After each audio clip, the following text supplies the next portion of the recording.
Professor J.J. Dawani. I'm going to be your program director today in this wonderful, wonderful dialogue.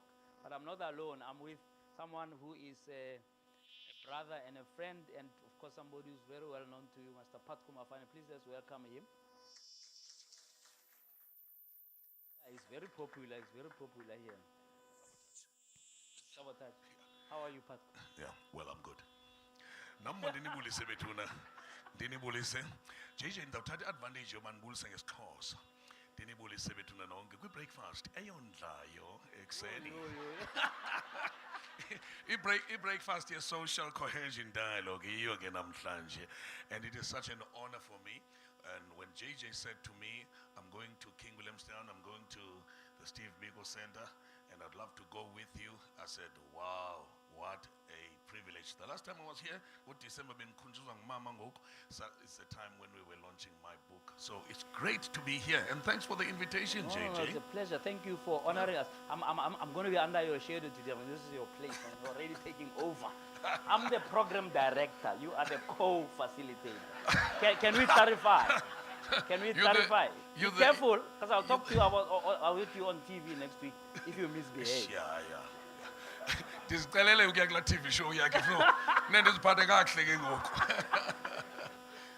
So good to see you, man. Yeah, thank Social you. cohesion. That's what's on the table today. I know that it's a big word. I'm not sure. In Xhosa, what is social cohesion in Xhosa? You see now you are stuck. Yeah, but I am stuck. What is social? Stuck. What is social cohesion? Kaloku isiXhosa sityebile. Yabona igama lakwazi uba yi-one ngesingesi. Yeah. NgesiXhosa sikhupha iparagraph yonke.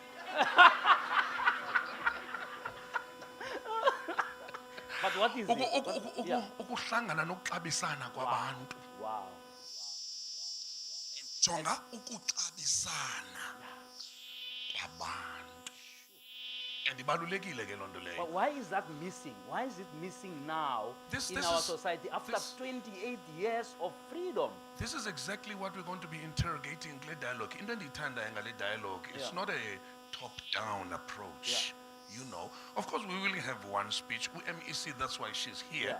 But this panel is phambili, together with the people on the floor, will be answering exactly that question and how it should be. Absolutely.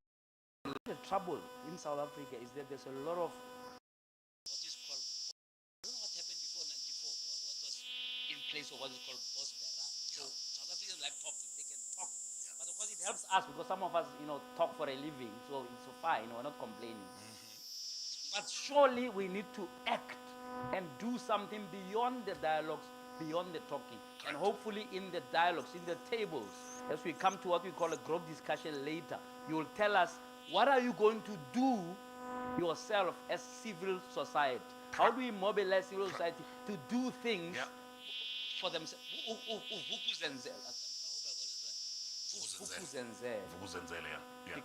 Because if we wait for somebody else to do it for us, it's not going to happen. Yeah, practical long-term solutions. Absolutely. Yeah, they're going to come from the floor. Yeah. Okay, they're going to come from the floor. So, and this is why we're here, not just to daydream, but also let's take care of the protocol matters. I've seen the MEC of Sport, Recreation, Arts and Culture, Umama Ufezekanko Monye Umakhadebe. She is amongst us. Uhleli eqaleni kukamama uBiko ngicela nibetheni izandla bethuna bonke abantu abangenamona. And then uhleli eqaleni kukabhele umkhozi wami uBishop Andile Mbethe. Ngicela nibetheni izandla. Yeah. We're going to be blessed. He's going to come and pray for us. Yes. A little bit just after the national anthem. But before we get to the national anthem, we are on holy ground here. Ginsberg. And my friend Cohesion, I've been threatening to come to Ginsberg for years. And I feel completely honored to be on this holy ground of black consciousness. Yeah. This is where it all happens. Absolutely. And if we just did even 10% of what Biko said in some of his articulations, philosophies, writings, just 10%, not 100.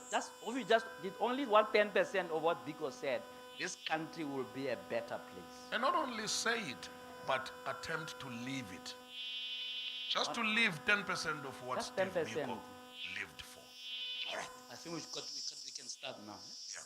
Let's call the Chief of Staff of the Ministry of Sports, Arts and Culture to come and tell us a little bit about the national anthem. And then I think after he has done the protocols and educate us about how we must embrace the national anthem, you will lead the singing. Yeah, I'll lead the singing. You leave the singing to me. I'll leave the singing to you. Yeah. JP Lowe, the Chief of Staff. Let's welcome him to the stage, please.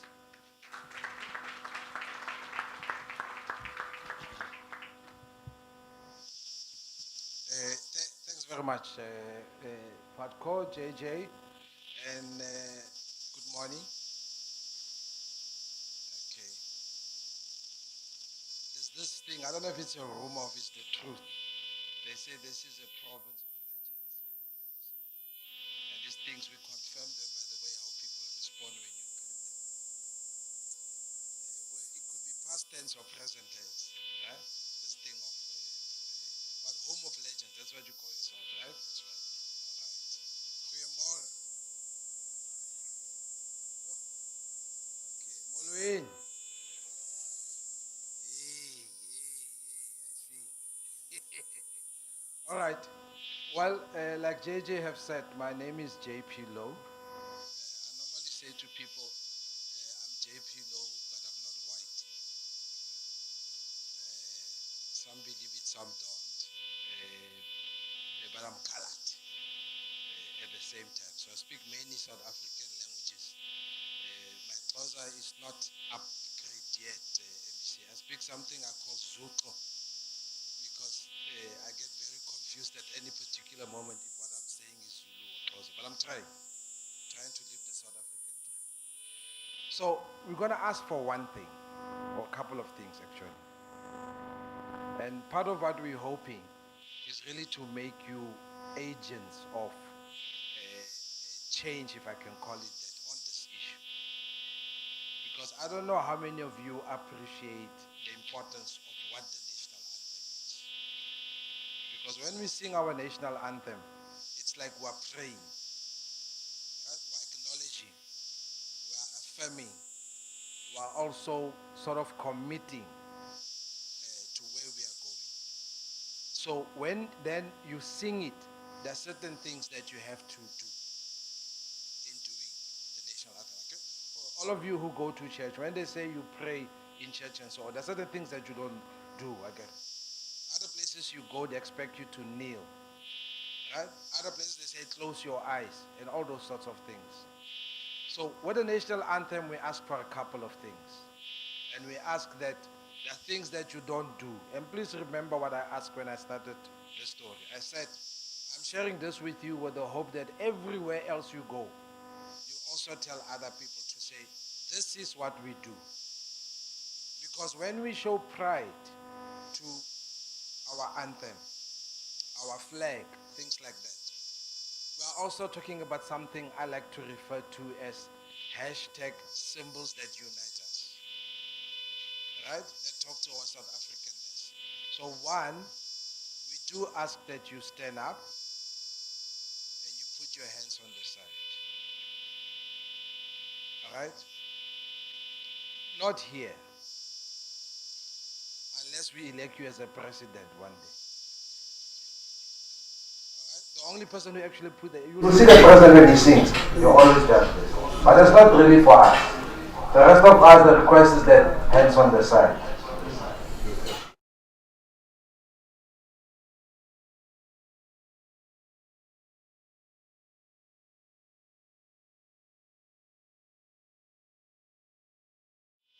When it's sung. We request no moving up and down. Standing still. No dancing. No conducting. Straight. Right? That's really the request, that we all observe it. So even the people there at the back, we're going to ask them that when we sing the national anthem, they join us in that moment. Right? Lebu? How are you? How are you? Good, good. So we will all join us when we sing the national anthem. Okay? So let's see how it goes. If I come out, whilst Patko is singing, you must know somebody was moving very still. And we're going to start again. Again. But if you do it well, you will see me. I'll be all smiles when we're done. Okay, good. Thank you. Biko?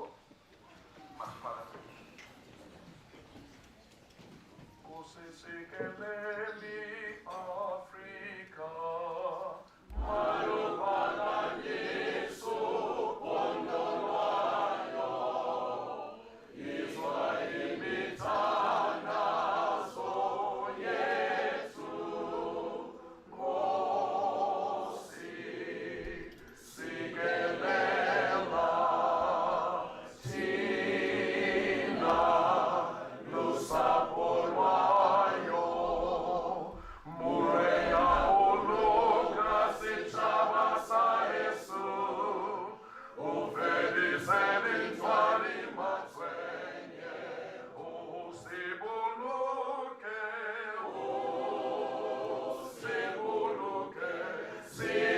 sitshaba sa Yesu, sitshaba sa South Africa, South Africa. Eindhoven, onze hemel, het gediepte van ons Heer. Voor ons geberdes, van die kranse antwoord Heer. Songs that hold to come together, and united we shall stand. Let us live and strive for freedom in South Africa, our land.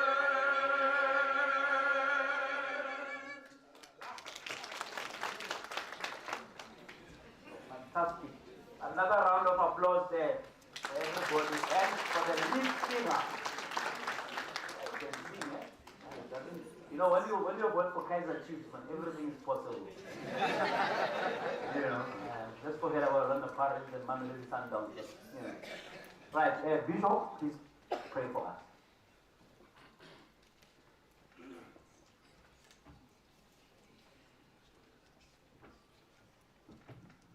Thank you very much.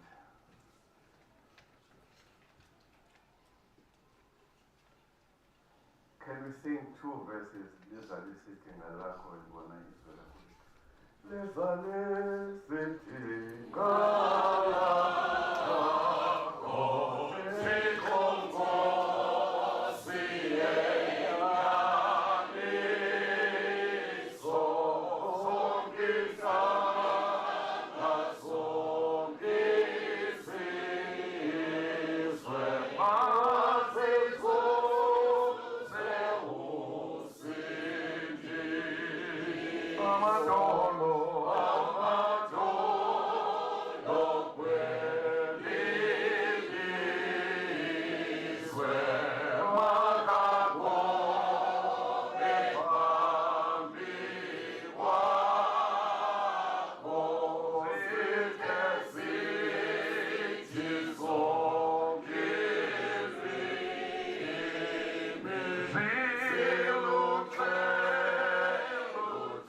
is seated. Thank you very much. For those who did not understand the language, this was composed by the Reverend Theo Soka, who was the first ordained, trained minister, African minister in our land. he trained in Scotland, and when he came back, as he landed on the shores of Port Elizabeth, he saw the misery of the country in 1857, and he said, God, fulfill your promise. We have been singing this throughout the struggle, and it has not stopped, because the promises have not been fulfilled yet to the fullest. Social cohesion, I was told just now to come and pray, and I opened my 45 years of experience in ministry and thought, EPA by land. And as they were speaking, one of the psalms that I love, in Dumiso 133, Psalm 133. I'll paraphrase, I did not bring the Bible. Behold, how beautiful and pleasant for those who are related to be together in one accord. Bonani ukuba kuhle nokuba mnandi ukuthi abazalanayo bahlale ndawoninye bemqhelomnye. Now, this writer wrote when he saw the 12 tribes of Israel together. Before that, there was no social cohesion, because 10 had broken away from Judah, and only 2 remained. Now, when a family breaks, even the side that remains cannot be called a family. A broken family cannot be called family. A broken nation, a nation that has no cohesion, a working together, ukubambana nokuxabisana, cannot be called a nation. And so, after a while, these 12 tribes were sitting together like this. And this poet, Limbuk, stood up and said, behold. When you use the word behold, you say, look again. Behold. The translation is, come on. How good and how pleasant it is. For what? For those who are related to sit together. And he emphasizes, in one accord. That for me is the biblical interpretation of what we call social cohesion. Before I offer this prayer, then he uses, also I'm going to call it similes or whatever they were, to help us understand.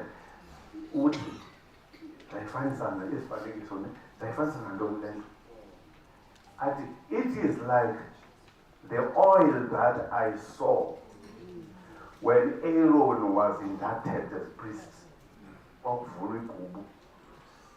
Because a little boom. The oil the oil is not water. Water says, bah! The oil, even if you pour it, holds together. It's different. It's got arrow. He had a rope. So he was like a young boy, I guess, when he saw that. He never forgot. Togetherness. No family, no school, no siblings, no nation, no security. It's like oil. ithi ngokuchitheka ilingane i-oil. Waphinde wathi ke because he was in a dry country, afraid. Wathi lento ifana is like dew, D-E-W, injengombethe ezintabeni zaseLebanon.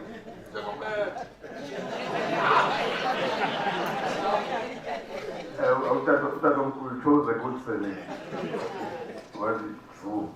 It's like dew injengombethe ushayina ezintabeni zaseLebanon. And so, in the name of God, I pray that as we arrive at this historical center, that we may find social cohesion among ourselves, that this day be a day of unity, and that secondly, we may take the spirit to our streets and neighborhoods. South Africa needs social cohesion more than we can imagine. We may have all 350 rand, we may throw anything, we may go and fundraise billions, but if there's no social cohesion, asizibona nento esiyinikwayo. Iphuma noko ke njengomuntu oqhutsheleyo yonele leyo into. Thixo makasikelele lamazwi awathamsanelise ngenxa kaYesu Kristu Nkosi yethu. Amen. Let us pray.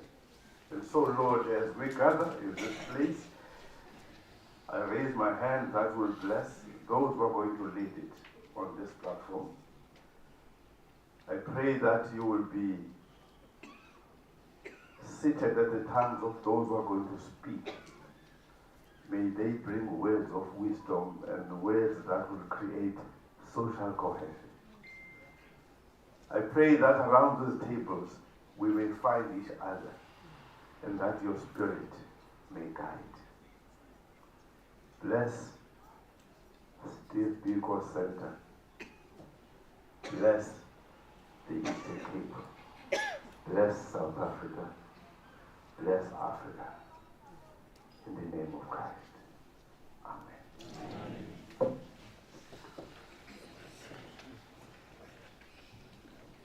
Behold, Bishop. Appreciate the Bishop there, please.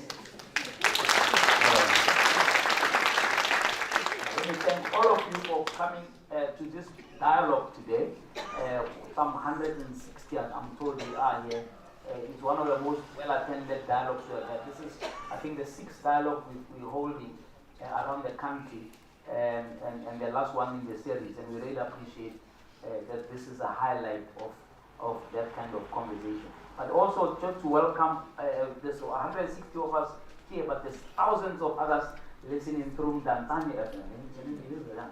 People in Tanzania FM, you are all welcome, and we hope that you will enjoy the discussions, even if you may not be here. But in this hall, people from all over the Eastern Cape, from as far away as Queenstown, from Queenstown. That's a poor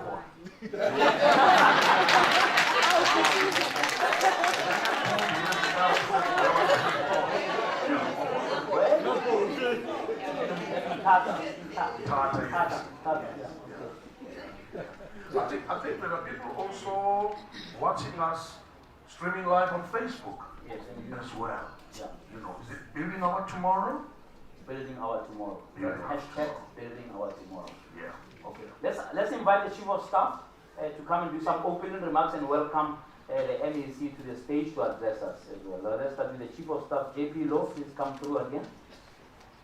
A round of applause there for our Chief of Staff. Thanks very much. Thanks again. In my field of work, ordinarily I'm the person who writes the speech for people like MEC to speak. I'm not really someone who has to speak, And thereafter I go back to my boss to say, well done. And then if I don't comment, he knows that it didn't go so well. So I don't know who will give me some sort of feedback. But I think you must actually give yourself another round of applause. And you must feel that you are doing that. Because I really think we had a very great opening, Patko and JJ. Thank you very much, Tate Moruti. Very kind words indeed. But I also must tell you that I was very, I felt good insight about your rendition of the national anthem. I really think that was excellent. And I really ask you very much, don't nationalize, or actually it's not nationalize, don't privatize this thing. Right? We ask you wherever you go, in your own church as well, everybody else, please tell everybody that this is how we perform or render the national anthem. Everywhere where you go. Even if you have to interrupt people as they try to do it and redo it. So that we have many, you know, like people like Americans, for example. I mean, those people can be better than us. Come on. Right? There's this thing about them that when they do things like this, no matter what they differ on, but when they do something like the national anthem, you get this thing. You know, this thing that says, I'm proud to be American.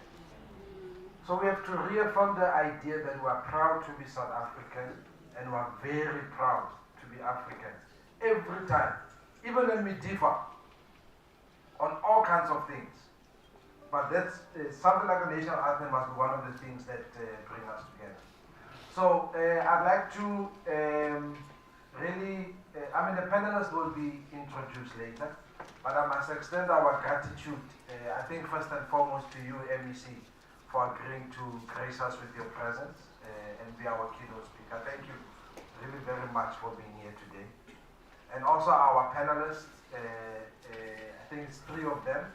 The one who, in a way, is actually the host, but today we are also hosting him in his own place as well. So I know that it's your hood, but today when you get out of order, Biko, you must know that we're in charge now. So thank you also for having us here. And then we have Sibuyiswe Tombi Wontri, who over there, and right next to her also Nangamso. I hope I pronounce this correctly. Nangamso. We were debating if this is Zulu or not. You know? It's Xhosa. Oh, okay. Well, I was told by a Xhosa man that he thinks this is Zulu. Just so that you know. But please, if you could give them also a round of applause. Of course, Professor J.J. Tabani and Patko Mafani also to being our facilitator. Thank you, gentlemen.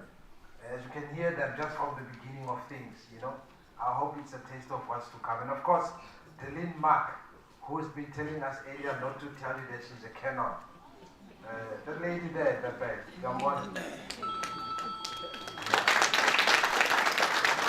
What is particularly important about Delene is that this is really a civil society organized initiative, right? And she's our convener in actual fact today, who comes from an NGO called Hope Africa. And what has happened is that they approached us as the Department of Sport, Arts and Culture and said, we have this idea around social cohesion. And for those of you who might not know, that at the core of the department's work is this thing, social cohesion. So we are not invested in sports just for the sake of playing in the field. Right? And when we celebrate our people who win, it's also because those things when they happen, I don't know how many of you remember when Maboko Boko, for example, picked up the Rugby World Cup at some point, or when they came back. That those sorts of things, they fester a sense of particular kind of feeling across the whole country. So even when we talk about issues of heritage, when we change names of places, it is not because we are trying to punish somebody when we say this will no longer be called Grahamstown. No. We do all of those things because we are very invested in this thing called social cohesion. And we want to reach a point where to be South African also means experiencing to be in South Africa. that whole big controversy about the flag and so on, and I'm sure many of you will know about. That story also for us, it's about that. It's about that when you arrive in the city of Tshwane, the capital, what must you see? What must you feel? When you depart, what must it be? Right now, where we are, when you come in Tshwane, you see this thing called the Fort Tracker Monument. When you depart, that's also what you see. Right? I'm not saying there's anything bad about that monument, but the fact remains that it doesn't speak to symbols that unite us. And our agenda ultimately, as a department, is really about all of that. So all of this session itself, for us, falls in that. And I must say that we are hoping that today will also be an opportunity for us to listen more to yourselves. Right? You are not here representing the Eastern Cape. You are not here on that mandate, no. You are here as people who experience living in the Eastern Cape. I hope you understand the difference. Right? So, you are not here to say, I'm speaking on the mandate of Mang Mang, Kai Kai, and so on. No. But as a person who lives in this province, surely on the issues we want to discuss, you've experienced it, you've lived here. If I ask you right now, why are there no colored people here? I'm sure you can tell me. If I ask you why are there no white people here, I'm sure you can also tell me. From an Eastern Cape, I'm colored, I'm here, but I'm not from the Eastern Cape. No, there's an answer to this thing. Okay. There's a couple of white guys in the corner at the back. Guys, I'm sure. But anyway, the point is, you are here as people who live in the Eastern Cape and we want to hear your story. And we are hoping that today, in many ways, will be about that. And of course, today's theme, which is civic engagement and social cohesion, I'm sure you will hear more about. But just before I get to MEC and ask her to join us, I think I must tell you about this whole social cohesion thing. There's a formal definition government uses. It's in some document which came out of a conference where various stakeholders were put together. And it says that social cohesion is the degree of social integration and inclusion in communities and society at large, and the extent to which mutual solidarity finds expression amongst individuals and communities. Ubud Patko will translate that for me at some point. But I hope you get it. You all get it. I spoke to, I also speak with the her, so sometimes it can be confusing. Let me read it for you again. It says, social cohesion is the degree of social integration and inclusion in communities and society at large, and the extent to which mutual solidarity finds expression amongst individuals and communities. Now, on the one hand, one would say that when we discuss social cohesion, there's a conversation to be had about the relationship between individuals and communities with organized formations that have an impact in our lives. The one that I can refer to as an obvious is government, for example. The trust relationship between us and our government, and that it delivers to us. But there are also others who influences our life, isn't it? Like business, for example, in our area. Right? Here I had business, civil society bodies and trade unions. That is an issue of social and trust capital between us and those. So when we demand that government fix potholes and the likes, and so these things do impact on social cohesion as well. When we talk about why are white people here or not here, coloreds here or not here, and sometimes these things also have to do about who controls the economy of this country and the ability to ensure it's shared, and the role of these institutions of power to ensure that that sharing happens. But also, social cohesion has to do with our relationship between each other within a community level. Because there are other people who I've listened to who have put so much emphasis on the issue of these institutions of power and their responsibility, but are not willing to talk about our role in enforcing social cohesion. It's actually, many of us are involved in this. Many of us. When, as a parent, in fact, the leader I was talking to yesterday was giving us this example, where at her child's school, where I think they are colored or Indian, I'm not sure. There is, what are you? You are Indian or colored? Most of them are white. Oh, okay. So she's at a school where her child is either Indian or colored, but it's mainly a white school. But the key thing there is that then they take these kids to learn Xhosa as a second official language. But they go a step further. They then take these kids to go and visit other children. I think you said Langa, if I'm not mistaken. And the kids from Langa are also taken to come to a school. What it means is that there's something about the SGBs that they are doing correctly.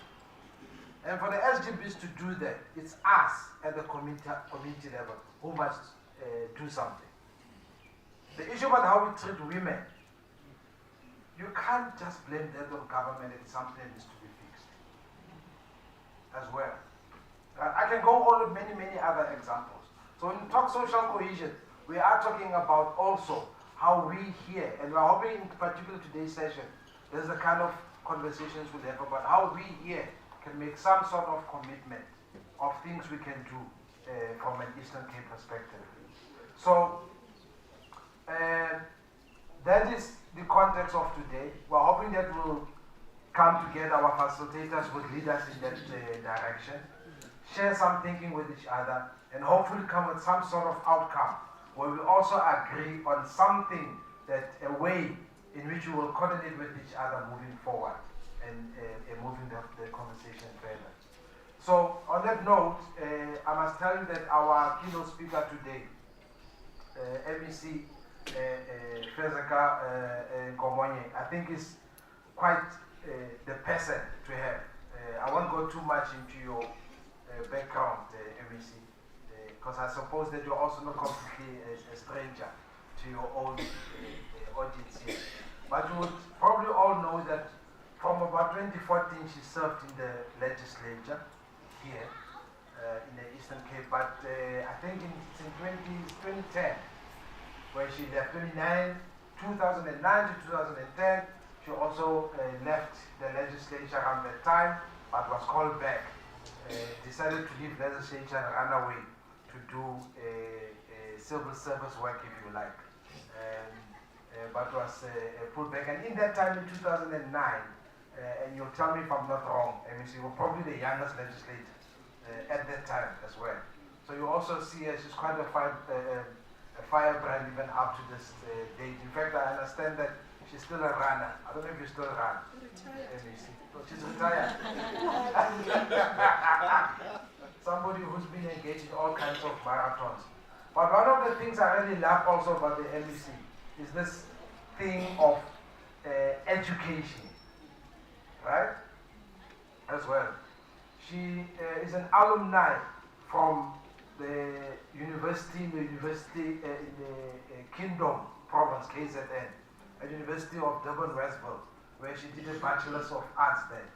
But as we speak now, as an MEC, she is also studying at Nelson Mandela University, doing a master's degree in development studies. I'm not sure how she gets the time in this portfolio, but as you hear, this is a person who speaks to the story of fitness and continuous growth, even academically on her own part. MEC, over to you.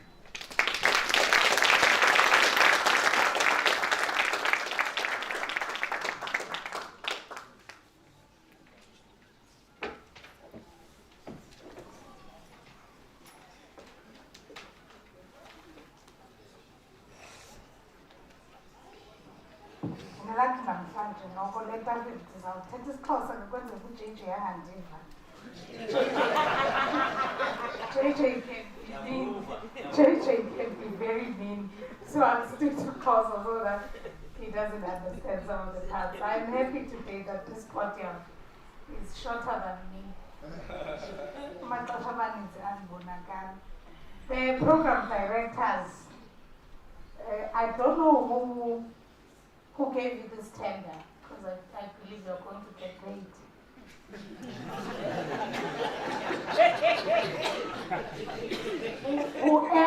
whoever appointed JJ Tamane and Padco Mafane to be program directors has put all of us in serious trouble. Because these two guys can talk. And trust me, they will talk the whole day. But it's quite an interesting combination, which I think I am going to survive. Good morning to yourselves, gentlemen. And I don't know why JP keeps on saying I am here to provide a keynote address, when in your programs it just says MEC's address. And I was quite happy with that, because this thing of a keynote or guest speaker puts a lot of pressure on one, while you're going to like put some keys here and there. So I am just fine with the address. Allow me to also greet Bishop Umbete, who is a former bishop, a retiree. He's always spot on. He also doubles up as an advisor to the Premier of the province. Ndibuliseke bonke abefundisi noBishop abakhoyo namakhosikazi wabo bethuna uba ngabana akhona apha endlini. Ngokukhethekileyo ndicela ubulisa, ndiqoleleni ke mna ke, young as I am, I still call her uSisitsiki, because that's how the Eastern Cape community and the Ginsberg community calls her. Mama Mlowa, but I call her uSisitsiki. uSisitsiki umama lasekhaya ophakathi kwethu. Honored guests, members of the media, a very good morning to you here in this hall, as well as those that are viewing us live on the National Departmental's Facebook, as we are streaming live, and I believe that we are also utilizing our departmental page to stream live. Good morning.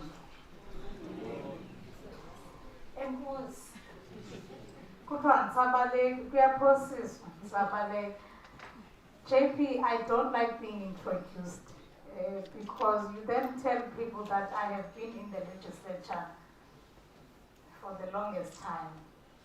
If you calculate since 2009, ngokuzawundenza kulethe milandela ukuthi hayi lo sediniwe. I am still very fine here. I am happy here. But it really has been an honor to serve this government. I started when I was only 28 years of age in the year 2009.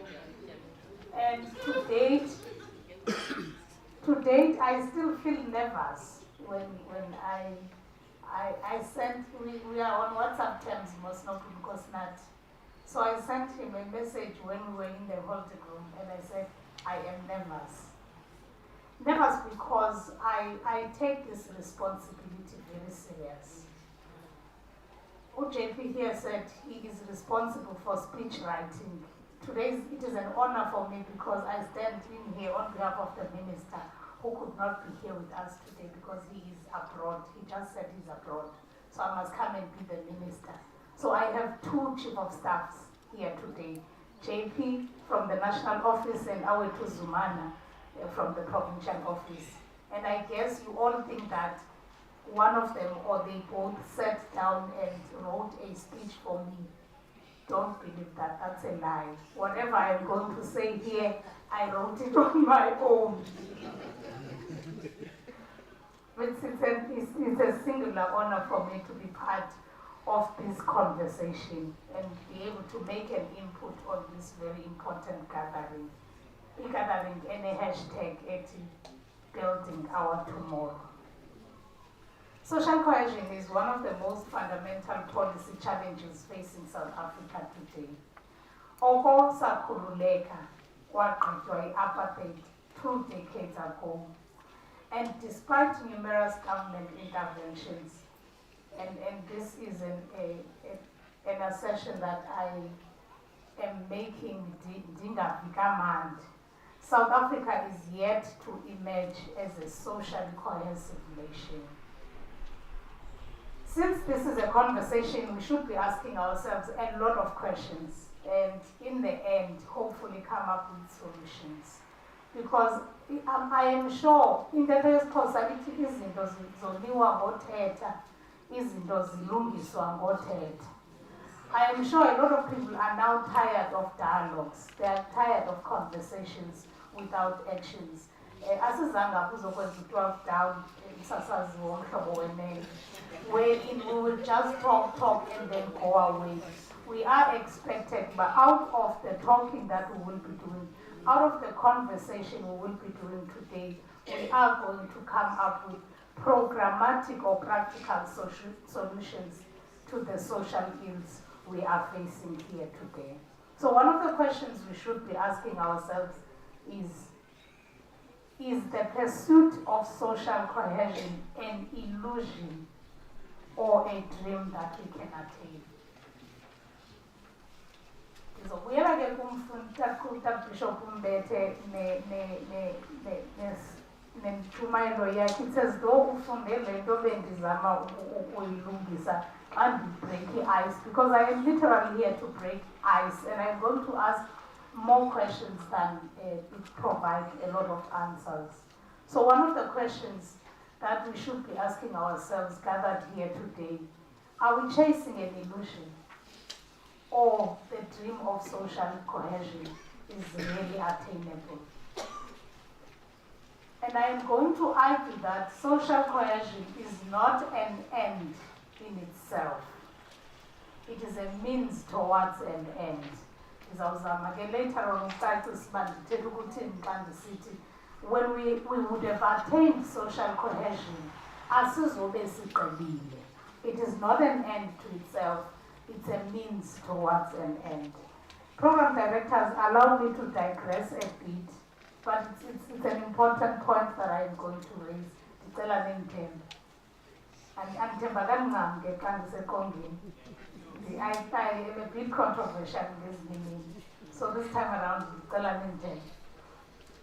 a few days ago, more than 2,000 people gathered in Nazareth to reaffirm or amend ANC policies that then get translated to government policies. Because I knew coming here and this was seen that JJ. But at least the representative government politically allowed. So I just was saying that JJ who's on the Tala or Men's and it was in this ANC. So to sort of disarm him, I thought I should just bring it myself when the band didn't disarm and then apart from the Abbas by the time the Tala and this was the ANC. So a lot of people gathered in Nazareth, bending echo, but mandate, they had court. And a lot was proposed in that conference, as for Londo up. But I think what is more relevant for me is the buzzword in the ANC. I am not talking about step aside. I know step aside is a buzzword and is very important. I am happy that we took a resolution in that policy conference that we are not letting go of step aside. One of the buzzwords that are spoken about in the ANC is renewal. Renewal for a lot of people is interpreted in so many ways. But I think until ANC members, including its leadership, agree on how a renewed ANC should look like and define the kind of data that will fit in the renewed ANC, sizawuqhubekeka noma necessity we are in a process of renewal. Ibe yiki nje okay ke mandifine ngicace sibandifine ngibele impondokazi. So izawuba difficult kakhulu ke ku-JP into ocacisa yiki uba yintoni. Ibe into nje siyithethayo that does not really take us towards where we want to go, because all of us are interpreting or defining renewal in our different setups or understandings. So we ought to agree as ANC members and leadership, but what do we mean by renewed ANC? And what kind of a cater will fit in a renewed ANC? The seven will fit because ndiyayazi uba ndime apha nje xa ndikhwela kulaa moto ndivulelwa olwaa cama ndithi xa ndisehleka kuthiwa phaa namasela.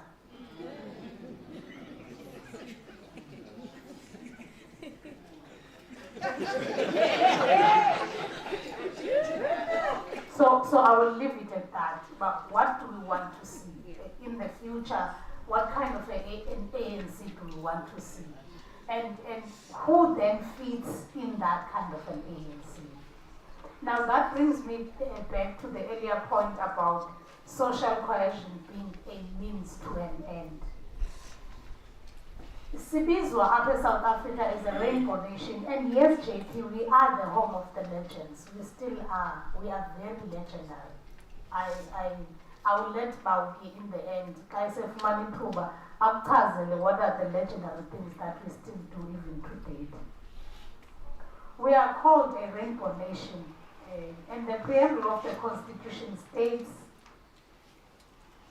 believe that South Africa belongs to all who live in it, united in our diversity. Ndicela sibhonde united in our diversity, okanye si-underline united in our diversity. Uthanda uBishop Mbete xa eshumayela apha, how beautiful, ndandifuna kakuhle. Behold, how beautiful and pleasant ukuthi abazalanayo bahlale ndawonye bemqhelomnye in one accord. So we are defined as a nation that is united in diversity, meaning we have agreed as this nation that we are not the same. But in our diversity, we must understand our identity. Uba abantu abamnyama, this is their identity and this is their culture, and respect that. Abelungu, this is their identity, this is their culture, and then respect that. AmaKrestu inkolo yawo le, and respect that, and. Mhlawumbi, one of the questions we should be asking ourselves today is, siyamkele na into yobana asifani? Have we accepted that we are not the same? Have we accepted that as a nation we are diverse, but we ought to be united in our diversity? UJP defined what social cohesion is. What do I mean? But I have a different definition. Size academics, so I mean, it's not JP. And that I don't throw down to my daughter. I don't want to debate now. I am happy today that members of the panel majority are Muslims. For me, social cohesion is a process of building shared values and communities of interpretation, reducing disparities in wealth and income, and generally enabling people to have a sense that they are engaged in a common enterprise, facing shared challenges, and that they are members of the same community. Close quote. Such mutual trust in the face of diversity is only possible when citizens have a shared identity that binds them. In South Africa today, in its endeavor to build a socially cohesive nation, faces a lot of challenges.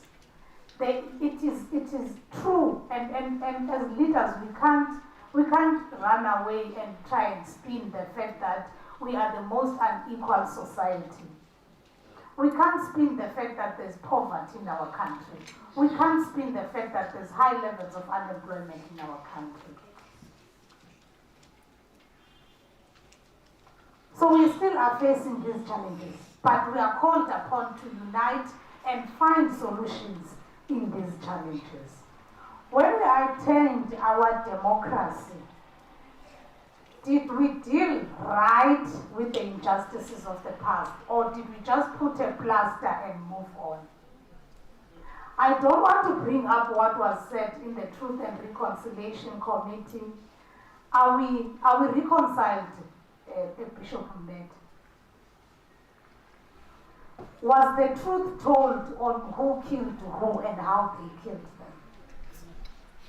Or did we just put on a plaster and move on and hope that tomorrow will be better? If Askange's Kobule is Londa and let them heal, how are we going to build a better tomorrow, a united tomorrow wherein we live with each other, and hoping for a prosperous country? So I suppose today we are called upon to define the South Africa we want, but also understand our individual and collective role in building the South Africa we want. I am going to really rush because really kuhle ukuhlangana kwabantu kunjenge all ihlezi endlini zika-Aaron. I am reminded today ukuba when we were celebrating Africa Day, Patrice Lumumba had this to say, and I am going to sit down in just a few minutes. Patrice Lumumba had this to say, and I quote, "As we remember that momentous occasion, it is our solemn duty to rededicate ourselves to the struggle to unite Africa towards economic growth, social cohesion, and political stability." That, for me, that is a renewed South Africa we want. That is our future. We want to see South Africa that is prospering in terms of economic growth, a South Africa that is defined in terms of social cohesion and political stability. And therefore, all of us have a responsibility to rededicate ourselves towards that struggle. As the Eastern Cape Provincial Government, we took a decision in the 6th administration to develop a provincial social cohesion strategy whose objectives are to develop and articulate common messages of peace, stability, and coexistence. Another objective is to develop, promote, and engage a shared culture and heritage to address common challenges of access, inclusivity, and livelihood. But lastly, to engender Ubuntu, human rights, and equality in the promotion of community participation, cooperation, social solidarity, and unity in diversity. We obviously have had a lot of programs that we have done in the past to give effect to the strategy, because I said we should not only be talking, we must be developing programs that are going to strengthen the strategic pillars of social cohesion. And amongst those, we have established a social cohesion forum and also a social cohesion working group. We are conducting dialogues such as we are gathered here today, but also we are speaking on issues as fana nolwaluko, racism, xenophobia, hate speech, and GBV. Around 2021, we had a racism and social justice dialogue that was held in Tsitsikamma. You were Loyland? Yeah. That can't be a good sign. We also have social ills such as and we have been speaking about these things. We're also talking about earlier on. I'm about to sit down. Earlier on, I asked Kosnati said, said, defined that in South Africa, in fact in the world, there's two types of people. Can you guess what those types of people are? Yes, I checked here. I think that you were part of the conversation. Hands up. And yes, Baba, yes, good. There are those who work hard and there are those who come and take the credit. Okay.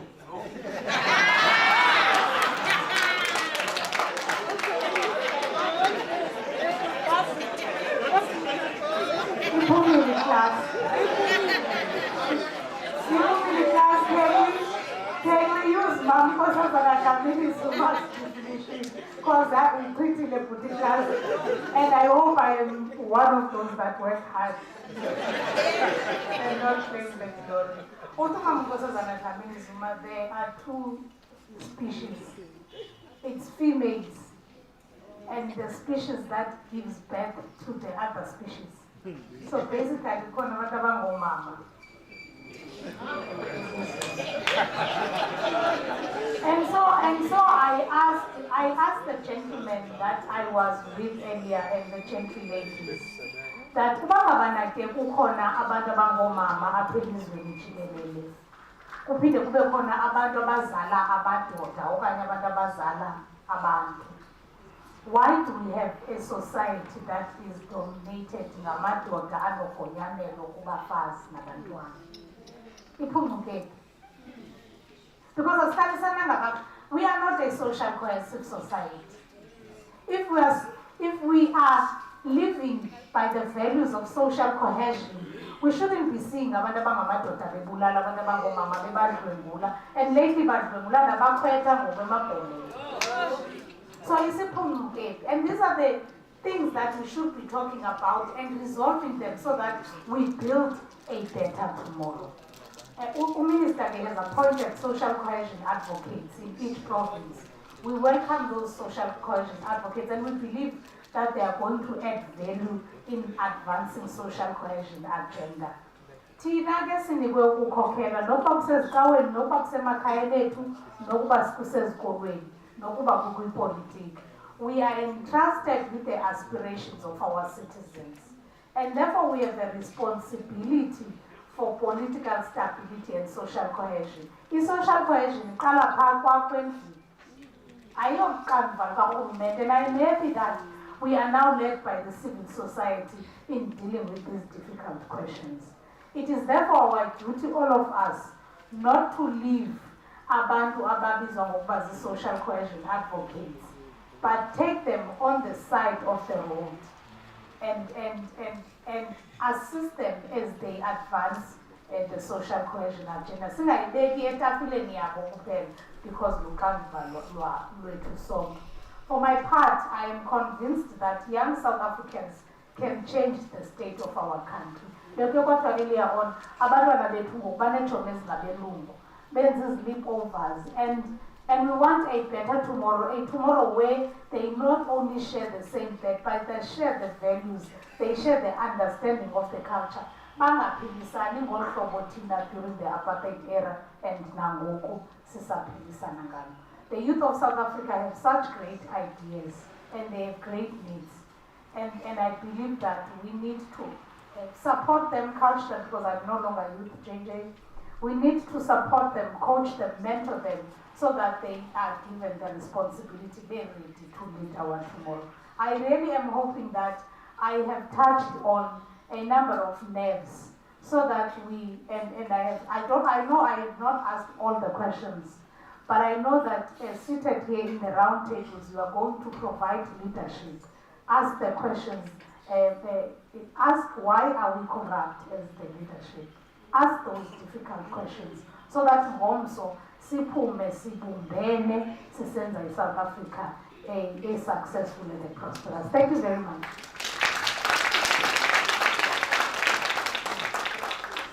Wonderful. MEC? Did you just say wonderful? Yeah, wonderful. MEC, don't go sit here. Yeah, you're only interrogate you. It's good that you asked about corruption, because people really don't want to talk about just during social cohesion. Maybe you will kill and fire me for spending too much time on that. I want to spend a lot of time on solutions. How do we fix our country for ourselves, for our children, for the generations to come? Because our time is about to set, our sun is about to set. There's a lot of sun that's rising with the youngsters. Just the other day we were talking about the whole gender-based violence and how we got to start with the young men, the young boys, so that they can become better men when they grow up. Some of us who are 50 is too late to teach us how to treat women properly. You know, the hopeless situation. But for the youngsters, we can, while they are still young and they can absorb the values, we can see how we make sure that they become better men, and then maybe in the future we'll have a gender-based, violence-free society. But let's give a round of applause to the MEC. I think that was I hope Oscar wasn't on fire for departing from the script. You know he can be unpredictable. Alright, let's talk about let's invite the panelists. Tate Kosinati Biko, please join us. And while he's walking up, Kosinati is the former chief executive of the Steve Biko Foundation, a founder, member of the board of trustees, and chaired the Steve Biko Foundation for the first 5 years. UCT Social Science, Economics, and has a postgraduate diploma in Marketing Management. Mr. Biko studies property development and finance through the University of the Witwatersrand, Wits University. He is has an expansive work experience across a range of media platforms. He holds directorships in a number of local and international companies, and also is a member of a number of non-profit institutions and sits in a number of boards of NGOs. He is a published writer and speaker on the international circuit, and he has given lectures to a number of forums. Ladies and gentlemen, we present Kosinati Biko. Why don't they say the son of Stephen Biko? It's not part of the purpose? It's not there. Oh, that's crazy. I mean, this is a descendant of one of the biggest names ever to in South Africa. Please give him a round of applause. I don't understand why there is such a thing. Because I have gray hair that Steve Oh. never had. Oh, okay, let's welcome Nangamso Koza, please. And while Nangamso is walking up, Nangamso is an author, publisher, communications consultant, community engagement practitioner, and education development strategist. And she is an independent education development strategist who serves various clients. She is involved with the Kwankubela NPO that provides innovative education solutions to schools in underdeveloped communities. She has authored and published 11 children's books, which will be made freely available from September by the Nelson Mandela Institute. Kanomahlubi, and that's how she prefers to be known, Nangamso. Kanomahlubi Koza. Kanomahlubi is a recipient of many accolades, including Mail and Guardian Top 200 South Africans for 2011, Mandela Washington Fellow for 2015, Grasa Machel Trust Women Leading Africa Network for 2019, and Atlantic Fellow for Health Equity this year. Was inducted into that one. Ladies and gentlemen, Nangamso Kanomahlubi. That's illustrious stuff. No jokes. Yeah, we really are proud. People who really, there's so much bad news, and if we have such good people amongst us, there's clearly a future. Sibuisile Wonki is our last panelist. Please join us. And as Sibuisiwe walks up, Sibuisiwe is a lecturer in the Department of Anthropology and Sociology at Nelson Mandela University in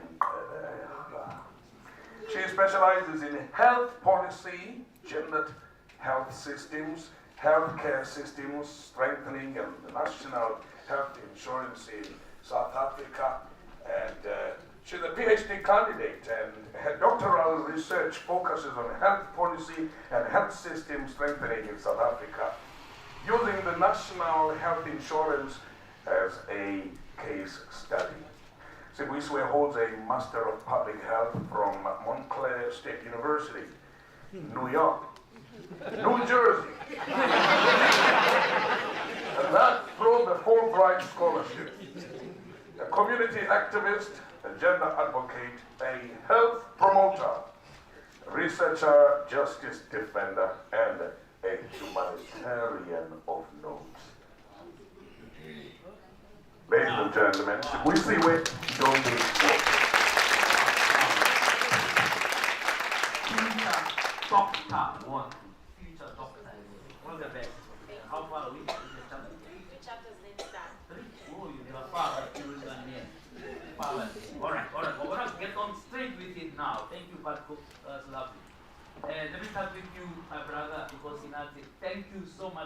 hosting us here, or we're hosting you, JPC were hosting you before. But I've been threatening to come to Ginsberg, and like I was saying earlier, I feel completely privileged standing on this holy ground. And I hope it won't be the last time one is here. We'll have to do many things here. Inspired. By the way, what a beautiful center. You know, what an excellent center. You look at this center and think they didn't just do it as a by the way to say, oh, it's in Ginsberg, let's just do it quickly and finish. This is well-class stuff and well done to you and your foundation. Yeah. And also maybe let us point the fact out. Please do note certain key points that you think you may want to touch on, because this is going to be more of a conversation. These are not speeches. Yeah. It's a conversation with this panel and with yourselves. And that is why it's called a social cohesion dialogue. So my microphone is your microphone. So during the conversation, I could be coming to your table, so you probably also have a point to drive across or a question to throw to the panelists. Wonderful. Yeah. Thank you. Let's get straight into it. Social cohesion and social mobilization. It triggers the issue about which I was talking about Bukus, and how do we mobilize civil society to achieve social cohesion to start with, and as a result be able to tackle the social ills. It's 28 years and people are saying, we're talking and we've been talking through. I'm sure there was a dialogue like this 12 years ago, right? And then people came, they ate and left. And then they wondered what then happened. How do we mobilize civil society to rise up to the challenges? Just triggering you, but give us your own input today that can make us go away with something concrete that we can do going forward to almost rebuild our society. Thank you, JJ. Briefly, I met my brother JJ when he was Mr. and we were serving on a board of Love Life, working with youth. And I was reminding him that he has transitioned not only from being Mr. to being doctor and then professor. And I was saying to him I should have taken his signature then, because he has since become an unaffordable friend.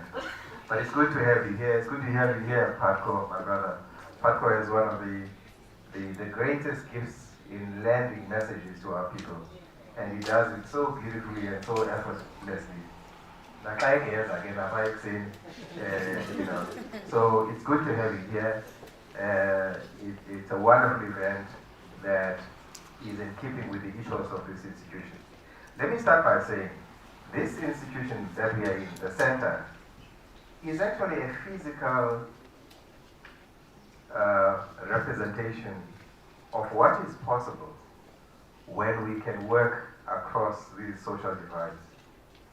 It's a product of the efforts of many people, including the Biko Foundation. Was funded largely through the government and the Department of Arts and Culture, which means it's your money, and the lottery and other institutions. And one of the things that we did at the end of putting up the structure physically was to focus on what it is that we wish to see happen here. And the motto ethos is something called memory, discovery, action. Linking yesterday to our imagined futures and availing ourselves to history to be the agents of change. Right? Now, I've been asked a specific question, and I want to link it to the question that was asked by the MEC. And she said, is it an illusion, this notion of social cohesion?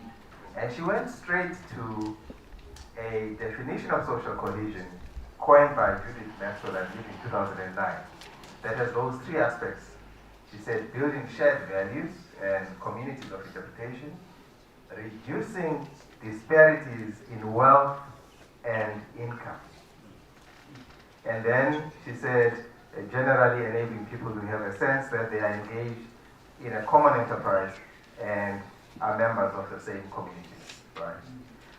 I have made a contribution I was sharing with JP towards one of the weekend newspapers, and I argue there that in fact this definition hits the nail on the head, particularly around that second requirement of reducing disparities, right?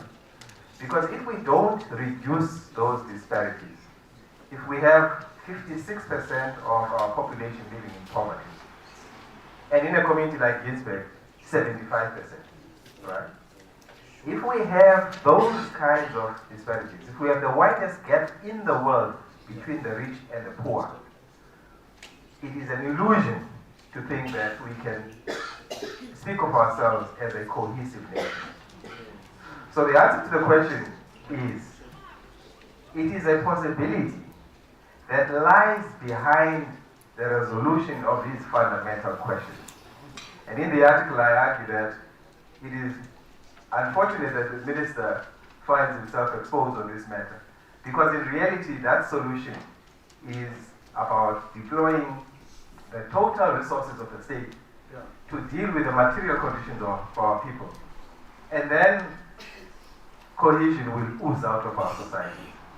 If we don't do it that way, if we simply raise the national symbols, and I was quite happy JP started with the flag, the others being the anthem, the coat of arms, the national flower, right, protea, the national animal, springbok, right?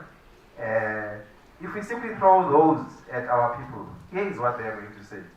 They are going to say, like they have, I guess, with the flag, they are going to say you are celebrating our poverty. There is a very harsh term called necrophilia, which is obsession with a dead body. They are going to say you are actually people who are engaging in necrophilia. And they are going to say not just to our government, it's our government, by the way. They are going to say to all of us who happen to be more privileged that this is an exercise in necrophilia. So it is an epidemic. So how do you balance the two? How do you balance this pride in national symbols, etc., but also dealing with the actual everyday problems and challenges that people face that include just starvation, just not having something to eat? How do we balance the two? Because should we say we're abandoning all these symbolic things until the bread is on the table? Or are we saying that there is a middle point where both can sort of coexist?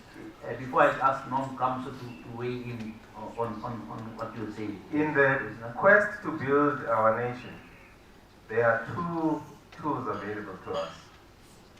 The first is what we call tangible aspects of development. Yeah. Roads, electricity, water, all of those material things. The second is, of course, the intangible aspects of development. History, culture, values.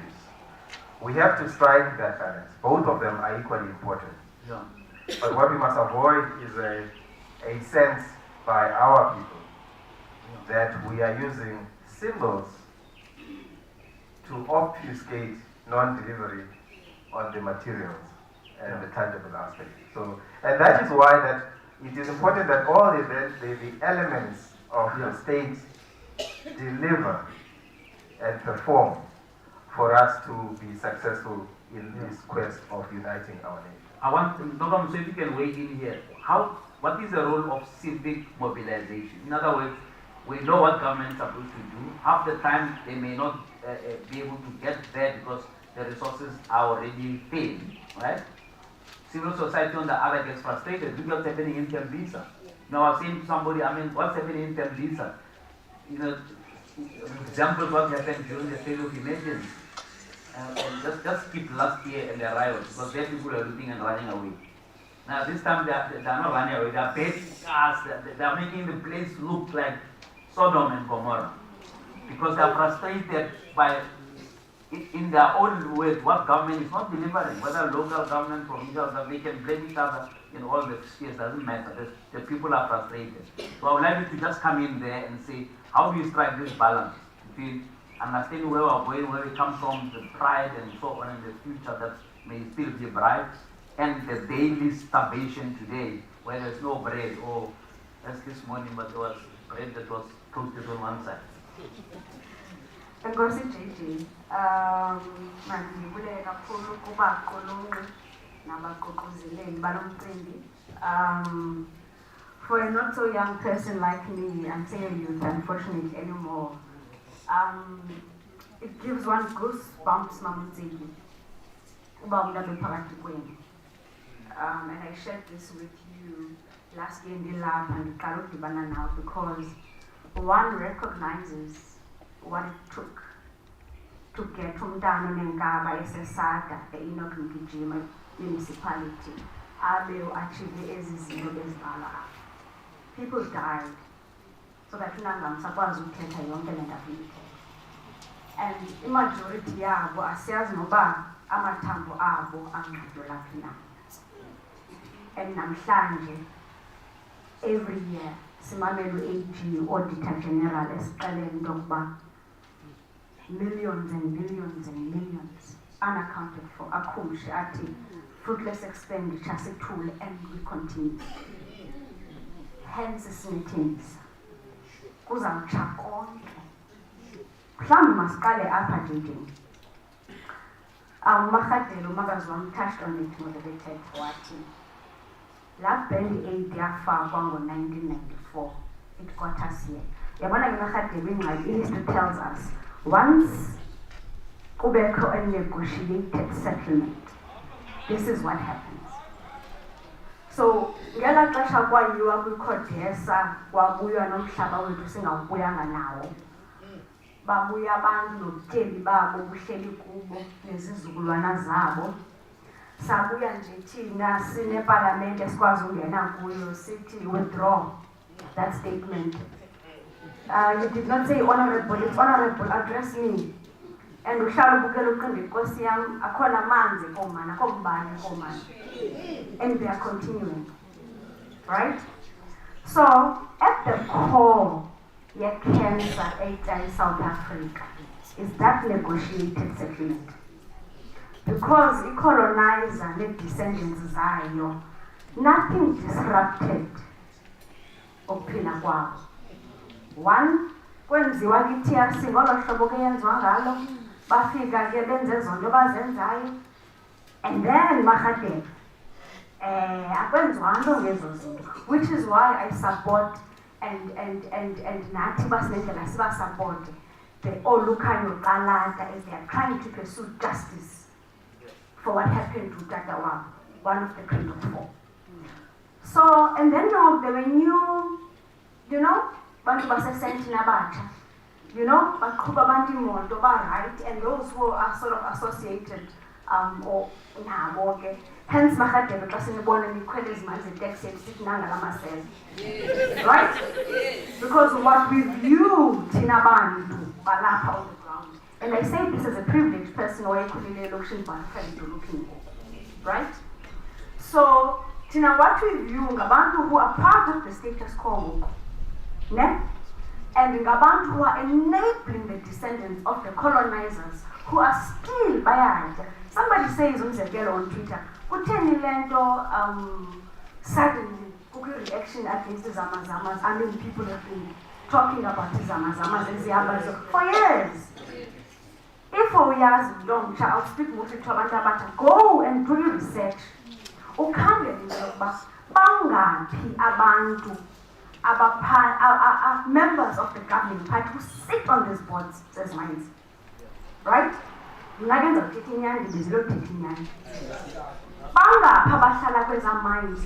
you think there will be wealth distribution in this country when the very same people are boards, and then you get a t-shirt in the KFC, wow. So, the communities must be.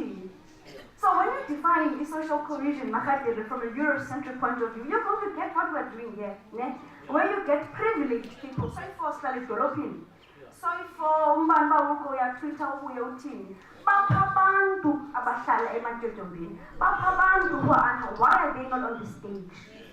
Bapabandu abamele abantu abathengisa izistrategy. Utheni lento thina sicontinuisha ukwenza lento siyikhalaza njengoba belungu abasingatshayo nabathengisa bayenza. Simile asibahle social cohesion.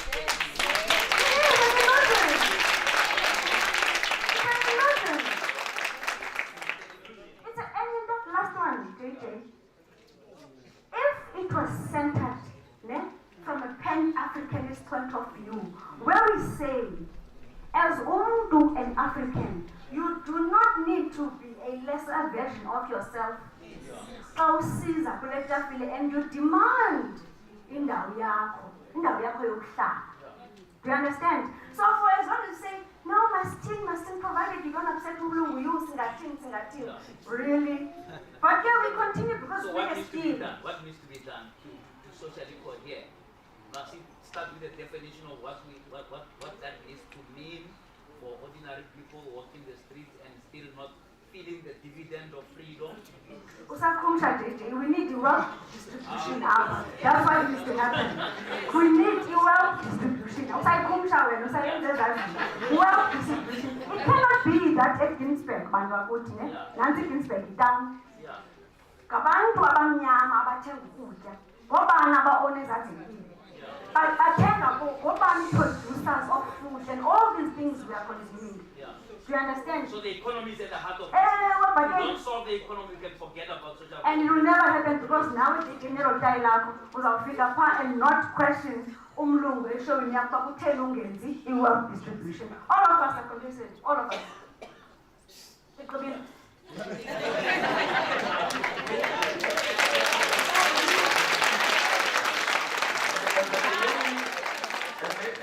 And maybe while we're taking that, and I'm appreciating that narrative, there is something Bishop Mbete and Nabanye Abantu will start the civic development.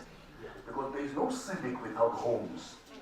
And there's something that I need us to pack so that at some stage the microphone is a plot that feel Bishop Mbete. Where are families? Stability. Say families. Why is South Africa quiet about Amakaya Manizkanga Kangenata? And not that Amanizkanga Kamalapiti, Nabangabasi, Yomandwana.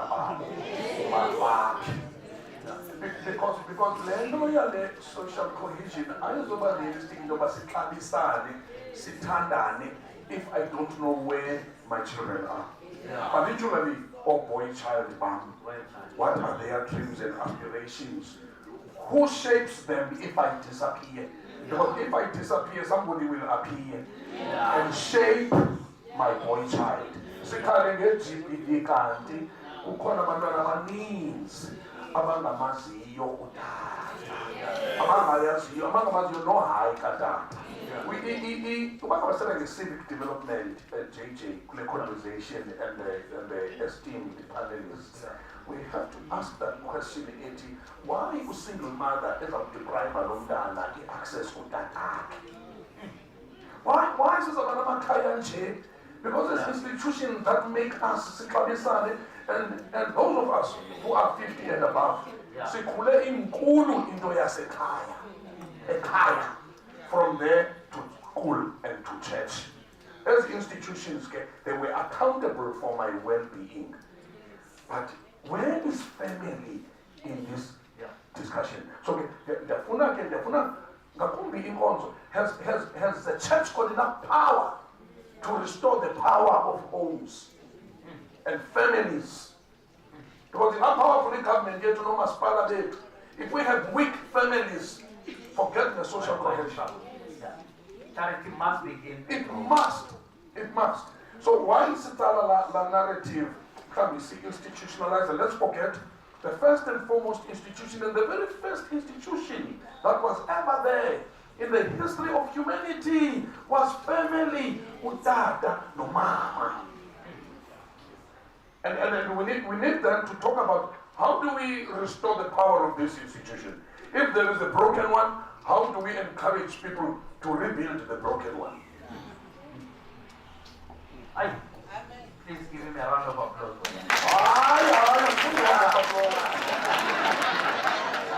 I need us to think in practical ways of how do we restore. And then you expect down the streets of the state. And all of that. What I want to do, this is what the first question that you are going to deal with in your tables when we come to the group discussion. Yes. How do you restore that? Almost a starting point of life. How do you restore that issue? And how can we support each other to do that? Do we see the way in? on that, because we're trying to figure out, and I hear what is being said so far by the other panelists, going back to the basics. Yeah. To say that if you don't sort out the basics, the KRC can come and go, and then people will still feel a sense of inadequacy because they're dealing with the everyday trouble. You're talking about nice things of symbols and what, which are important for our pride and so on, and to love ourselves, right, in order for us to tackle these other challenges. So weigh in on that and how that can be taken forward. Okay. All protocols observed. Ndicela xa ndizawuthetha nge-social cohesion ndiqale kuBiko kuba ndicinga uba siyamazi uBiko kwaye siyazazi iimfundiso zakhe. Namhlanje ndifuna uqala ngezithembiso zikaBiko kuqala. Bambulala ubantu Biko. Bambulala ubantu Biko. Bambulala ubantu Biko. Bambulala ubantu Biko. Kodwa usishiye nezithembiso. Isithembiso sokuphila qala. Xa uzawuthetha ngokuba abantu mabahlangane, kufuneka siqale sithethe ngokuba ukhona na umphefumlo kule mizimba uthi mayihlangane. Kuba kaloku le mizimba yaqwatyulwa, yaqhekezwa, yaxazulwa ngamabhulu wengcinezelo. Isithembiso sikaBiko sesokuzingca singabantu abamnyama, laa nto kuthiwa yi-black consciousness. I want us, when we want to speak about social cohesion, we start from Biko. Biko as a text. Bayakwazi na ukuhlangana abantu abangazingciyo.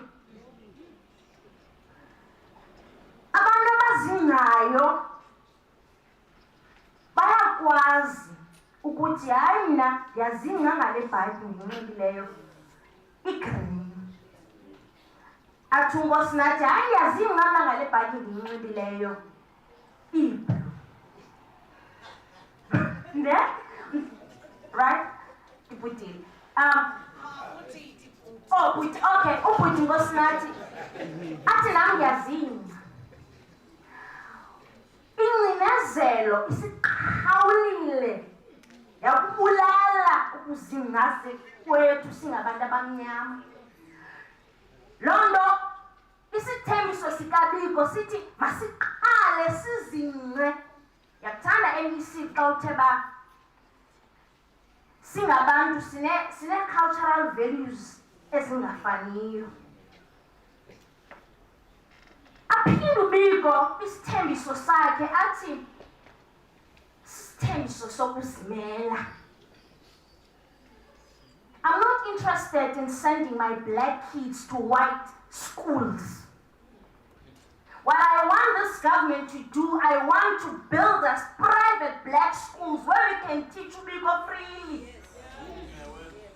Where we can teach isiXhosa freely. Hey, siyopha abantu Biko. Siyopha abantu Biko. Siyopha abantu Biko. Siyopha abantu Biko. Kaloku asikabi namhlaba kweli khaya lokhokho bethu. Asinabutyebi bantu Biko. Siyopha abantu Biko, abantwana bethu badlala phandle ngelindle ematyotyombeni. Siyopha abantu Biko, oonyana bethu baqhunywa ziziyobisi. Siyopha abantu Biko, ootata bethu abanemisebenzi. Bade bathi xa bethetha kwakungcola amabhulu engcinezelo kuba kaloku sasinawo imisebenzi noba enge-R10. Siyopha abantu Biko, siyopha. Silala ngeenyembezi singabantu abangoomama, singamantombi, sivuke ngeebullets ze-GBV phakathi kwezisu zethu. siyopha abantu bethu siphilise. Sithi xa sihamba sisiya kwitable yodiscuss i-social cohesion sibe siphilile. Sithi xa siwufumana umhlaba because umhlaba wona okhokho bethu uzawubuya befuna bengafuni. Sithi xa funeka sihambe sotyala umhlaba wethu sibe siphilile bantu Biko. I-social cohesion ikwizithembiso zikabantu Biko. Bangathetha bonke bathini umhlaba uzabuya. Kodwa ke xa funeka ebuyile umhlaba funeka siphilile.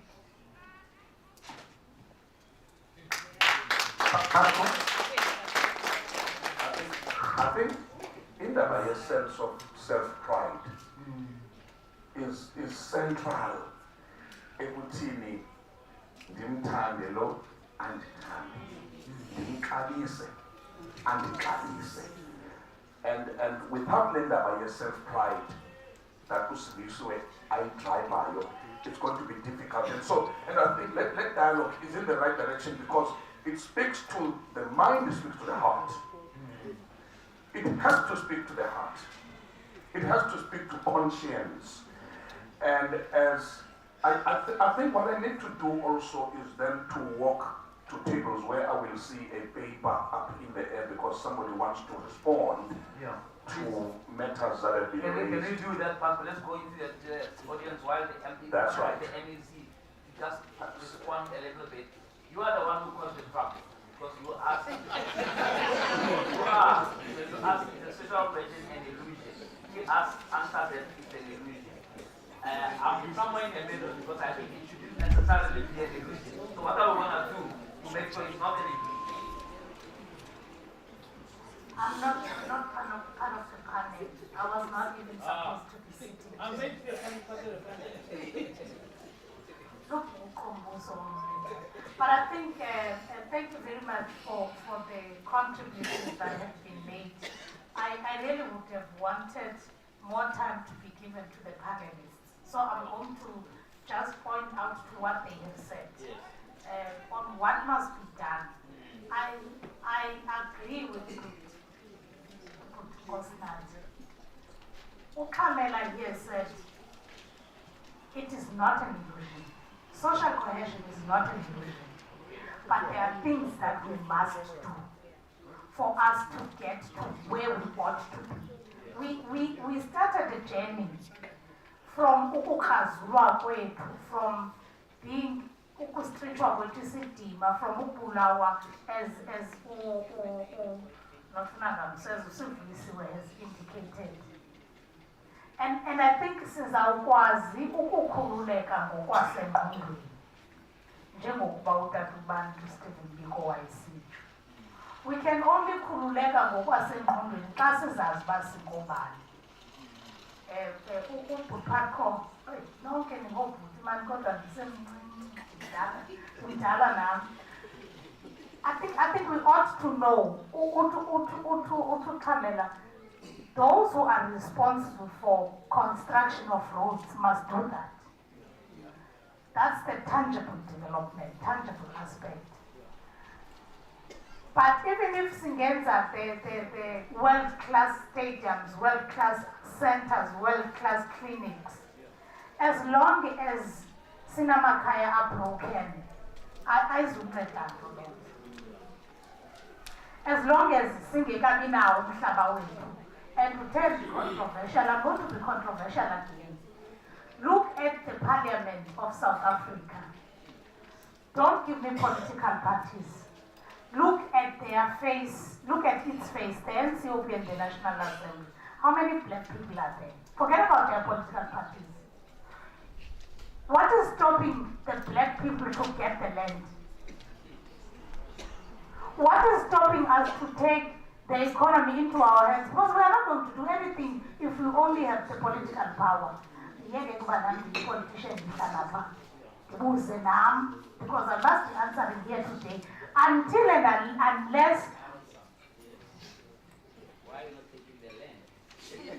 we are not taking the land because we're focusing, and this is not only in politics, we are focusing as black people on more that which is dividing us than that which is uniting us. That's our biggest problem.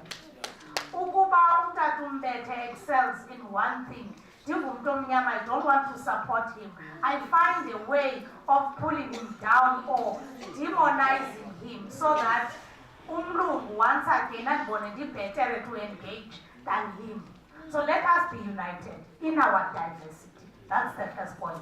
And let us go and take the economy to our own hands. We can never do anything until we get to Umhlaba because there is no way to get to Umhlaba. Hey, well, from the floor we have hands, but now production requires that everybody be in front of cameras. So I saw your hand, come follow me, I need to put you on camera. Then those people that are contributing will turn around and stand somewhere here so that even viewers at home can see them.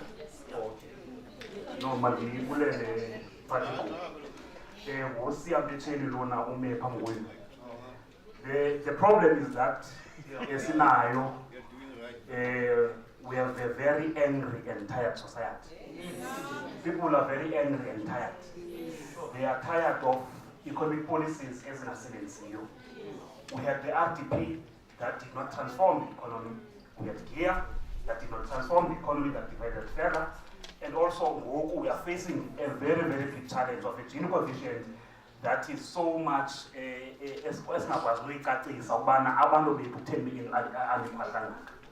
the problem that we have in South Africa are leaders that want to create themselves as black elites, as users, the same policies to suppress abantu abamnyama. Take for an example the PE.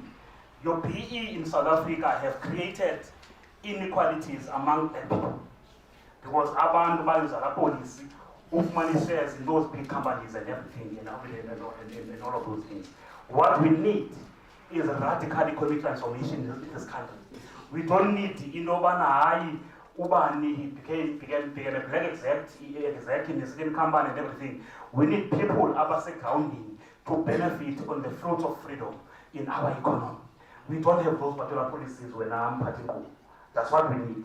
And also, as we have an angry society, we need an activist society.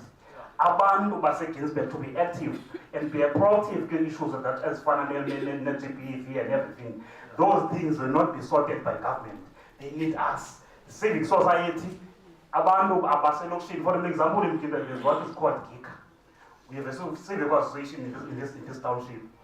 That particular organization is the one that is going to drive a social program that is going to safeguard abantu abangomama and other vulnerable groups. We don't need these talk shows.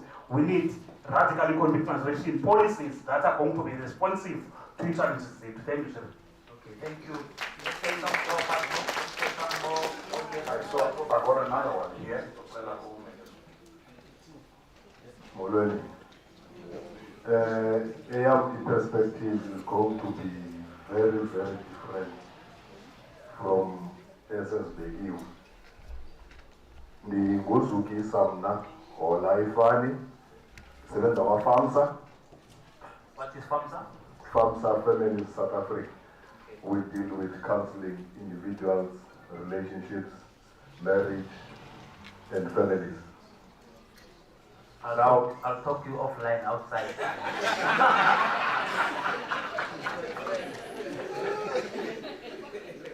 There's quite a few things that I've jotted down, but I'm sure I only have 2 minutes, or I'm given all the time. Okay. There was a question raised about what is the problem. Now, people do not want to take responsibility.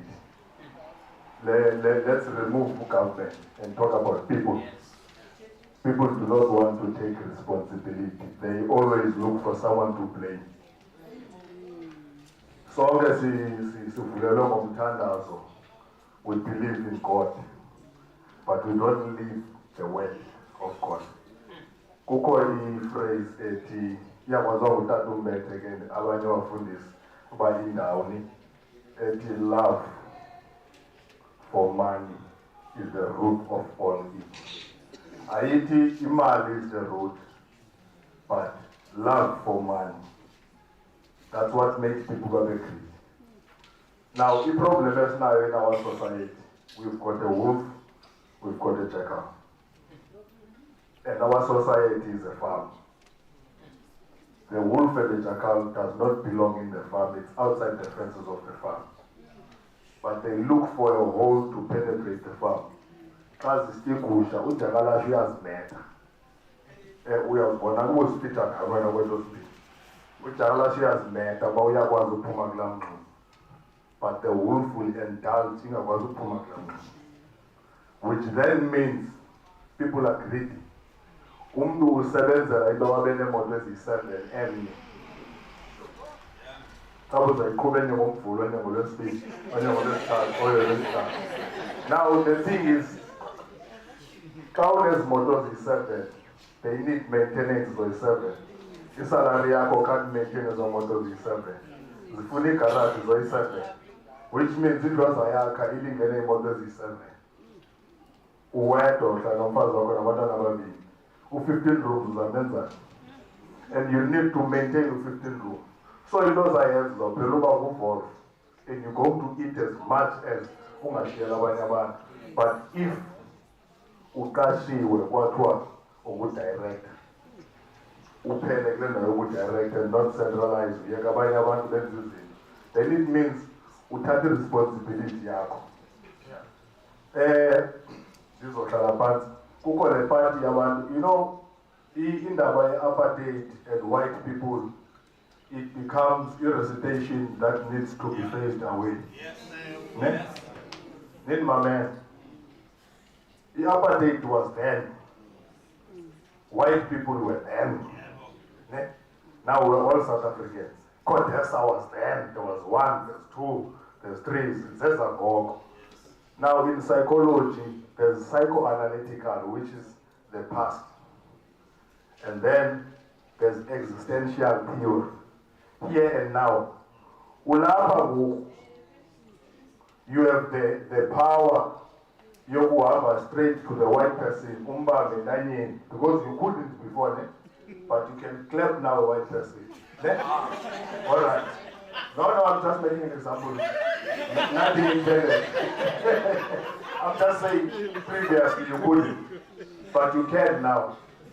But now, during the time of the contest, after the Great Eight, when Kwabakoi speech from Nelson Mandela, education is the key to success. Young Mandela who takes it, how do you then be given effect? Effect? Because it happened that what Tom Trump, we had about party effect, because the minority bus. Oh. Because get pesa abantu befuna i-radical change kuliwe kugxothwa amabhulu. If our izawusheka i-tractor besizawuxuthana ngayo, kwenzeka loo nto nangoku ugovernment aseyifa i-tractor ezilalini. What happens ezilalini? They take ownership. Kuthathwa inkunzi enkomo ifakwe elalini kuthiwe yelali, but udibana nayo ivalelwe kwabantu kwadlamini ayikwazi uyava kwathini. So all these things, before you go to people and say, we need to do this and that, you need also to prepare people. Because abantu bafana nejojo tank ezivaliweyo, they are unable to receive even though you give. Because yona nto abayirhalelayo. So what needs to be done? People need to be educated.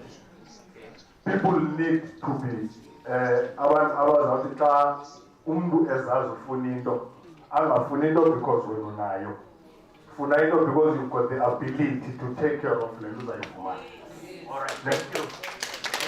Let's take 2 more before I go to the panel to give us a little bit of a way forward, and so we can go to our group. That's right, yeah. I think I'll go to that side of yes. the audience. Yeah. Thanks for when that example not informed. All right, I saw a hand here with Tony Bishop.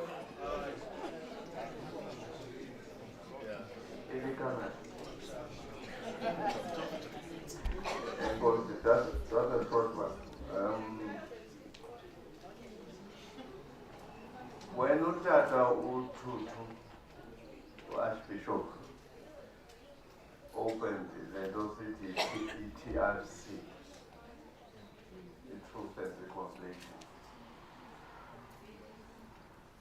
God is younger. What? In South Africa, we need to view the corpse. Yeah, buddy. I think Apple, showed up on the process. Ukuti, this is learn and do.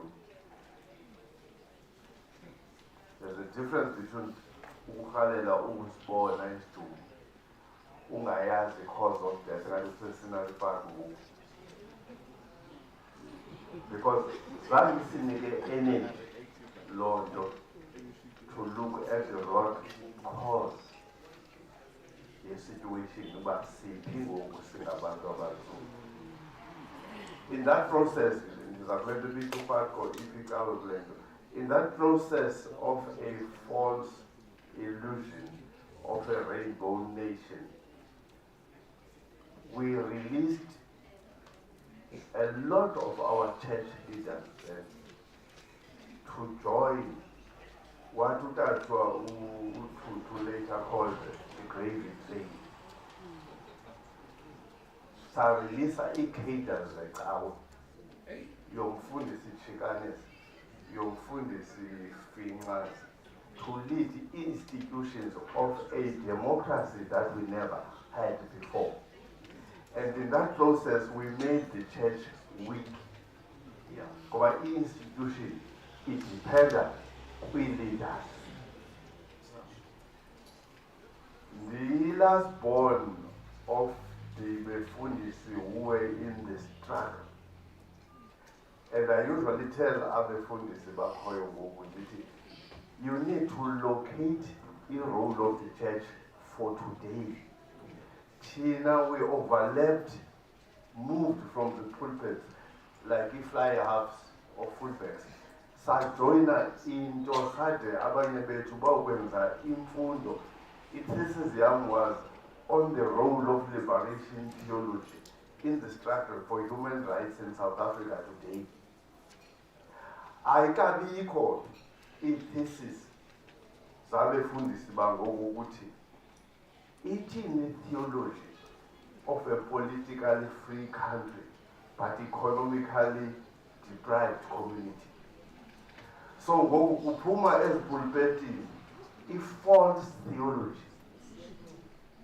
Yangenelwa ngoJakalala, abashumayela into esikasibiza the prosperity gospel, which is not Christian gospel.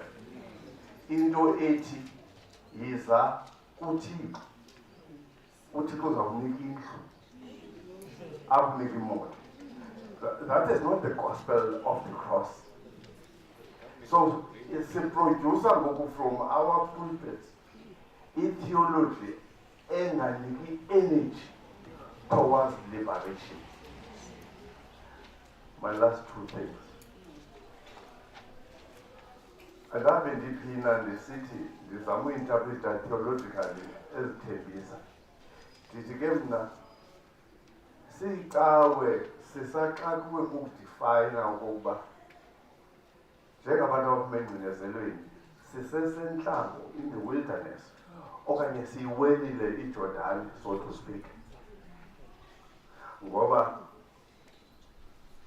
umcinga umama kaBethusile wacula ingoma engicinga uba ngoku ibalulekile athi simile eJordan, abanye bayawela, abanye bemile.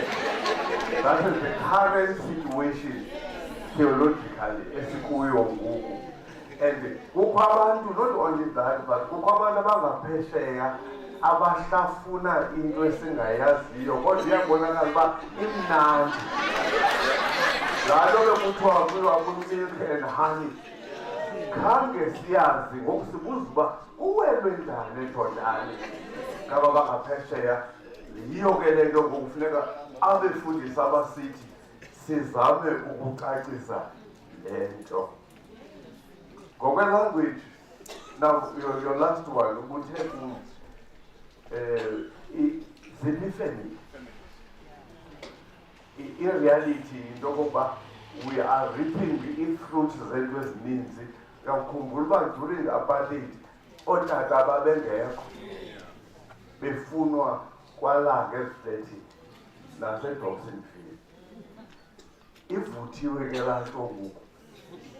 Ngaphezu koko, nakasiyicawe, we are paralyzed as church because icawe yakhelwe phezu kwemitshato. And ngoku imitshato inqabile. Kodwa abantwana bayanda. Uyayibona nje. Ndingene ecaweni kumfundisi phaa ngo-1976, umntana ongazalwa ngamtshatweni simbhaptiza singamfunuli. It was confused icawelo kahle. Wawubhaptiza abantwana unika umfundisi mosu athi ndiyakubhaptiza emgonini. But ngoku icawe was not ready theologically ngokwe-doctrine to understand into yoba umntana uba khona ungatshatanga. Ayikaphili till now. So i-rejection yomntana othi wena baphi abantwana bamadoda abasithi ahleli apha is still a big question. So in other words, necawe le wena nithembele kuyo needs to be redeemed from itself. It is a lot of things. Ndiyabulela kakhulu. Wakhe wathi omnye umfana eshumayela ke wasebenzisa ilanguage yeli xesha wathi ingxaki singabantu abamnyama eSouth Africa siphakiwe. Akayazezanga i-experience umntu wakhe waphakwa. Ushiyeka umile ndiyayiqonda. Ungaziqondi into yoba kukho into ethathiweyo apha kuwe. Uzuxelelwe ngabantu bathi naku umntu umsebenzele nto yakho, into yethu imkile. And the question is social cohesion is how do we restore our lost value? All right, thank you, Bishop. I'll take one more. That's the song we are talking about, Jordan. Okay. Oh, no, that song, and he's saying for this, in as far as our freedom is concerned, he cannot really locate us biblically in terms of where we are, whether we're still crossing the Jordan or we've reached the Canaan's land. And that's the problem. We also don't know whether we're in the Canaan's land or we are still in Jordan. And that becomes it. Now, he's raising, Bishop, the social cohesion will be infiltrated. Uthi nenkonzo ihijackwe ngoJagalashi. Bazothi phakama ku-wheelchair ngoku kanti bebekunike i-25,000 ngoba bapreacha ivangeli ye-prosperity. And then he will also, what he's saying is very serious from a social cohesion point of view. Laa nto yokuthi ii-borders zethu ngoba naba lapha elokishini isesithi ngoba naba bagcwele edolophini nakwezivenkile i-township economy inike nabani ngoba naba barana iivenkile zaseGinsberg, because that speaks to social cohesion. Kwakubakho amaxesha kuthiwa mnantsi imali ngothenga umilimili kwamamjwarha trading store. Isekhona na imamjwarha trading store. So uthi ke ngokumfundisi we've been infiltrated ungene oJagalashi. And so let me just take one more hand that side. Okay. All right. What are so many? Yeah. I'm going to ask the panel after that, just give us some direction and some queries that the table must be in conclusion. Let's hear. Well, thank you very much. I think I'm going to raise only 2 points on the basis of time. Number one, OMEC has asked a question that have you accepted our differences? I think that's a very important question that we need to answer. Even before maybe we go beyond the issues of history, where history is concerned, have we accepted our own differences? Normally as black people, have we accepted our differences? Have we accepted that we are not Zulu and we are speaking something different from someone, maybe from Utabi J. Taban? Because we find that in many cases we have a problem of ethnicity in addressing most things as social cohesion is concerned. I worked in Joburg some other time. Immediately when they hear you speaking Xhosa, there's some kind of attitude that you get. Because they say Xhosa think that they're better.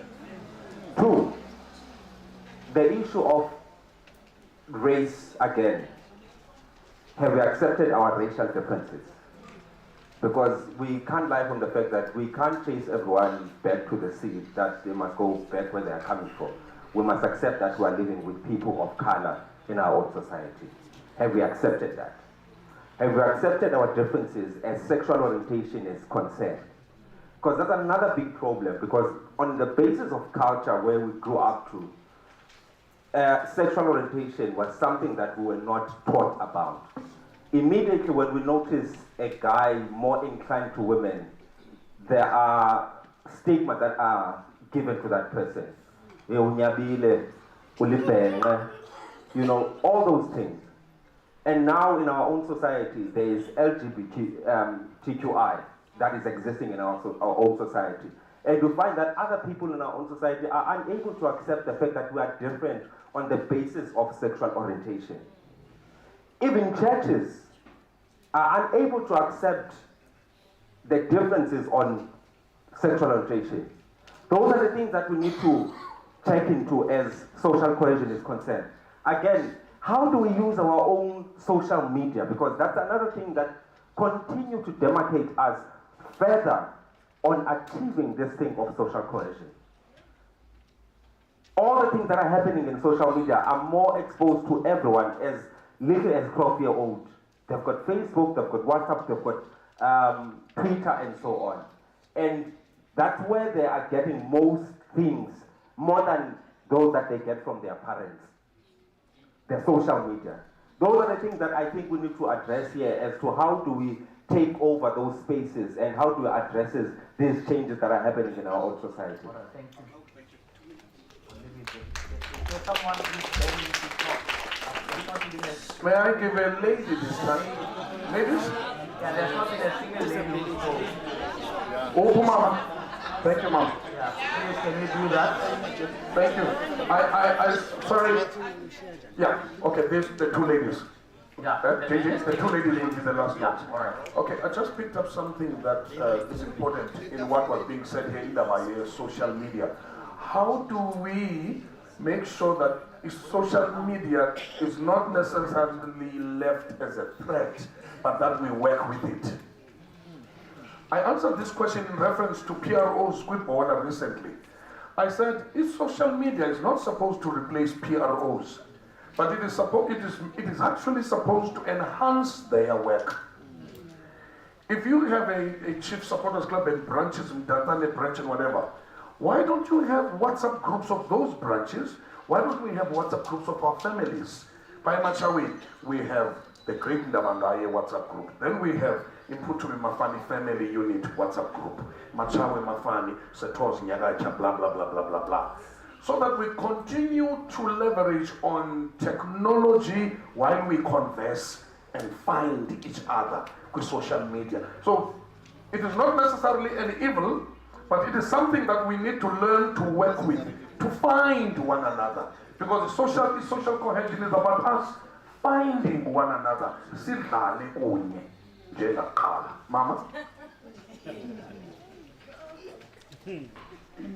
Because, thank you. Ndozo Gadana. I'm a founder. That is Aminguku Community Crime Prevention Program. I'm also a founder, Kantozo House of Mzansi Creatives. I just want to talk about Usizami Nguko. It's a community crime prevention that I founded out of my bitter heart, I would say, which is Ebuhlungu. When I looked back at South Africa specifically, from 1994, how things have brought out to be in our country. and Sapangea. But I just thought I must do something. I just wanted to do something and make other people do something. Because the crime in our country, we have normalized crime. We have made a crime a very, very unnecessary topic to talk about. And it's like we don't prioritize the crime. And yet the crime has so much damage. And the implications of crime to our future, to our progress, to everything that matters in our lives. The crime always sets us back. The prisons zigcwele abantwana. The prisons are zigcwele abantu. I just felt so sorry for even abantwana because children are in prison for things that they have not done. They are in prison for unikwa into yothengisa by an older person. Umntana is in prison because people are in prison because an adult did something. I just thought, okay, these programs, I must make people, who wants to follow and say, let's do crime and drug awareness, or just to sensitize them that this is dangerous. It's not something. I'm so worried that MEC said that you can identify problems in your parliament. But I was wondering, but these solutions is it as Tina? It is crime to fight in parliament. It is crime to show the public how people solve their problems. It is a critical thing that parliament, they can't debate.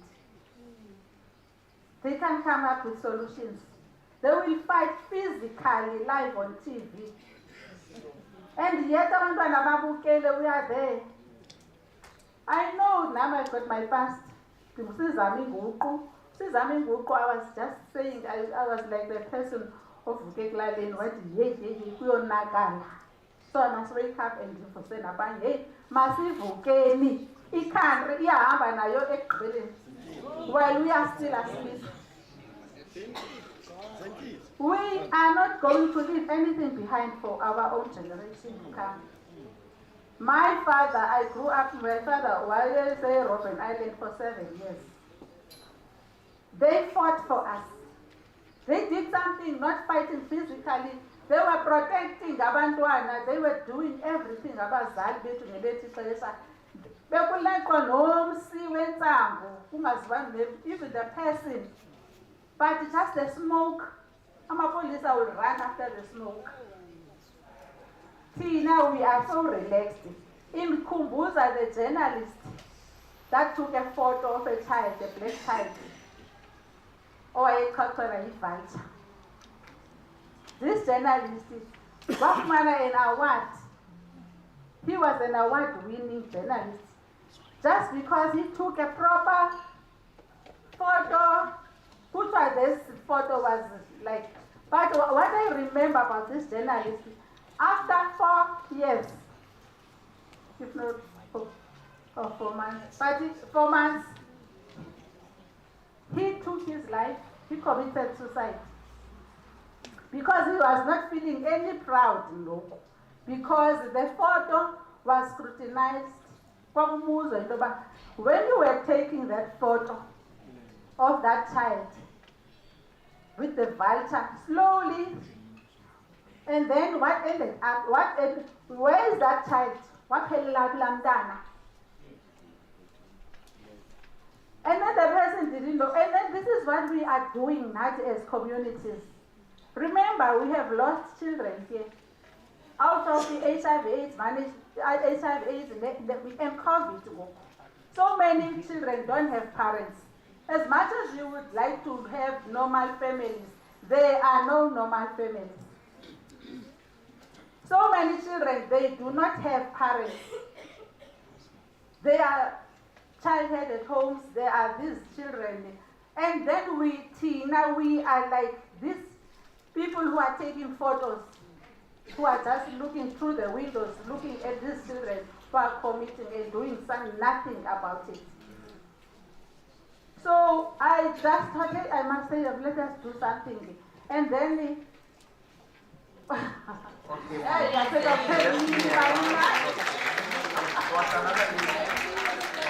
I know. That's right, Miss Money. Yeah. One more lady before you go. Yeah, there's a lady there. Okay. And then JJ, please allow me and all of you ladies and gentlemen, so that we are not seen to be discriminating against those that are disabled.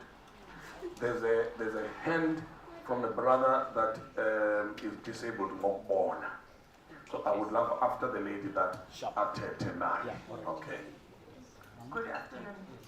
I'm Defon Koto from Buffalo City College. My F. Thank you. I'm standing up here as a Tswana person. Let me put it like that. And I'm doing this deliberately because I wanted to be part of this. I have been in the Eastern Cape for 27 years. Sure. You're no longer Tswana. I'm still Tswana. It's another country. Yeah, sorry. The reason I'm doing this is because I'm happy when Chief of Staff said, when you want someone to leave the Eastern Cape, what is it that they're going out with? As an educator, most of the times, our main challenges in the classroom, my F said it very well, that where are the families? I'm raised by a single parent, and I'm very proud to say so. I'm not a single parent, and I'm very proud to say so. If a single parent could raise me so that I don't become a single parent, that means there was a woman in that person that could structure me and shape me to be able to know the difference between right and wrong, and not being shy to admit her faults. Now, with society, we have children that we are teaching that don't have parents. I always say this in my classroom. All of you here are NSFAS children. What does it mean? The parents took the responsibility out of their hands and gave it to government. That they are complaining about the same government. When your child does not have money to come to school, you as a parent give government that responsibility. You no longer can make means. Most children now we are raising, we are saying they are orphans, but the parents are alive. The parents are there. Now, when I have problems in class, who do I negotiate with in order to mold this child? SRC. Are we raising a fine society when we're doing that? SRC is supposed to help me to be able to raise the issues their students need, not the home. The home still has a responsibility. SRC is supposed to help me mold and say we cannot be discriminated because of our backgrounds. But we as families are helping that. You look at these children as beautiful as they are, and you're saying they are coming to work. Why? The first money they should get as a living allowance, they're supposed to send it to you to try and buy food. And I was happy when NEC was saying she is part of the leadership. They're supposed to come with solutions. If by now, this is August, the school opened in July, the first week of July, they have not even received their allowance. Who is maintaining these children for me there? Today they've taken it to streets. Not because management cannot manage well. Our principal is only 2 days in our campus. And today there's a strike. Why? It's because children are tired of waiting for bigger officials who she has put it very well that we are living in town. We have everything, but we've forgotten about the child. I am from Pretoria originally, but I'm here in the Eastern Cape. And most of you here are wishing to go back to Joburg and go and work there. And not come and look after the poorest community that you are raised in. That you should be going back there and help them. You don't bring the initiatives that are there in Gauteng to your own local town. When I go to my in-laws, it's like I should close my eyes because of the roads. But nobody in Pretoria will come and fix it if we don't stand up on our own. Right here. December I bought a tire. February I bought a tire. Now in July I was buying a tire. Why? And where is the government? You are going to say, department, who is working in these offices? It's us. If I don't stand up at Buffalo City College and make sure a black child comes out there with hope, comes out there with a future that she can be able to look for a job and not have to sleep with someone to get a job. That means I would have failed South Africa.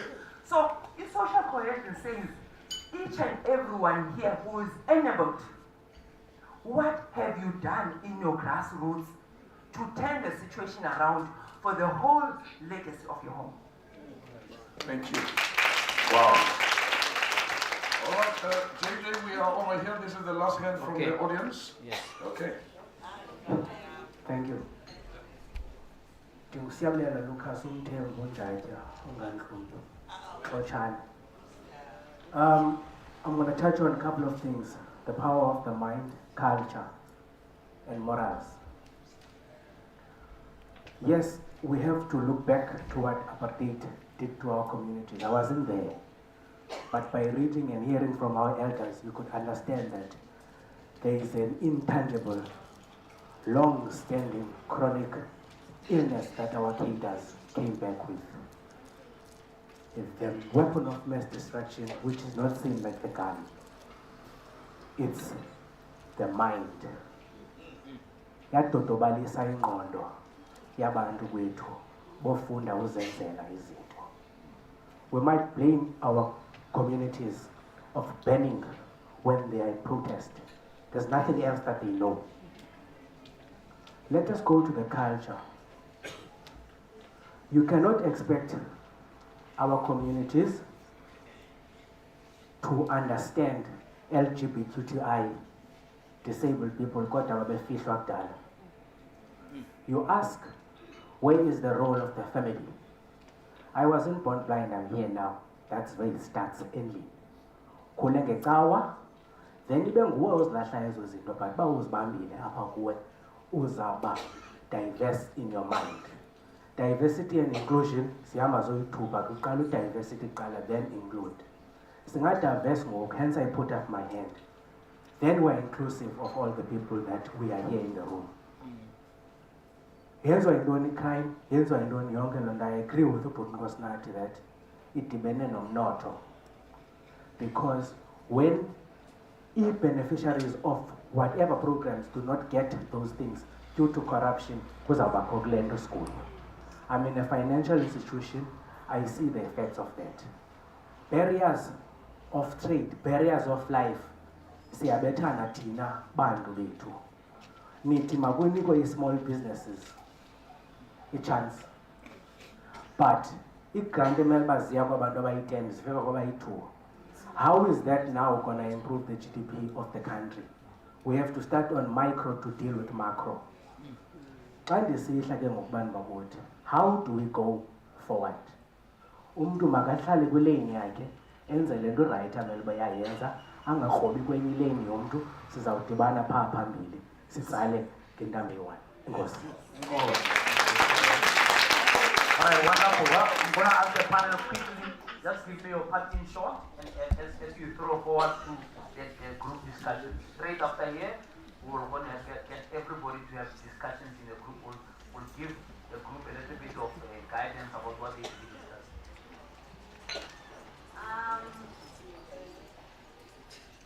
Biko uthi kukho ubuntu bethu ebenziwe ngabantu abamhlophe.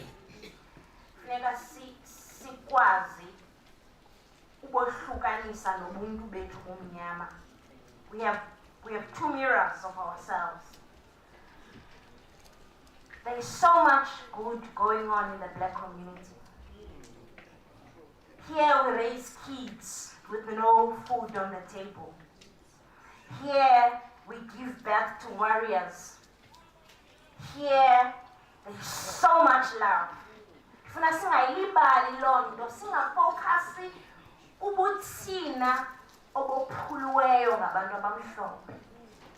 Now ke JJ, ndizawuthi isithembiso sikaBiko kunyanzelekile siqale from the basics. Ndiyathanda abantu xa besithi khanikheni indlela MEC, khanisinike namanzi, khanisinike izikolo, sibone ke ngoku ukuba i-GBV le izaba khona na xa amadoda wethu noonyana bethu bephangela benesidima. Sithi khanifundisa abantwana bethu, sizothi xa nibafundisile sibone na ukuba iziyobisi nayo yonke le nto sithi yi-black community ibe isi-social ills oppression. Mna ke ndithanda ukubuyela kuBiko. Ndizawuthi cela siphile ezuBiko betshile, cela sizingce ezuBiko betshile, ndicela sizithande kwenzela uba singathi xa sivula inews sibone igazi lethu phambi kwe-TV liphalaza.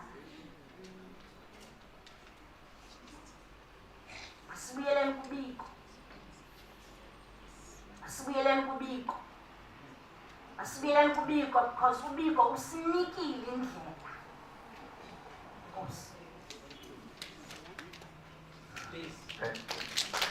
Round of applause. Thank you.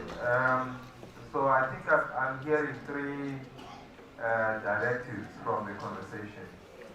The first is that government needs to pull up their socks. And principally, there must be an efficient government and there must be an enabling government. The second directive is that the economy must not misfire. Principally, that the economy must grow, and the economy must grow in a way that is inclusive. Right?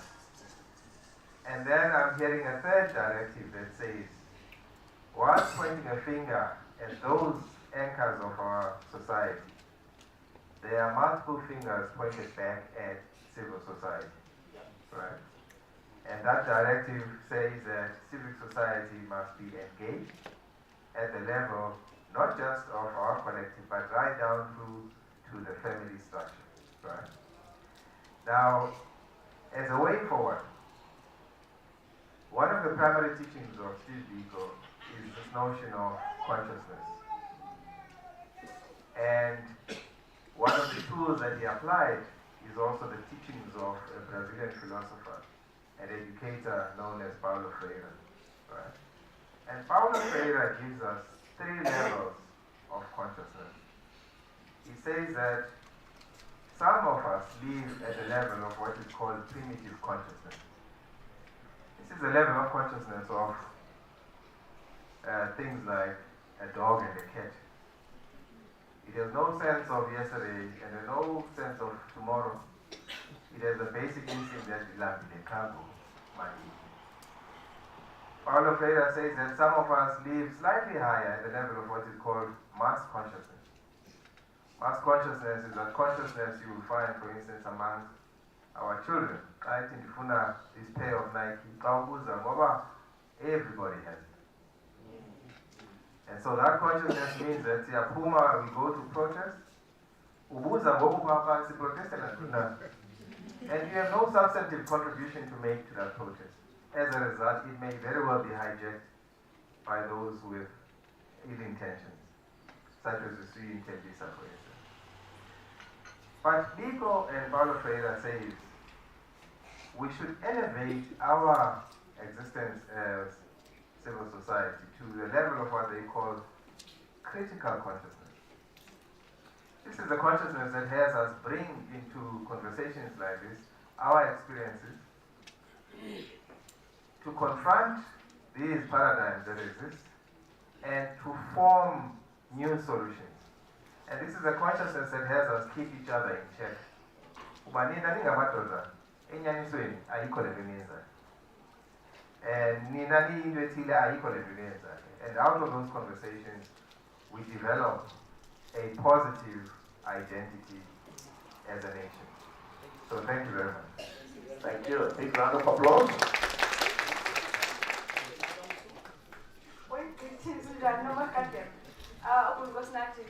Excellent, beautiful. Touched a lot of what I was going to touch on. And I wanted to say, I wanted to control that from like a week. We're going with, yay! So, and it challenged Yalando, in a sense, I said, I see as I siyayazi sikhulisiwe ngayo ngomakhulu bethu. Afike kumlungu acinge fanele siyaqala izinto ezinto asixelele nge-indigenous knowledge systems. Please, kudala sizazi izinto, kudala sazenze. Athi organic farming, kunini sazenze ezo zinto. So I want us to remember abazali nontanga bethu that we have always been enough. Ne?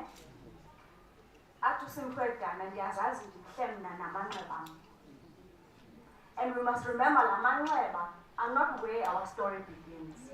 Says kind of decolonizer. We were people, girls. A quick thing in trying to heal something that I've been struggling with for a long time. I discovered that as izinto endikhule mina kusithwala lukhula. Gamayes esintu. But wafika umlungu because wayengaziqondi engazazi wazidismisa wathi tshentani ukuze iyadi ibe clean kufuneke ukhula lususwe, right? So that kube clean lukhula all. Kanti izinto thina ezasisiphilisa singabantu. Now xa efuna ukwenza imali ukholwa yile nto mos umlungu, right? Because xa icontrol imali ucontrol into kunanga uzawuthetha ntoni phi anxibe ntoni phi bambambe esuswini. So now they bring back now the understanding of izityalo okhokho bethu abakhula ngazo. We are talking now about the indigenous ways of healing. That is called now what I've learned from my experience in working with communities is that amabali wethu are enough, amabali wethu are sufficient. Briefly, JJ no, but I come from A. Oyena mntu wasifundisa engekabikho Biko, and the Bullock massacre. I engaged with them and the Bullock massacre. What Ukijima did was that what how Kululeka here, and once we look at Bandi, I took a pillar for man. What how Kululeka Ukijima and created an ecosystem where they did not need to travel anymore to Echo Man by Otengisido, that's when the problem started. When Abba who could not come, was not coming to Ekoman any longer. And then Bangena Umshab. And then they are occupying Umshab. How dare Nyama occupy Umshab for 1913 when we have just passed the Land Act? So we were liberated that we as black people are enough. We can create our own self-sustaining communities where we can be able to produce izinto that we need to survive. Then Umlungu dealt with us, all right? So it's very important that. So when we think about izinto, I wrote here, Biko, where we speak about health equity, the community engagement. There's a story behind that. When our people could not access health care that dignifies them, that protects them, and the people that they were engaged with decided to ensure about these health equity in this community, right? Currently does the same thing.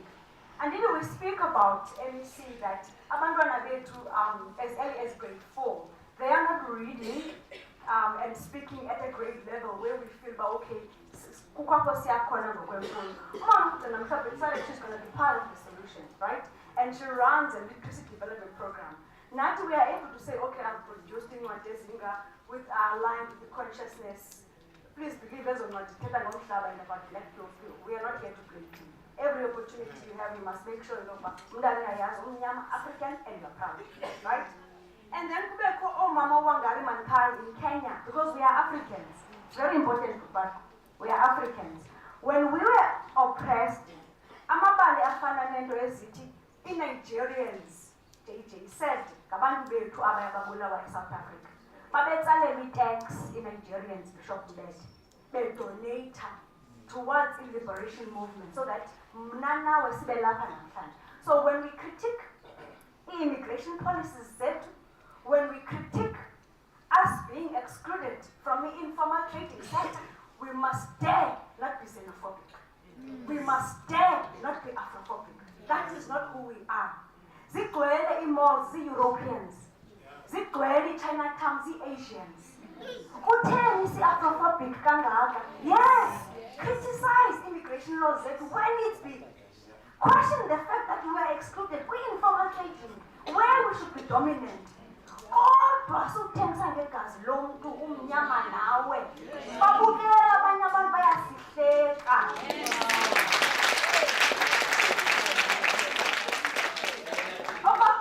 The last one, the other thing I would want us to consider, language. Ipolicy yethu mama, masiningomama ethu mama. Ipolicy yethu ithi Pi foundation phase onomngqushwana. And it's in a home language, we trace this course up. Then we know first additional language and. I guess we have better resources. So now your higher policy at Indo Etum must be honest new language one is. So that bana dula boyu, but to take but to have a work as so maybe what we need to do, Tinabandu got access. Somebody mentioned something about social media and right? Our schools have got Wi-Fi, isn't this? Maybe then let's consider creating language hubs where if physically Ungana cannot get to a Fox grant where we still require for Wi-Fi, then we can get virtually and. Let's stop seeking solutions from the solutions lie with abantu. Is all of 10 is kageza bakuvaliwe kubi ukudla. Bapha abantu.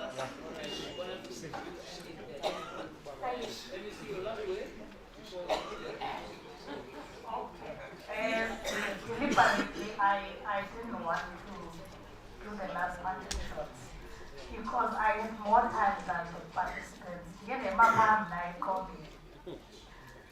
But I think if we are to take anything home, let's take these two things. Utatu Stephen Biko. Ukuze sikhululeke, kufuneka sibe sikhululeke ngokwasengqondweni. It all starts there. And ukukhululeka ngokwasengqondweni means you know who you are. Ukukhululeka ngokwasengqondweni will lead you to the critical consciousness. Ezithethwa kunyana katatu. But secondly, utatu diploma. The politician was not called the politicians. Utatu diploma. For Congress, we must be loyal. I'm paraphrasing again because I'm down. For Congress, we must be true. For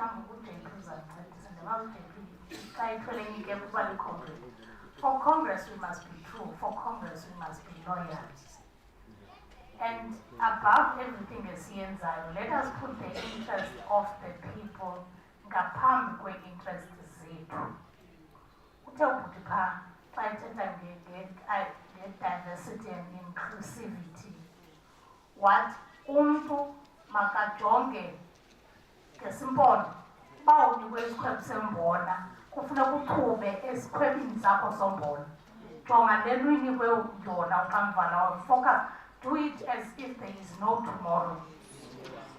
If you are a politician, you must be loyal to the cause of the people. You are given responsibility to oversee ukuphathwa kakuhle kwemali zabantu, because zezabantu ayizozakho. Ngaloo mali incinci inikweyo kwaDesirag, champion programs eziphuhlisa abantu not wena fezeka, such that you get clean audit.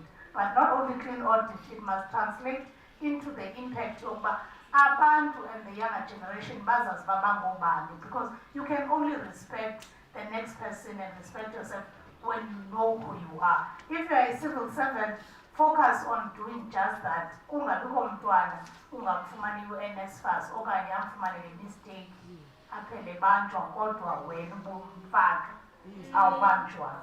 So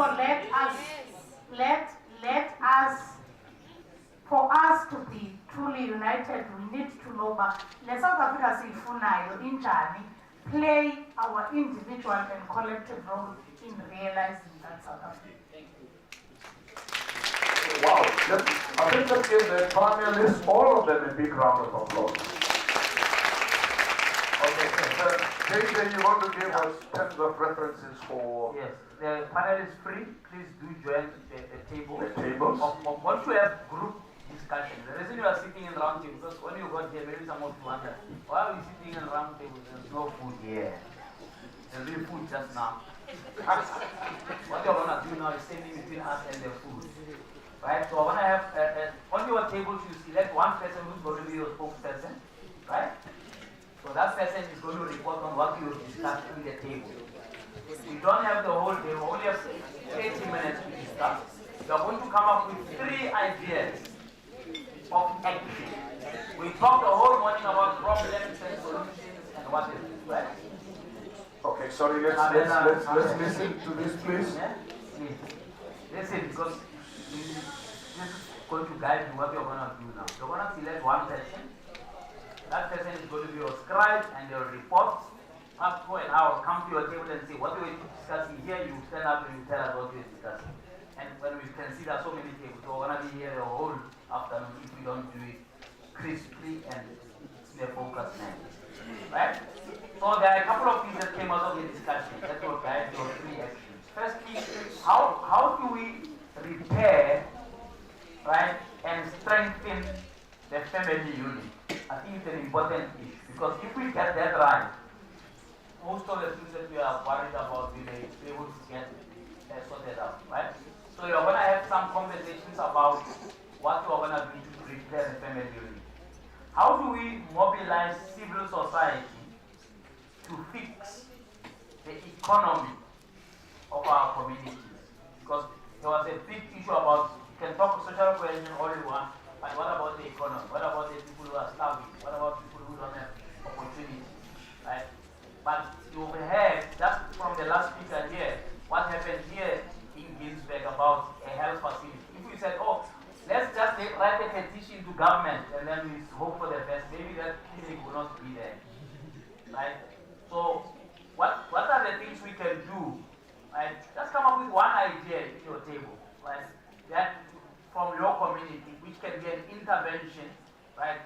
For which you can be supported by whoever, by private sector, by government, but it's your initiative as that particular community. For civic development, civil society, yeah. As civil society, right? That's the second one. Yeah, and the last one, talks about inclusivity and diversity, because that's where the heart of social cohesion is. If you are not united and you are not diverse, etc., it means you'll be fighting amongst each other while Rome is burning some of it, right? So I want you to come up with 3 ideas. I know that you can come up with 20, but we don't. If you come up with 3 times the number of tables that you can see already, there'll be a long list. And part of the trouble with South Africa, there's no shortage of ideas. It's only a shortage of implementation. Because somebody mentioned yes, we had the RDP and we stopped there. But actually there was a CISA, new growth plan, national development plan, and then there's something else now. After the elections that was released by the Minister of Finance, and then there's something called recovery. There's always a new name for something that's not going to happen. That's my problem. So on your table, what I've told you is only guidelines of what must guide you in terms of coming up with those 3 actionable things. When we are finished, right, when I give you 30 minutes to discuss those 3 ideas, be brief, and then come. If the person who's going to report will come to you and say, tell us what you've decided here. Please write it in a neat give a piece of paper, and the lead is going to collect the paper. Once you have reported to it, so that this thing doesn't get lost, just the report. Then we are going to then ask for volunteers. Mamela. Okay. We're going to have 5 volunteers from here who are going to work with the social cohesion advocates to take forward some of the things that we have discussed. So that this doesn't just become a talk shop. In a year's time, decide to come next year, we're now getting a report back to say, last year we had these 3 ideas or 4 ideas or whatever. This is what we have done since then, right? To show that this thing was not a waste of money and time for all of us. So we've got 30 minutes now. Please don't disappear or whatever. Start with the group work now. Select somebody who's going to be your scribe and a reporter. And then start discussing. I'm giving you 30 minutes. What time it is? And JJ, maybe we could do this. Let me label your table. This is 1, 2, 3, 4, 5, 6, 7, 8, 9, 10, 11, 12, 13. 13 tables. 14 are VVIP. So VVIPs, you are table 14. Get together there. Okay, so please note your number. Note your number so that we know exactly who we're dealing with. Table 1, table 2, table 3, table 4, table 5. Right. Table 6. You've got up to quarter to 2. Right? Quarter to 2, and then quarter to 2, we get the report back. Hopefully by quarter past 2, we finish and we can have lunch and then depart. Please start. Lovely. Thank you. Select the person on your table and start waiting. Come up with 3 ideas of action we can take. 3 ideas.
What this game side finishing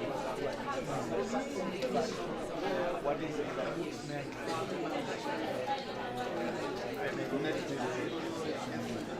the thing, the problem is that because you see man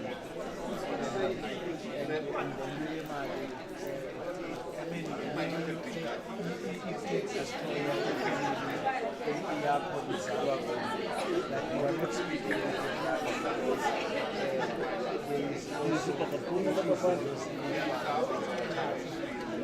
so that also cripples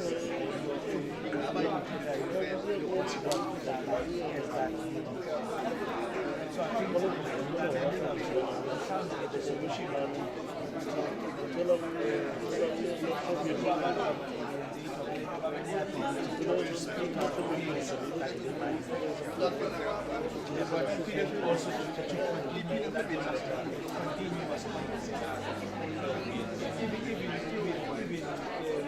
I think, how do you see this to a level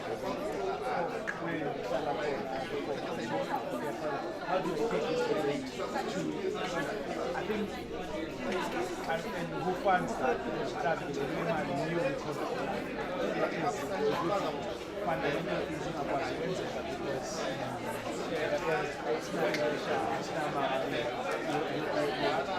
I think in a conversation dialogue because communities are involved. No, asinayazi but ebona ufana nokufika ekhaya ukadlula kuma-2 years xa ubuya ibhedi yami le bhedi aseyobeyisile abanye abanyitshintshile ke xa ungakwazi ukuyala Lord yenza so I think the ability to in conversation about problems also whatever the changes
They are more than just they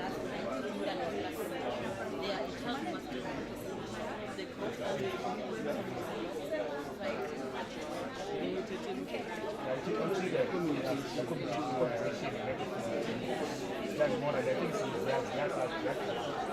abantu abadala bakunikela sinikele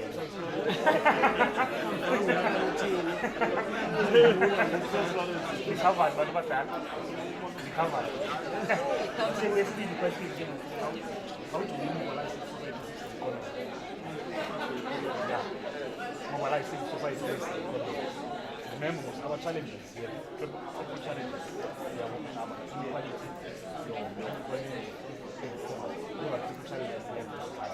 inequality how to resolve this I would say let's give a better compromise. Look at pretend like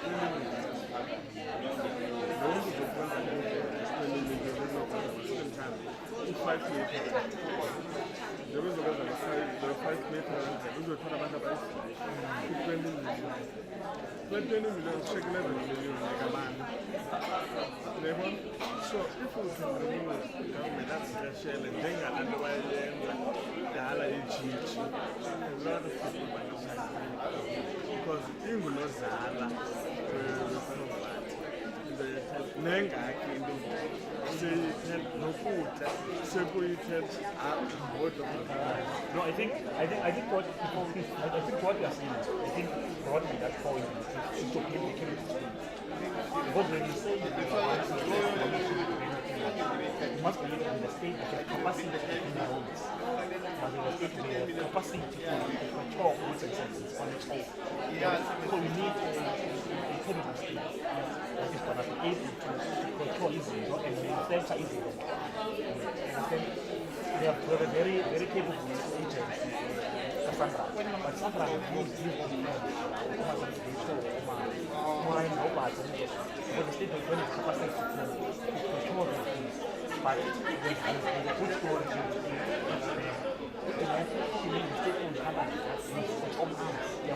they put one of defense to high in arms from Canada. They must have that capacity to do that. So when you have a capable state, increased state capacity, you can be able to pass ban. Yeah, ban of course, to go out the eye how we can. Okay. Where? How to mobilize in society?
current system development. Because you need to develop skills for the state to be able to do the things naturally. When you have young people who are teaching, that is not this like that you have to introduce more artisans, more engineers, more everyone that can have these activities that are appropriate. Abantu bakwazi so it takes capacity but then we have NGOs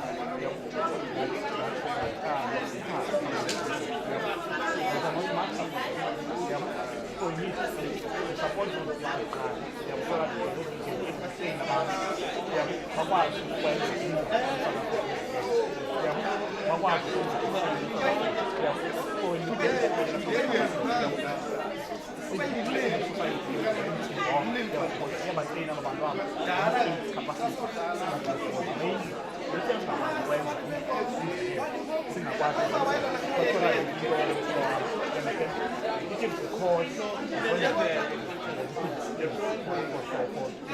fully limited. Curriculum to be more practical.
So we need them to increase their capacity, their abundance, or country economies.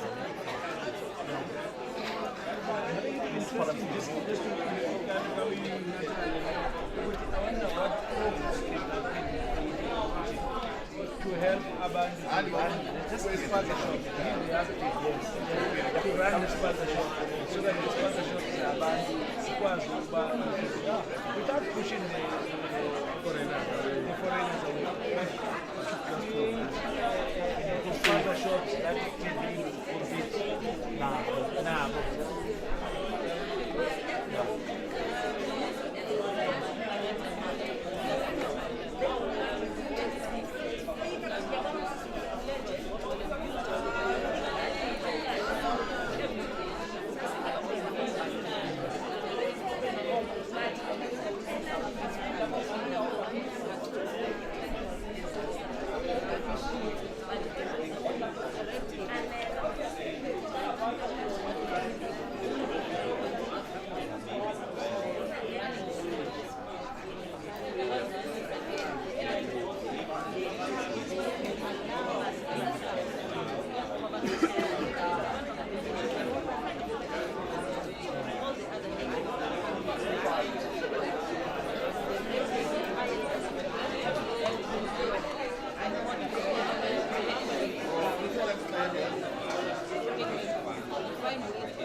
associated affection.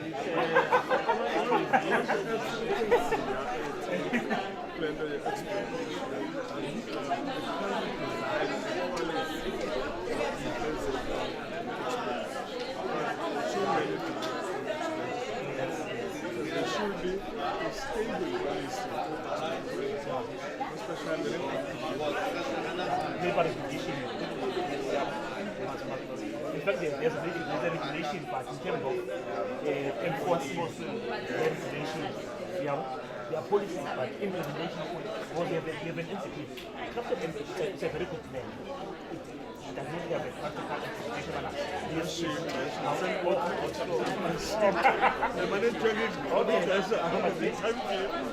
How do we promote inclusivity and diversity? Meaning, how do we become an inclusive society and adjust to diversity? What I learned in the way was inside. I believe in one thing. Focally diversity. Yes. So understanding that is fine.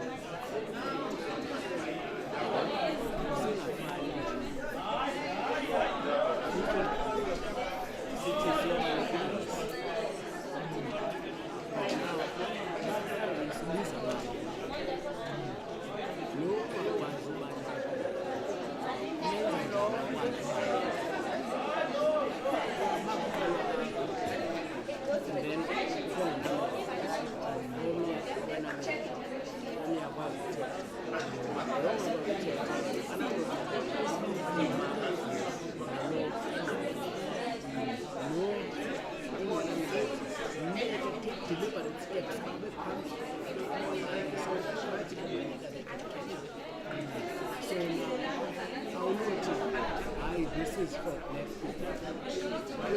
But when you go to discuss issues that matter for black people, you don't bring them into the table. You speak on them. So, self-representation. That's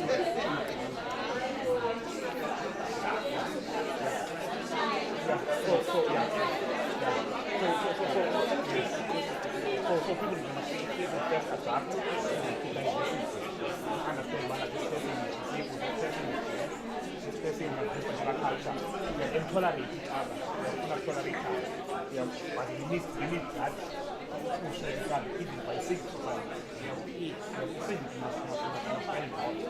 One must say structure here, you must be able to teach and educate the one love. Be able to tolerate the one raise awareness and consciousness. You can be able to work with groups and your different cultures, different traditions, longer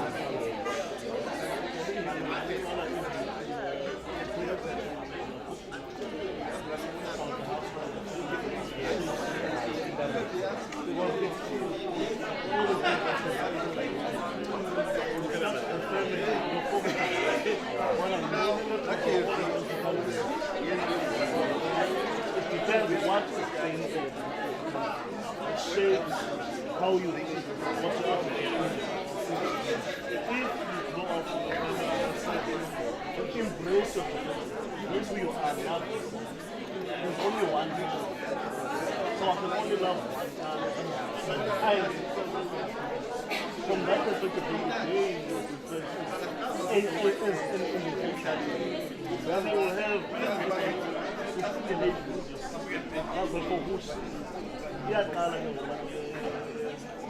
you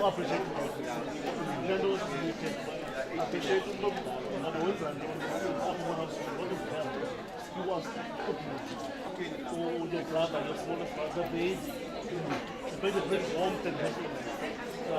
now you are able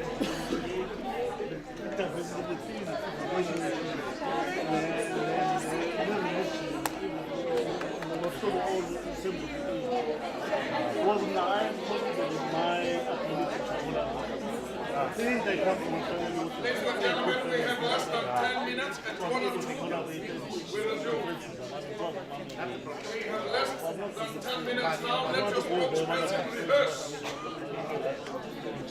I don't care. Because it could be. First they said why left road in the business as an it was not done. If I can accept then the man I want to hear so I think now it starts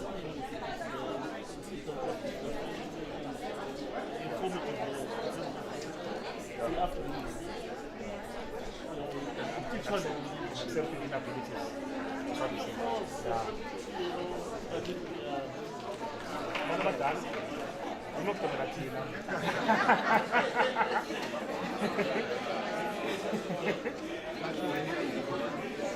well, I can sum it up by saying of the three questions we received, the main point is openness. Openness, transparency, as we say. Everybody in the house, starting with the family, everybody in the house is open and take part in everything that is taking place in the house. This family issue goes to the community, society, we should be open to develop our community. Sihlale sonke sibendaweni sibonisane. Olahlekayo akhwethelwe into the fold. We are part of it. We cannot just lose them. We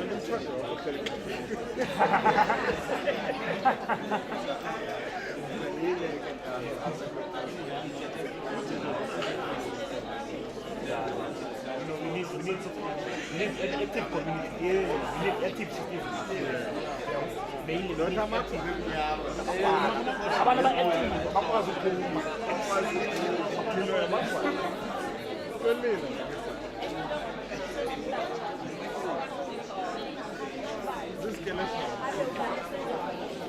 This skeleton is got colors, this skeleton is some colors.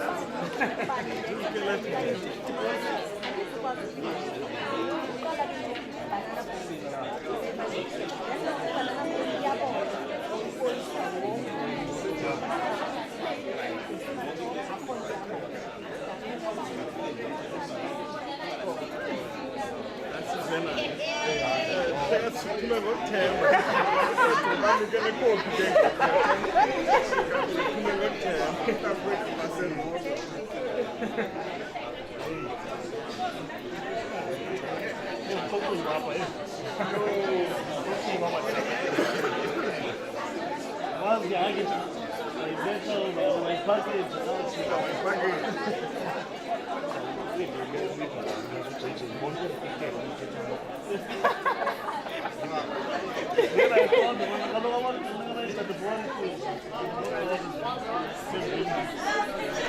Libera.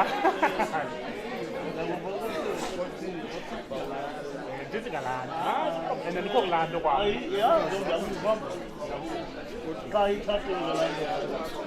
why we have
Buffalo Road.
Okay, the time is up. Biko, where are you? Let's start.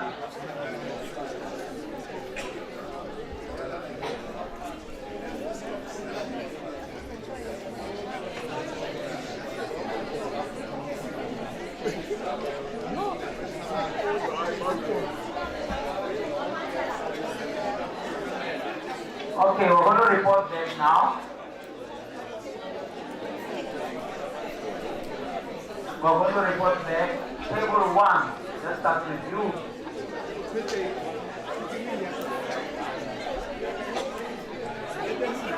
Please, just report briefly what was discussed. Don't repeat everything that was said and go on at a time. Be brief and to the point.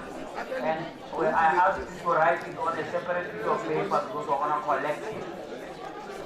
Yes? Right? Come. No, it's going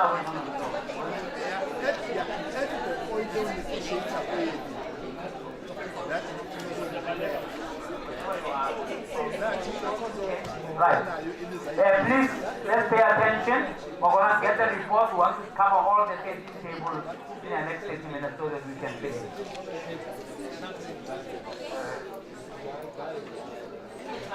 Sorry. Thank you, Prof. On our table, what we resolved is that if you talk about restoration of family units, It's all about what one of our speakers talked about, I think, is the last panelist, when she talked about restoration of indigenous family values and standards. When we talk about that, is that when we were sold the idea of a discipline, we bought that idea, but we had our own indigenous ways of disciplining our families. So the best way now, in order for us to contribute to social cohesion, because I swear all, if I were to use that word, hell broke loose, it's when families started to be disintegrated due to lack of discipline. And if you have families that are ill-disciplined, so is the community, because all the communities are made by different families. So if majority of families lacks discipline, the society will actually lack discipline, because the family is, society is actually, family is actually or society is the reflection of the family. So if you go to and take responsibility from, if families need to take responsibility for their own systems, which is the units within those families. I'm responding now. This is where I would say, no, my child can, the class teacher can actually discipline my child, but I did not do that myself. So if families need to take it discipline. On the second question, Prof, the idea is that we need actually to ensure that civic society gets to participate or be active in economic activities, especially to income generating activities. Because also another challenge that we have, we had our own ways of generating income, whether it's through community gardens or whatever that we used to do. We need to go back and do those things, because I don't remember my grandmother working anywhere, but I used to get food almost every day. But for some reason, I think during the advent of democracy, everybody thought we are just going to be given all these things by somebody somewhere.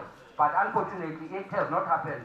So let's go back to do the things that we used to do, because we know how to generate our own economy, and let's participate in economic activities. And the last one, Prof, on the inclusivity and diversity, is that when we as communities, for instance, we talk about the development, our own development. Let's try to involve everybody in that community. And the reason is that all of us, for instance, we do have, for instance, skills, we do have expertise and knowledge, but we do not actually tap on those. Instead, we look elsewhere, actually, for other people, while we leave people actually in our own communities that actually can contribute effectively and immensely in those economic generating, for instance, activity. So we need now to include them. So we are also saying now, if government had to be involved in that, but they must come down, for instance, to the ground and ask the communities what is it that needs to be done. And the reason is simple, Prof. If you look at the issue, for instance, of RDP houses, everybody would say, I'm going to my Mandela house or RDP house. And the reason being, nobody came to the community and asked them whether you need houses or what you need. And then if that was done, people will tell you a different story that, look, we do not need a house instead we need something else. So people have to be actually consulted from the grassroots and be included from the conceptualization up until to the implementation of those economic generation. Thank you very much, sir. Thank you so much. Round of applause for Kato. Wow. All right. Okay, we're going to get the spokesperson of table 7 here. So I will deal with these tables. I will go from 7 to 10 and blah, blah, blah, blah, blah. And then you deal with that side. Table 7. This is taking from the spokesperson for one. Hey.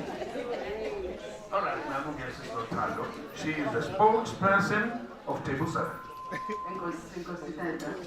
Mandisibulisele nami egameni elihle lenkosi yethu Yesu Kristu. Amen. Okokuqala kule question yokuqala, how do we repair the strength with family units? Okokuqala, ibandla liqala ecaweni.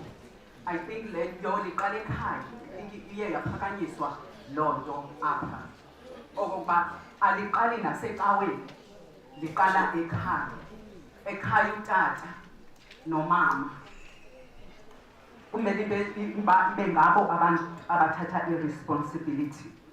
So inkonzo yona ingenelele ke ngoku uku-encourage laa ndlela yento kokuba umama notata bahlalisane njani, ngoba siyayazi into kokuba utata yintloko yekhaya, utata nguYesu wasekhaya.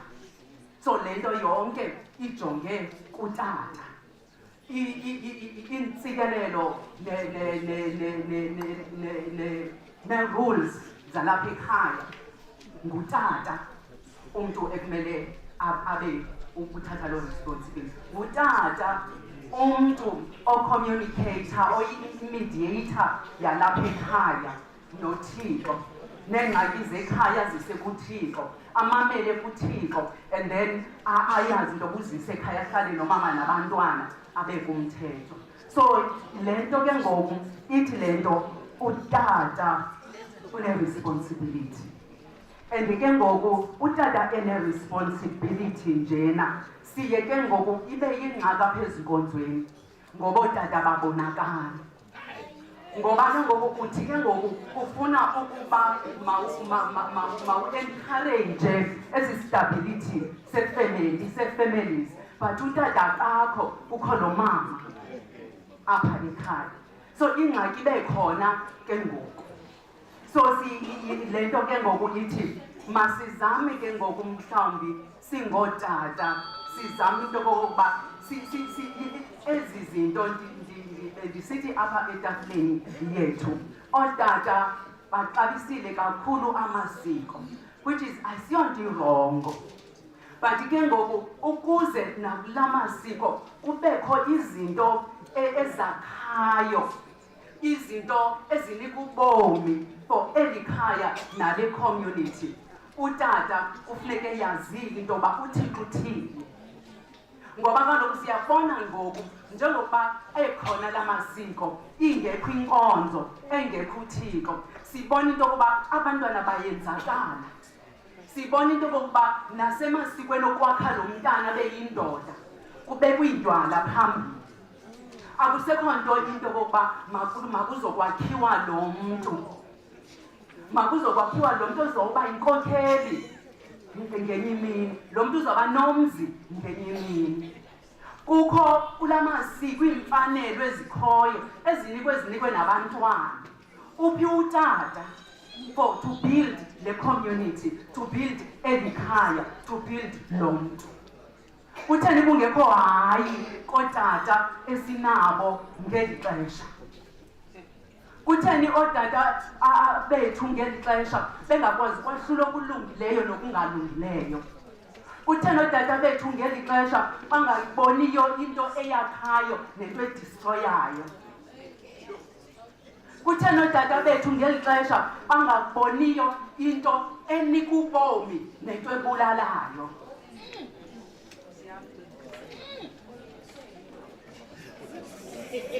Ke ngoku le nto ayikho enye indlela yento kokuba kwakheke ilizwe lethu. Botata masimfune uThixo, ngoba kaloku uThixo umntu odale umntu, uThixo umntu olungisa umntu, ayikho enye. Sibini xa the second one now. Yes, ndiza ke ngoku the second one, how do we help ii-communities zethu? Sixakeke kakhulu singabazali, asinalo ixesha labantwana bethu, asikwazi.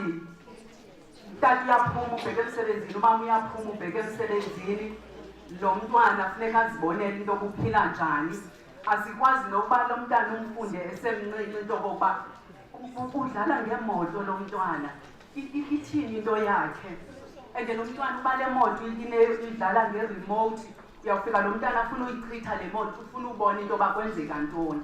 Akakho utata nomama to observe laa nto azobona into yoba lo mntwana ipashini yakhe yintoni, kwezi zinto azawuzifundela lo mntwana yintoni endinokumlandelela sinokumlandelela kuyo singabazali apha emfundweni yakhe. Ngoba kaloku abantwana ngoku noba uyafunda noba uba semsebenzini uba semsebenzini ozoba frustrated because awunapassion yale nto uyifundayo kubekho ingxaki.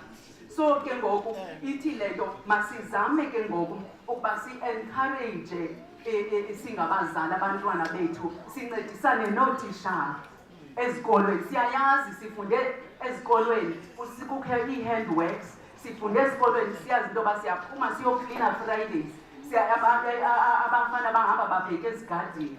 Izinto ezingekhoyo, izinto kumele uba even nee-SGBs ezikolweni zizinto ezikhuthazwayo. Kuyonakala ngoku ingathi sivumela izinto ezingakhiyo ngoku sizibonayo into yoba azakhi, kodwa sizivumela into yoba zingenelele kwezi ndawo zakha umntu. So ziyafuna ke ngoku into yokokuba ukuze sikwazi ucreata obu butyebi, nathi kuthiwe into iqala apha engqondweni. Kuthiwe iqala apha engqondweni, sizifune into yokokuba sifuna ntoni kanye singama-Afrika, ntoni esiyifunayo. Nokuthi abantwana bethu sisoloko sibabhekisela phasi ngabantu abadala. Asikwazi usebenza nomntwana, asikwazi ukuba senza into ubutata usebenza kulaa msebenzi wakhe ungumechanic athi ngenye imini kubantwana bakhe nokuba kuseholideyini mandihambe nalo mfana wam azoba nibona into yoba ndenza ntoni pha emsebenzini. Okanye umama ndithi xa ndilapha endlini okanye noba ndiyokwenza into ethile ndihambe nale ntombi yam izondibona uba ndenza ntoni. Sizenzela thina abantwana bethu sibabeke phaya bazawufunda ntoni. Okokugqibela ke ngoku how do we enhance i-diversity? Okokuqala funeke nalapha mhlawumbi nakwi-communities masizame uku-identifya abantu nezikills zabo. I think ijealousy iyasibulala kakhulu. Ndinomona uba ngabe ubani wenza into ethile andimxhasi futhi andiyi ndiye kuye ndifuna ukubona into yoba le nto uyenza njani. Noba siyabona sinabona aba bantwana asikho into ethi masike siyibhile ke sibize umabani lo wani unesi sipho ake adibane nabantwana bethu okanye adibane nathi singoomama sibone into yoba singenza ntoni na ukufundisa abantwana bethu. Ithi le nto masike sifune into yokokuba masisuse le nto ingumona. Mhlawumbi ke ngoku nawe wena uneskili khawususe le nto uthi yeyam, ndifuna yaziwe ndim, andifuna obani babamayazi.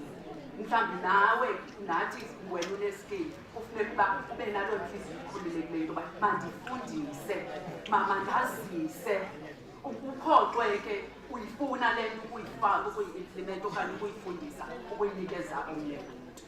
Le-tolerance ngoba kaloku asifani soze sifane. So masizame ke ngoku into yokokuba sinyamezelane, sithobelane, sirespekthane. Nkosi. Thank you, Mama. Thank you. Table 4.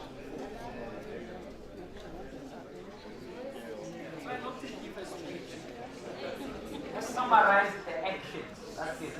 Otherwise, if you all give speeches, I want to leave you at 5 o'clock. Yes. Be brief. Just give me the 3 answers.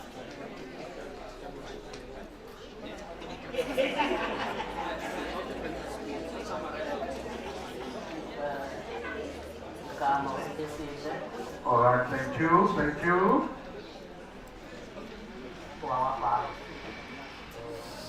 Student headquarters asuke emzimkhulu. Okokuqala nje siyabonga ukuthi kuvulwe ngokusikelela because since 1994 I think iyona nto abantu abamnyama abakwazi ukuphuma be-unite kuyo qha eSouth Africa. The rest iyinkusanzima because iy'nkolo zabantu azifani kanti ziyabaphilisa abantu bazo. Now we have a problem here enkulu ye-social cohesion where people sithi mabayunite but inkokheli ezithi abantu mabayunite azifuna abantu bayunite ngokwenza kwabo.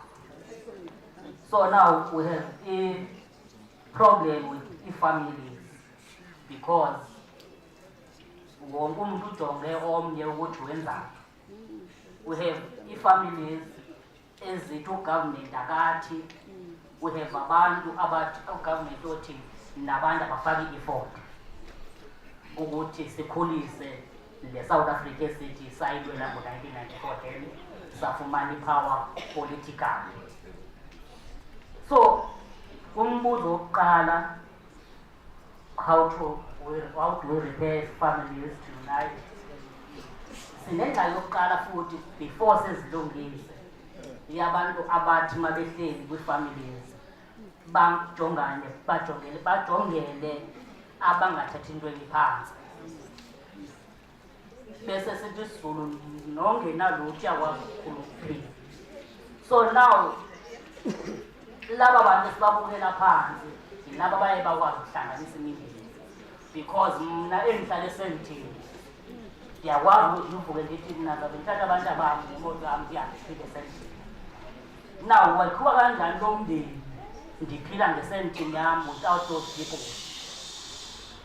Yile nto namhlanje yenza abantu bakuthi bangakwazi ba-united, because sine-problem yapha yokuthi abelungu mabehleli, of which whites are wrong, babehleli bathi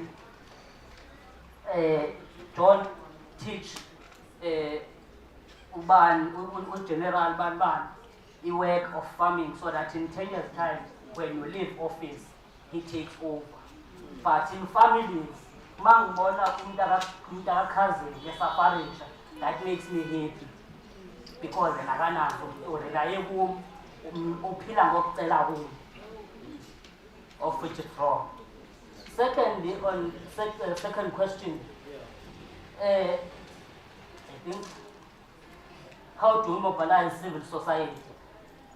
Here, government want people to unite under one banner to make this country grow. The same government ohlukumeza abantu bakuthi. I'll do one example. When students fight for their own right, to get what Honorable MEC, they've clearly called a policy conference as a policies of South Africa. When this policy conference sits, we must. When they're checking the voters' turnout of local government elections, our people are not ready to remove the current government from governance, but they are tired of we must anyway. So the same government united under one banner to improve our society is the same government. Our students mabahamba bemela amalungelo wabo because baba financial students. The country education is the key to success. But in assisting ways. When they strike, there's a student in future. When whites went to police station, banned state property, no one went to whites and said, we are banned. But put education is the key to success. And we want these people to go and unite South Africa. The same people as Bashumezayoti. So it's something that is very difficult to do.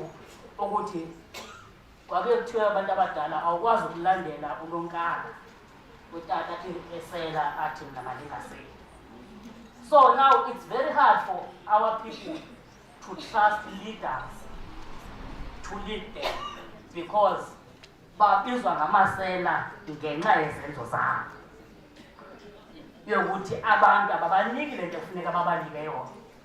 when they khokele bathi they are local councillors, ungabusuke ungu-MC of education uhambe endleleni uyocheck ukuthi ingabe endleleni kuphileke impilo, because uma uzoya emdantsane usetamu kulula ukuthi i-service ifike nanini na, but endleleni khona indawo ezingakwazi ukuthi i-service ifike kuyona, ekunzima ukuthi abantu bakuthi bafumane le nto abathi bayodlulela inkokheli for yona.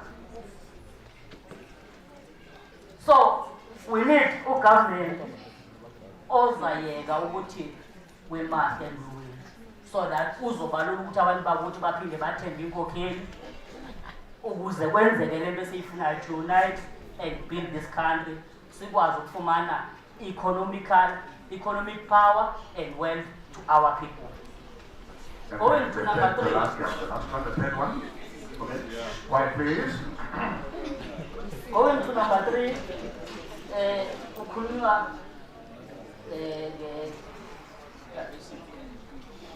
inclusivity, diversity. Here, I think I quoted MEC when explaining social cohesion, and he talked something about value and people. Now we are including them in this thing of unity, in social cohesion. So one thing we need to do as South Africa, as Mami Besechi, you check skills. Sikhule omkhulu besenza isofa bathengisa ukuze baphile. Namhlanje isofa zenziwa ama-Nigerian and Pakistans. Uqashwe bona obhuteki to make those sofas, then kuphinde kuthengiselwe kwabona obhuteki ngemali eziphezulu. So we need ukuthi si-check-e and develop skills, then we produce i-society united because sonke sizokwazi asiphile sibe. Lovely. Let's give them a big round of applause, please, ladies and gentlemen. All right. Now, sitting up on the table, 10, yeah. From 10 to 8 to 11, jalo. I have a stopwatch here, and it's running on 5 minutes per report. I have a stopwatch that's running on 5 minutes per report. Your 5 minutes begins now.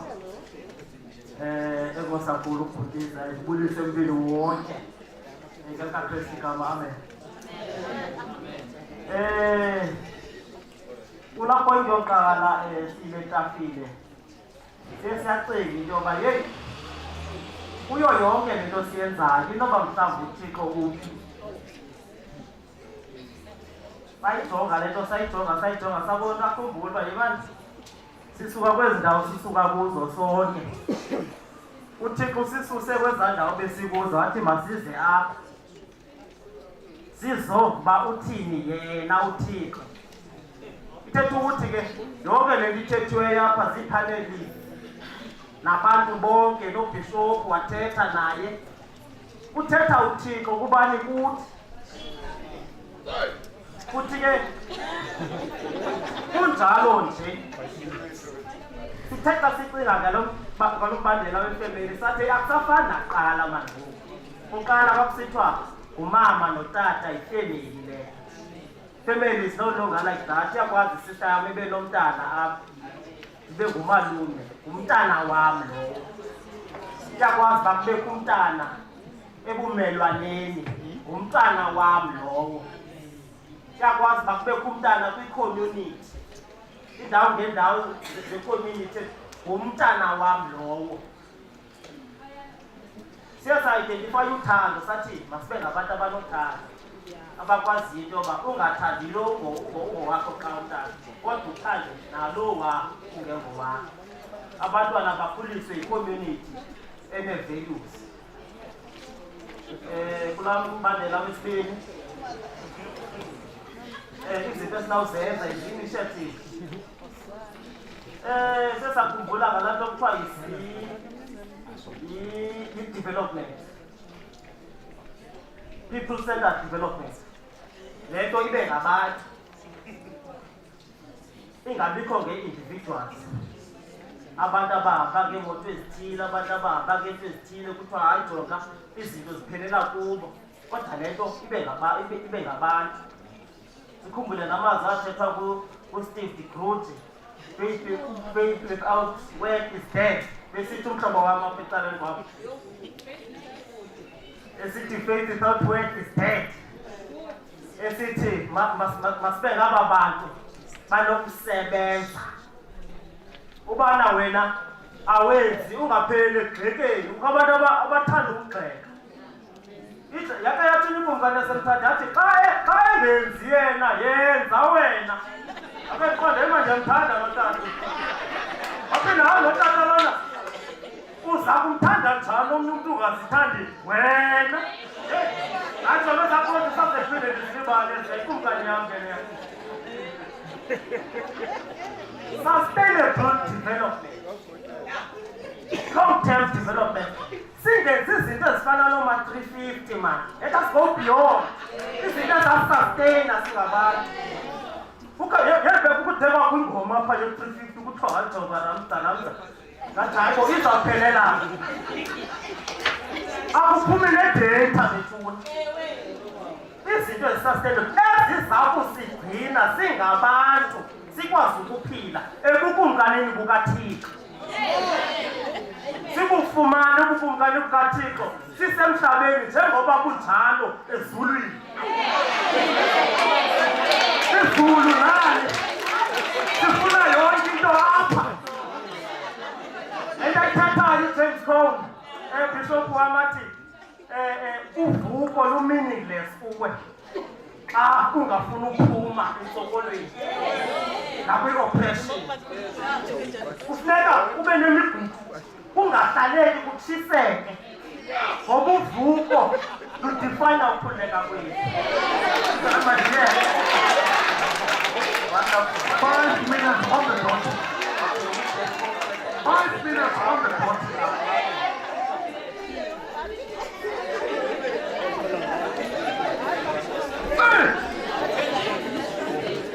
Thank you. Your 5 minutes, madam, starts now. Okay, thank you. I'm Mandlake Mtongana from Buffalo City Civic College, Gender and Welfare Officer. Answer to number 1, we need to bring back our family values, and also we need to be accountable. Now, the part about accountable comes from when Biko said, us as females, that abakhulisa abantwana bodwa abazi-single parents bayabadeprive abantwana to buy for tatababo. Of which I disagree ngaloo nto, because in most cases abantu abangootata run away, meaning umntu doesn't want to be accountable for uba part of ubomi omntanakhe, especially kula maxesha mangoku. So I disagree nalaa nto beyithetha. Second one is we need to invest ideas in the youth, the community as a whole. I feel like if kunobakho a lot of programs that ezizoveza talents the youth, kungabakho even ne-crime rates zingahla, because most abantu bazabe be-busy. We have people who can draw, we have people who can create stuff out of wires, mhlawumbi, and bottles and all that. So if ever zinojongo ezo zinto ingehla. And the last one is funeke le diversities, ithi parents funeke zi-accept abantwana babo ngehlobo abayilo. And sonke singabantwana, we learn differently. Singabanye talented academically, singabanye physically. So we need to accept who we are. Thank you. Thank you. 2 minutes. All right, now here we are. Yeah, that was 2 minutes, brilliantly utilized. Spokesperson Salapa. Usiya. Right, siya utoifumene tender izanga. Bazobona kwi-cameras. Thank you. From here, I'll be going there. Here. Your 5 minutes here starts now. Okay, manje isivusele kwakhona. Ngizoba brief kakhulu. Kulena yokuqala, how do we repair and strengthen the family unit? Define i-family unit nge-different segments. I-family ayingabantu uhlala nabo phaya endlini ekhaya. Xa uphuma ngaphandle apha elokishini, that's your family. Xa uphuma ngaphandle usiya emsebenzini, that's your family. Idependa kwi-segment ye-family okuyo. Uyabo? So sithi ke ngokubana funeka sithethe honest with each other, sibe ne-conversation honest ubana zeziphi inabilities zethu. Sikwazi uunderstandana i-weaknesses zethu. Abantu bephuma ngaphandle nje bezibulala besithini, it's because akho conversation free within the segments ze-family esiphakathi kwazo. So a conversation a proper about our inabilities and also our weaknesses, sikwazi uunderstandana kwenzeke sikwazi usupportana kwiingxaki zethu, then we'll be able to strengthen the family values zonke segments ze-family esingqubana nazo ehlaleni. Okwesibini ke ngoku, how do we mobilize and fix the civic society? Fix the economy for the civic society. We believe that when we strengthen the state capacity, we can be able to fix the economy. By strengthening the state capacity, each London urhulumente can be able to get away into the procurement in terms of infrastructure in terms of getting bids, when we are able to have a state that have capacity to build its own resources, then we'll be able we can fix the economy and abantu bethu bakwazi uphangela. Also it goes in concurrently with skills development. Ubana abantu bethu, they don't have the requisite skills to manufacture imoto and also to be engineers, to work on projects. That's why we employ these big firms like Biko, modern robots and everything.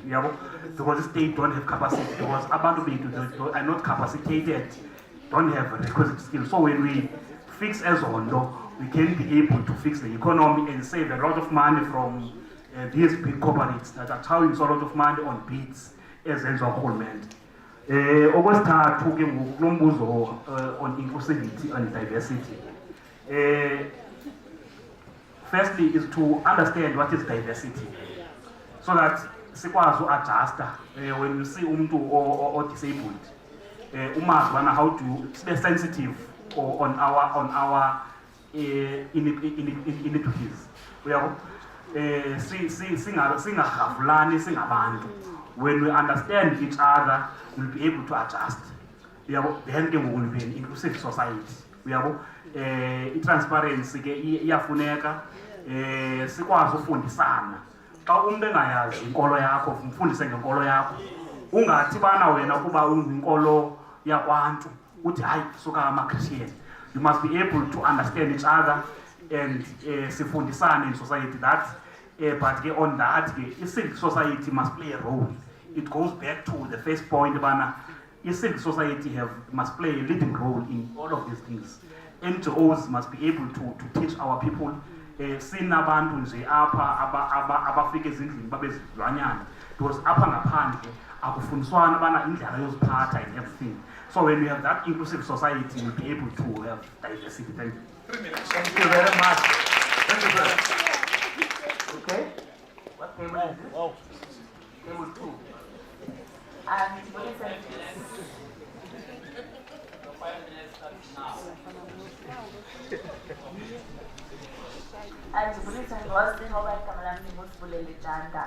So we as group 2, firstly we find the definition of family quite westernized and problematic, because it creates nuclear families, and we have grown up in a society of Ubuntu, and I think that is what needs to be brought back. There is a lack of social contracts within communities. We've done our next door, we've done our work as Umzai. So those social contracts are lacking. There is lack of discipline and moral regeneration. So some certain behaviors have been normalized, and I think we need to go back to a society where certain behaviors are not normalized. And then looking into how civic society can be mobilized to fix the economy. First of all, I think we need to understand that in this, civic society's role is very limited because they do not have power within that sector, but can contribute towards the change. So we would need civic society, civic agencies to help with civic education and try to create economic hubs around the local economies. For example, if Ilani, Idumengo, Ulima try as government to involve Lolali in creating an economy, therefore there is no need Usuka for opportunities. We need to create employment and build local economic development, local economic development hubs. And I think our curriculum needs to be tailored for the skills that government says is missing. So let's create modules and courses for the skills that government finds missing, so that we have abantu that are hireable. And then in terms of diversity and inclusivity, once again, social contracts, and just as society finding coherence and collaboration for a common cause, where people have common cause, we find that there is unity. So we need to have a vision as communities and have common cause. And then of course, diverse representation, so that would include implementing affirmative action. Thank you. Wow, thank you. Wow, 2 minutes. Wow. Thank you. Thank you again. Now we come over to table number 11. Speaker, your 5 minutes begins now. All right, let's listen. Mangiqale ngizibuyisele kumzi wonke ngokubanzi. Igama lami ngixolelwa ngwapha eGofoza. Sifuna ke ukuqala eyethu intetho nathi nje siqaphule pha eBhayibhelini kuProverbs 22 verse 6. Siza kuphendula ke lambuzo wokuqala. Uthi ke uProverbs, train your child in a way he should go, and when he is old he will not depart from it. So i-values ze-family siphunukana nazo pha kwi-foundation. Kuba kaloku into eyenzekayo ne, as families we need to have a way to instill and communicate best behaviors ebantwaneni bethu ne, because if i-foundation ayikho lo mthi lowo soze ume nkqo. Into eyenzekayo ke awuzakwenza umzekelo ne, umntana omncinci, let's say umntana una 1 year 2 year old, uthatha lo mntana uya naye evenkileni, kha ubhajethele i-stock sweets okokuqala. But then lo mntwana will make you as a parent to buy le nto ungakhange uyibhajetele. Uphinde ke wena uthi xa semdala uthi lo mntana ufuna ndive ngaye. Uqale ukuva ngaye esemncinci mos at an early age, because kaloku indlela communicate ngayo umntana omncinci uyakhala. Ngela xesha ecommunicate laa nto yoba ndifuna le nto ngekokukhala kwakhe, we must have a way singabazali yokuthi no, khange sizixelele uba siza kule into. Uyayibona? So ufaka ke ngoku i-values umntana esemncinci. Sinengxaki ke emakhayeni ethu because siyiphungule pha kwi-foundation. Makhe sibuyele pha bethu nakhe sifake i-respect ebantwaneni bethu bese bancinci. Because ngoku uyamonqena la mntana uthi okhala umntana koma yuza njongisa ngabantu umfake i-stock sweets esabe sifuna. Not knowing ke ngoku eyona nto ezakujongisa ngabantu yile inkula zayo yenza semdala, because ngoku uzawuthi sohamba naye athi mama mna ndifuna endaweni ethile, uzothi hayi mani mntanam uthini, akuphoxa phakathi kwabantu. So we need to install i-values ebantwaneni besebancinci. And yes, sinalapho nje ukuthi we communicate best behaviors. We need to understand ukuthi we are role models abantwana bethu. Andizothi mna kumntana wam ndithi sukunxila, yayibona ndibe mna ibhotile yokuqala ibanjwa ndim. We need to have indlela yokwenza izinto. Ziba khona bethu nalizinto ezenziwa egumbini emkhusaneni, ungenzi nje phakathi kwabantwana, because laa mntana ucinga uba usemncinci kanti yena uyenza ntoni, uyafunda, uyacholachola kwezi zinto wena zirongo zenzayo phambi kwakhe. So ezo zinto ke ezo zizo ke zawukwenza into yokuba ke ngoku communication unity family zethu ne-best behavior ne-values ezi-right ezifemelini zethu. Question number 2 ke ne, sithe knowledge is power. Awareness campaigns. I-awareness campaigns ke siyathanda uzidimitha kakhulu. Ongathi siyozenza phaa kwi-society. But we need okokuqala kwakwezi departments government. We need to manage our awareness campaign. I'll make an example of the SAPS. SAPS, police but police will have to handle the issues as our need for social work. And police are deal now with police because they are funded by social worker. Ube now the emotions as high. And then because I'm one of the GDV activists. So now we are in a case here, but if we can have those awareness days, department is government, about how to handle izinto, we will have a better society. And then we also need to awareness is the income generating activities like for example, orange, but it's equally orange, juice. And that juice when in down, city orange is good to a past city. If the government knows that as a fund okay, you can have effects upper juice. Now, is our team is our opinion, equally at the end of the day.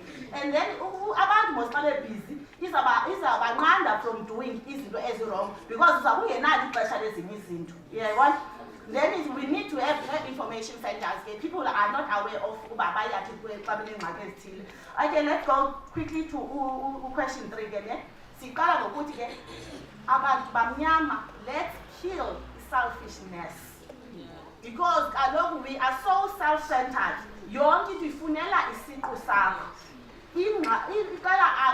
We need to understand what yes.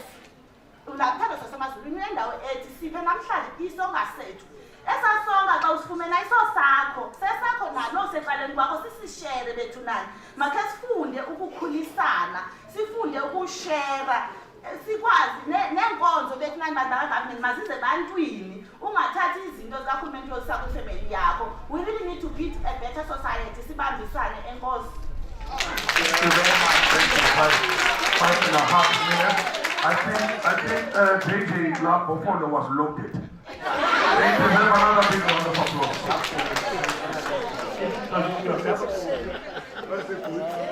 Thank you. Kama Ukona, Selen Dioyo, the representative of Group 3. In terms of the 3 questions, starting with family, how do we fix family? Nuclear family. Esikhe sayithetha ke nathi loo nto apha but nje ukuyibuyisa zinto zesiXhosa. Ifemeli lapha endlini nomama notata yifemeli, kodwa ifemeli kwaXhosa ingaphezu noko. Maske sibuyele ekhaya khulu. Xa sibuyele ekhaya khulu kugcwele iifemeli. Kulapho into iqala khona, kulapho ii-values sifunda khona. Ukuba sinobuyela kuloo nto si-understand uba ifemeli isuka phi. And not kwaba bantu bayi 3-4 apha. Because thina ngoku sihlala edolophini, umntana wam ndimkhulisa apha edolophini, udlala iPlayStation. Akam-understand lomnye umntana uhlala ukwalapha kule family okuna PlayStation. So akakwazi urelate naye. Kanti xa kubuyela kokhaya khulu bayakwazi ukuthatha urelate uba lo xa engenayo le nto wenza njani, udilisana njani naye. So zezo zinto efuneka sikhe sizijogile. So masibuyele kukhaya khulu. Xa kabuyela kukhaya khulu ifamily iyaqala ke ngoku ulungisela.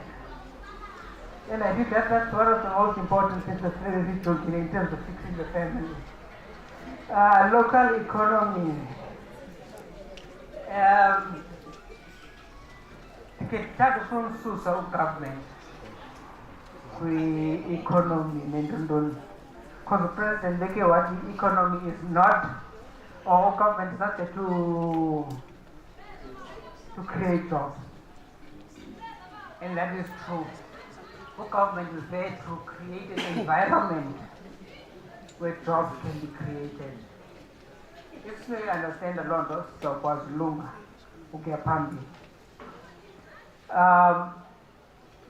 inclusivity and diversity.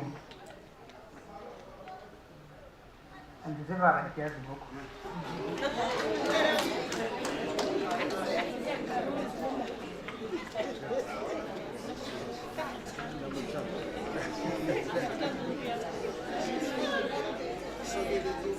When we're looking at the civil society and the role scenario, how do we support our local economy?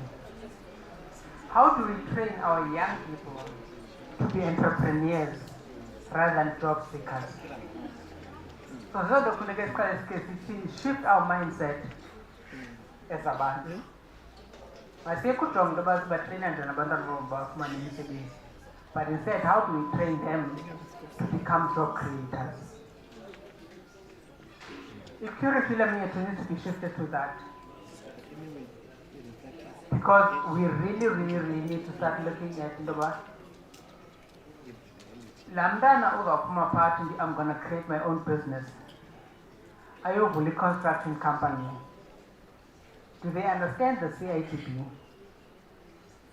The construction companies is especially grade 1.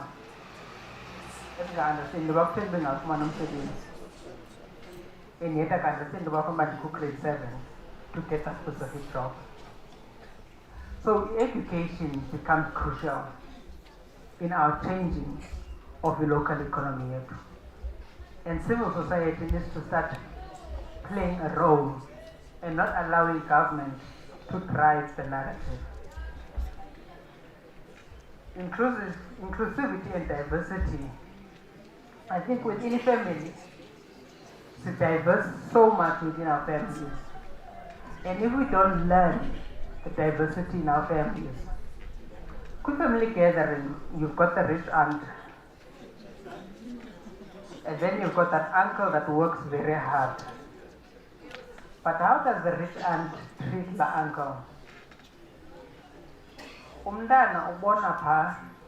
So if you can fix those little things, then we are able to family, and then they can replicate it in society. If we don't do it in families, how do we replicate it in society? So we diverse within families, and we need to understand the diversity that we have within our families before the party. And once we grow it within our families, we understand the diversity. And then we are able to include people. Even before setting the inclusivity outside of the family, we need to be able to be inclusive within the family. Thank you very much. Thank you. Thank you very much. Thank you, thank you. That was a good 6 minutes, I understand, because the inclusivity is in the cabin. Thank you. Now we move to table 9. All right. We've got what? Don't forget all the spokespersons. JJ did say that all the spokespersons, we're going to need to keep you. We get your details and in terms of the way forward.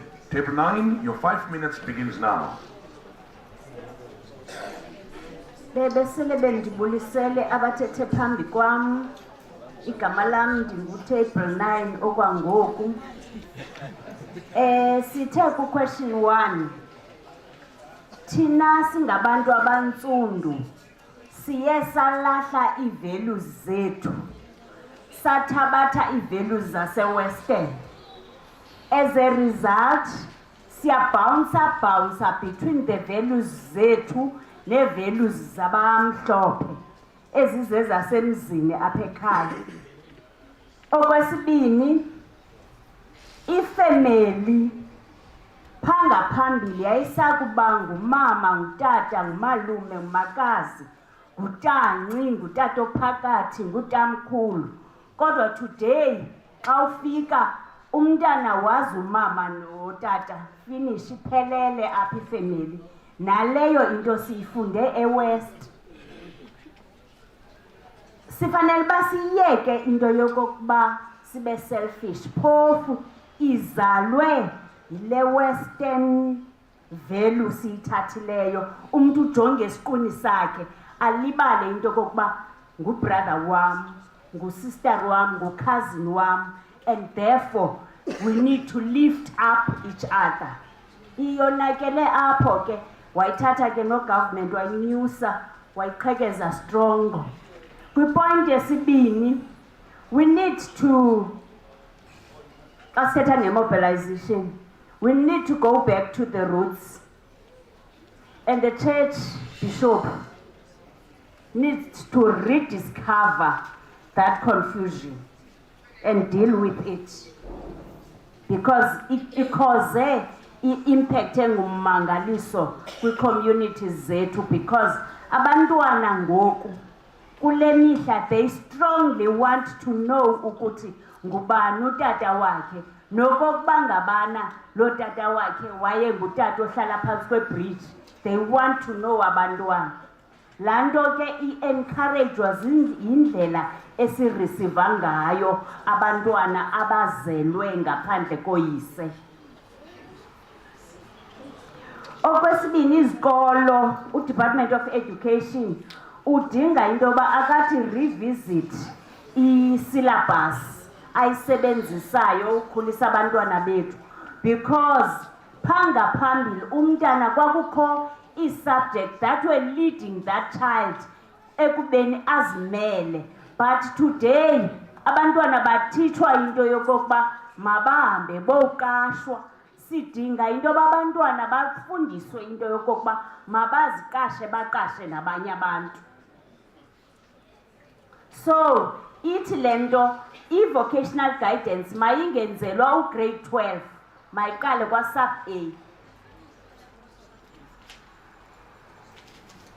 Point number 3, ndingaphindanga i-inclusivity. We need into yokokuba sidilishane bethuna singabantu nale pulling down syndrome. Sidinga into yokokuba sidilishane. Let's embrace our difference. Let's embrace our diversity. We need to complement each other. Ave inqabile into yoba ethi wenze kakuhle mhlobam. Seyinqabe nasecaweni ngoku. Ngabe nasesikolweni. Okokugqibela, sidinga into yoba siyeke into yokokuba sibukulane ngendlela esahlukene ngazo. Zonke ke ezi zinto sithe xa sizibala apha kule yethu itafile, sathi eneneni nasenyanisweni mfundisi siphakiwe as abantu abantsundu, but asiyazi uba siphakwe nini, siphakwa njani, siphakwa ngubani. We need into yoba sihlale phantsi sithi find into yokokuba kwenzeke ntoni ukuze namhlanje kube njena, because ayincedi into yoba sizame ufumana isolution up if we do not address eyona cause or the source of what we see today. Thank you, Dad. Thank you very much. A round of applause. Thank you. Okay, table 6. I think this is the last table. Perhaps, do you have another table there? I still have, I have 2 tables this side, and then there's the VVIPs there. All right.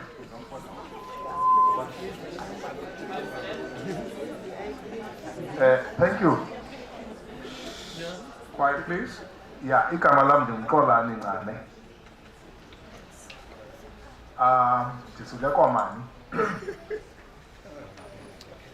Kodwa ke ndikwahlalile nabebhisho. Kunesaying ke ethi, it takes a village to raise a child. And also that if family is the foundation and the cornerstone of a society. Umbuzo ke apha ngokuthi, how do we repair the family unit?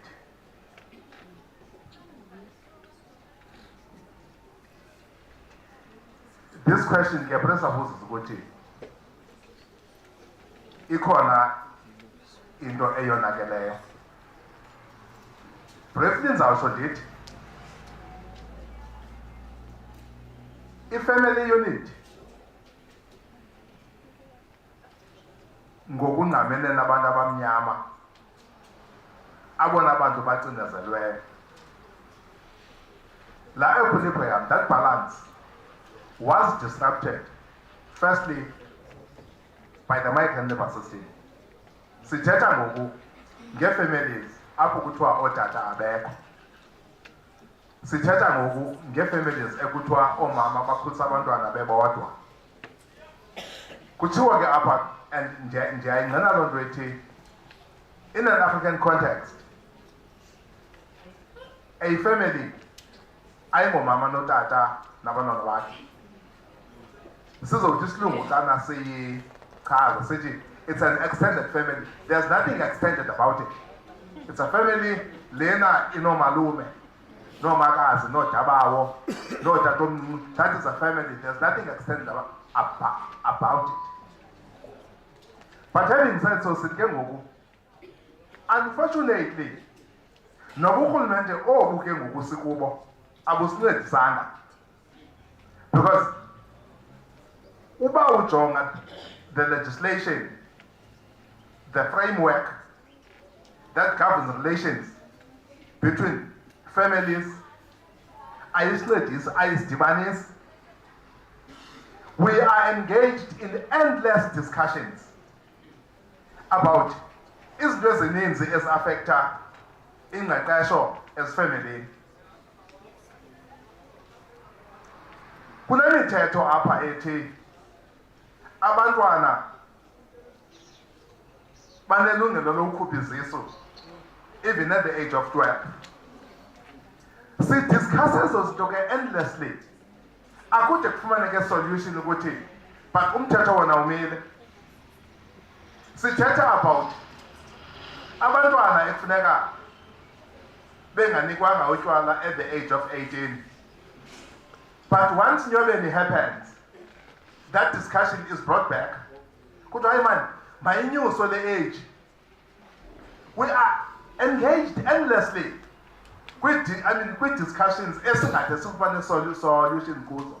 Ithi loo nto ke ngoku, there is a disjuncture between the legal okanye the legislative framework egovernisha i-relations kwii-families epaswa ngurhulumente.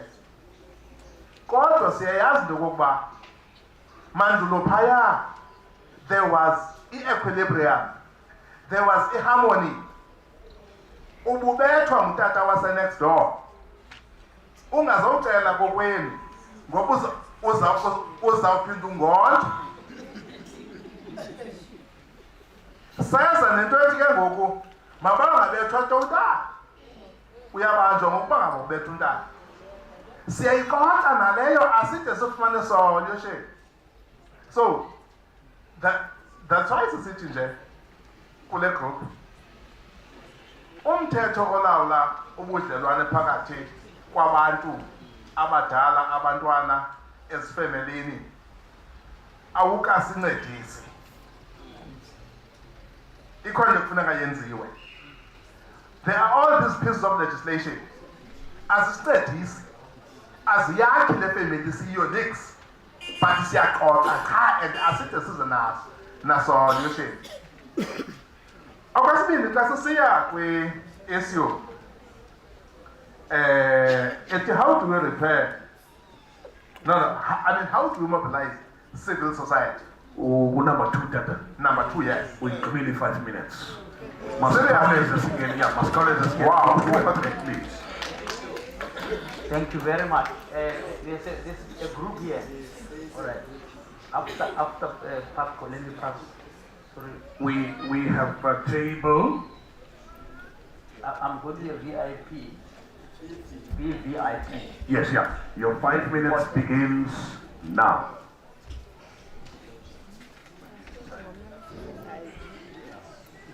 Thank you very much. I'm just going to highlight a few things.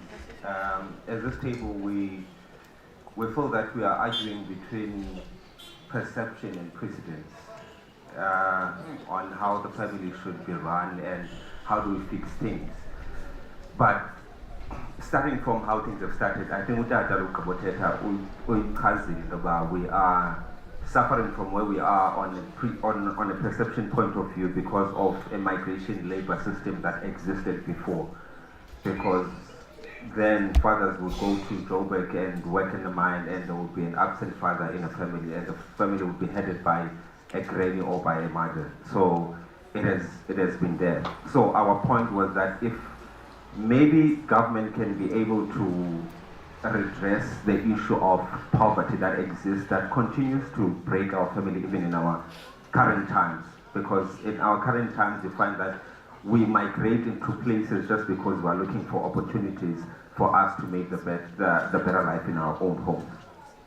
Second point is that, can we please, as the current family of 2022, do things that we believe that are better in our families? Like, for instance, we grew up in families whereby our mothers and our fathers didn't see anything wrong with them arguing before they are in front of their kids. And they would see everything wrong to kiss each other goodbye in front of their kids. And it has always been like that, whereby in the conscience of young kids, it became a norm that you can be violent because where you grew up, parents always argue before you. But they have never showed sentiments and love in your presence. They always think that it's very bad, it's awkward to show sentiments in front of kids. So can we change our families into a place whereby we can be able to express love in front of our kids and treatment towards women in front of our kids, and not do it in the hidden areas or in closed doors, whereby a young man only knows about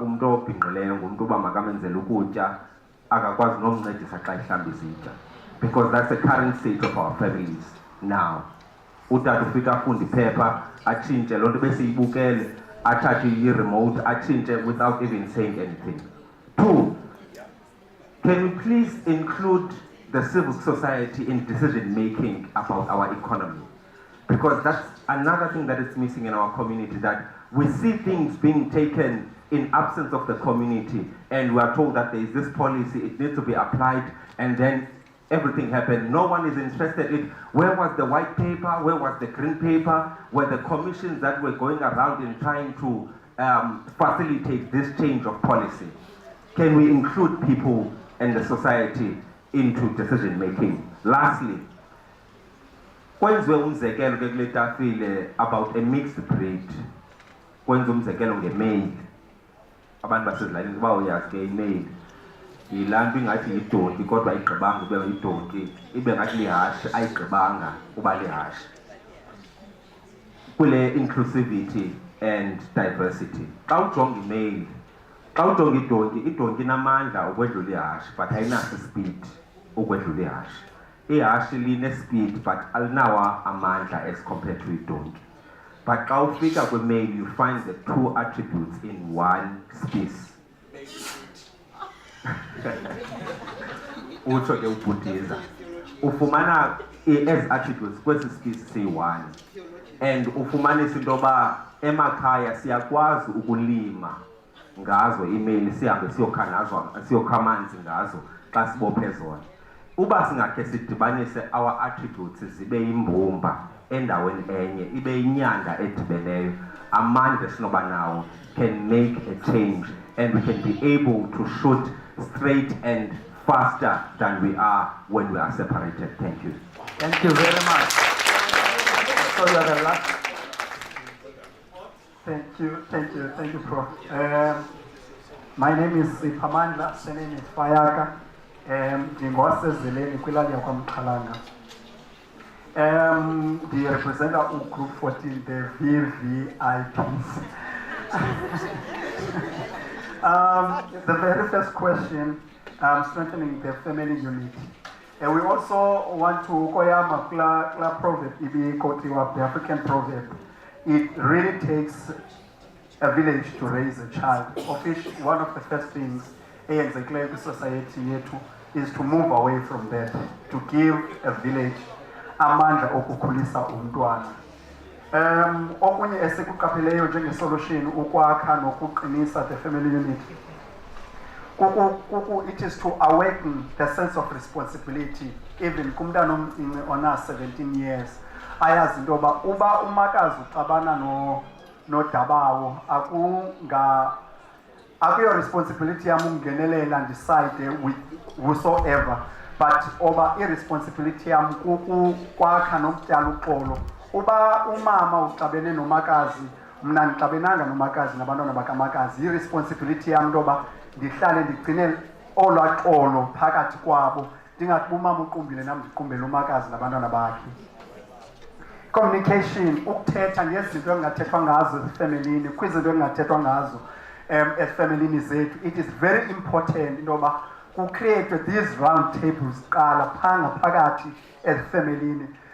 Sikhule apha thina in history kukho into ekuthiwa ingcawe, not icawe, ingcawe apho kuhlalwayo kuthethwe ngezinto zikantu, ngezinto zesapho likaphalo, kuthethwe ngezinto zixabanisayo, kuthethwe ngezinto ezenzeka kulandini, kuhlalwe kwifamily khe kuthethwe ngezo zinto. It is very important to communicate siyifamily. Umalume akayithandi into ethile, umalume njengoba kuhlekiswa ngayo apha ekhaya akayithandi loo nto, masithethe ngaloo nto uba yintoni le nto eyenza uba kungavuwana apha ekhaya, so that we bring solutions nemvisiswano kumakhaya ethu. Secondly, mobilizing civil society to bring solutions to the economic struggles.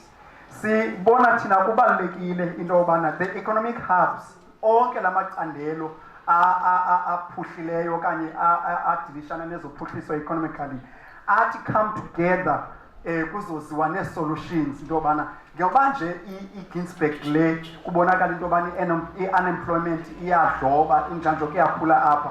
La maqumrhu aphuhlileyo economically, how do they come together to bring up the solutions kule society yalapha eGinsberg? Sikhuthaza into yothi ke mabahlale ezi tuck shops zikhoyo apha, mazihlale into yobana okay, mna ndiqeshe umntu wela cala lasezone tontoni, wena khawuqeshe abantu babe babini apha ezone something, so that we are able to equip abantu ngokwe-skills nokuzisi-information. Okwesibini, work as a team to bring awareness programs. Okwesithathu, promote entrepreneurship and embrace local products. Enye into eyenziwayo apha kuyaze kuyofuna umuntu othungayo ngapha eMonti, kodwa kukho abantu balapha eSpringbok senda bayathunga banezinto, but umuntu aphume apha ayothungisa I'm so sorry, ngapha eEast London okanye eKomani. Let's promote the local brands. Okugqibela kwalapha kule part, promote financial literacy at home first. Sinabantu apha bamane bethetha ngomgowo, ndiyagowa, kanti abo bantu abo abakwazi to manage their finances qala apha ekhaya. Asinawukwazi uthetha nge-financial management qala xa sifika apha eSteve Biko. Umama phaa endlini ude wathi my brother xa yenza umzekelo phaa endlini kukho umntu opeya le 350, but akayazi le 350 uba makayenze ntoni. The first thing eqala ithi qatha engqondweni kuba makahambe ayothenga iteki ephumayo ngaloo 350, whereas ngale 350 usenetyala nalo apha umama i-100 uye kuba avele ajonge indlela zobana uyimaneja njani loo 1.8 ayipeyayo umama. The question of inclusivity and diversity, Prof, apha thina sibe nento ethi, firstly masiqale sirecognize into ethi i-focal point yabantu abaninzi, be it the government or anyone else, siqale saprioritize abantu basemzini. But now it is time that we prioritize our own people firstly. And we must firstly acknowledge that we are different in any way and accept that we are different. Asizute sifane, let's acknowledge into yobana sifani, siyamkele into yoba asifani. Lastly, Mr. Mafano ungekatsho nje ndishekelwe ngumzuzu, prioritize each other, respect each other, understand each other, accept diversity in order to promote inclusivity. Thank you. Wow. Okay. Wonderful. You still had 10 seconds, but that 10 seconds is also gone. Sir, this is the last table. This is the very last table. Wonderful. And your 5 minutes starts now. Manibulisa.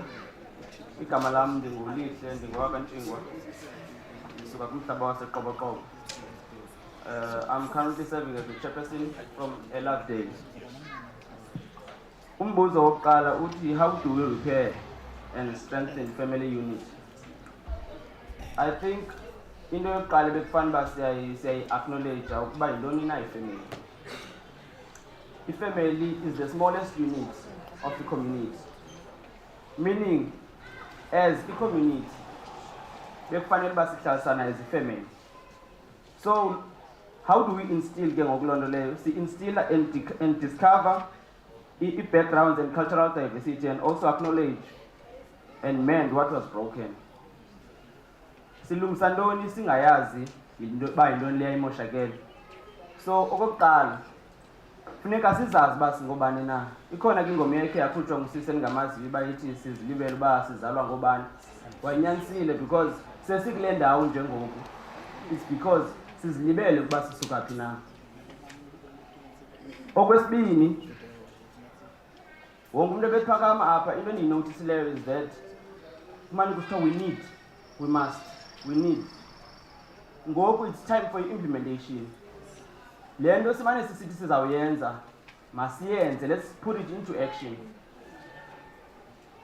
Okwesithathu, I mean, we need to create and develop forums and know that government will be able to be responsible and including families in how they are structured. Indlela ii-families zethu ezi-structured ngayo, andiqondi ukuba in the next 5 years singathi xa siqhubayo sibe sisengabantu abavisisanayo. Without imvisiswano kuyo yonke le nto siyibawela uyi-achieva, asikwazi uyi-achieva without ukuvisisana. Kumele sisebenzisane. Siye kumbuzo wethu wesibini uthi how do we mobilize civil society, a goal-driven society, to work together to accomplish certain challenges together with government and implement. Le nto bendiyithetha kwipoint yam yokuqala that eyona nto siyilekeshayo is i-implementation, i-action.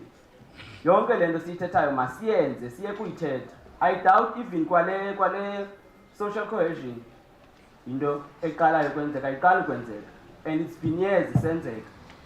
But the problem i-one, yi-implementation.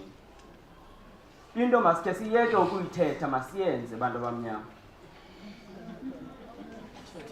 Let's utilize structures and take full responsibility and ownership. Mangacaba into xa usithi uyayenza uthembele ukuba mawuve. Uyayazi into right umdala. Kumane usithi izinto mazenzeke, but ezi zinto uthi mazenzeke uzawuyithetha le nto ukuba mayenzeke, kodwa xa ufikayo phaa ekuhlaleni awuyenzi. Singabazali singabantwana because abanye abantu abadala sibacorrecta ngokuthi ezitratweni. Manigqithi. Economic programs must take full ownership without singing for individual wealth.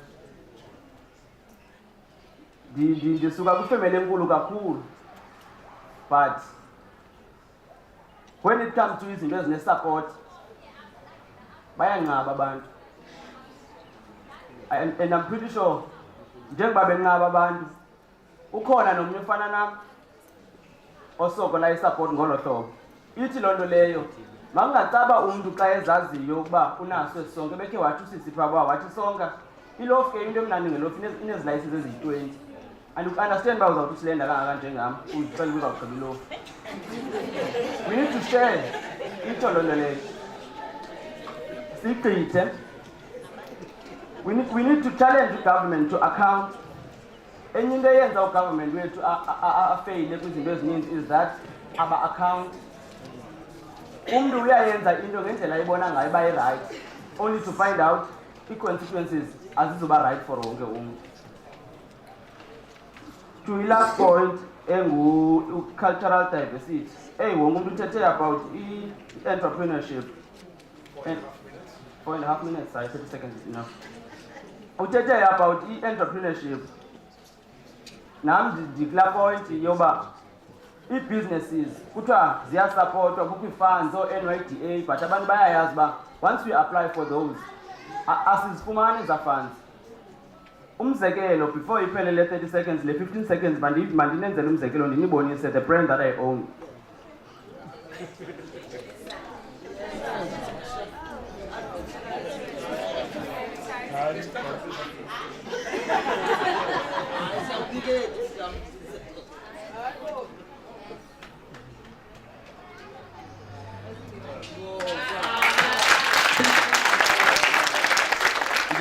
chef ninazo yonke into before ndihlale ndicela sibumbane ndicela simanyane ndicela sisapotane ingozi Imali oh by the way skipper is 230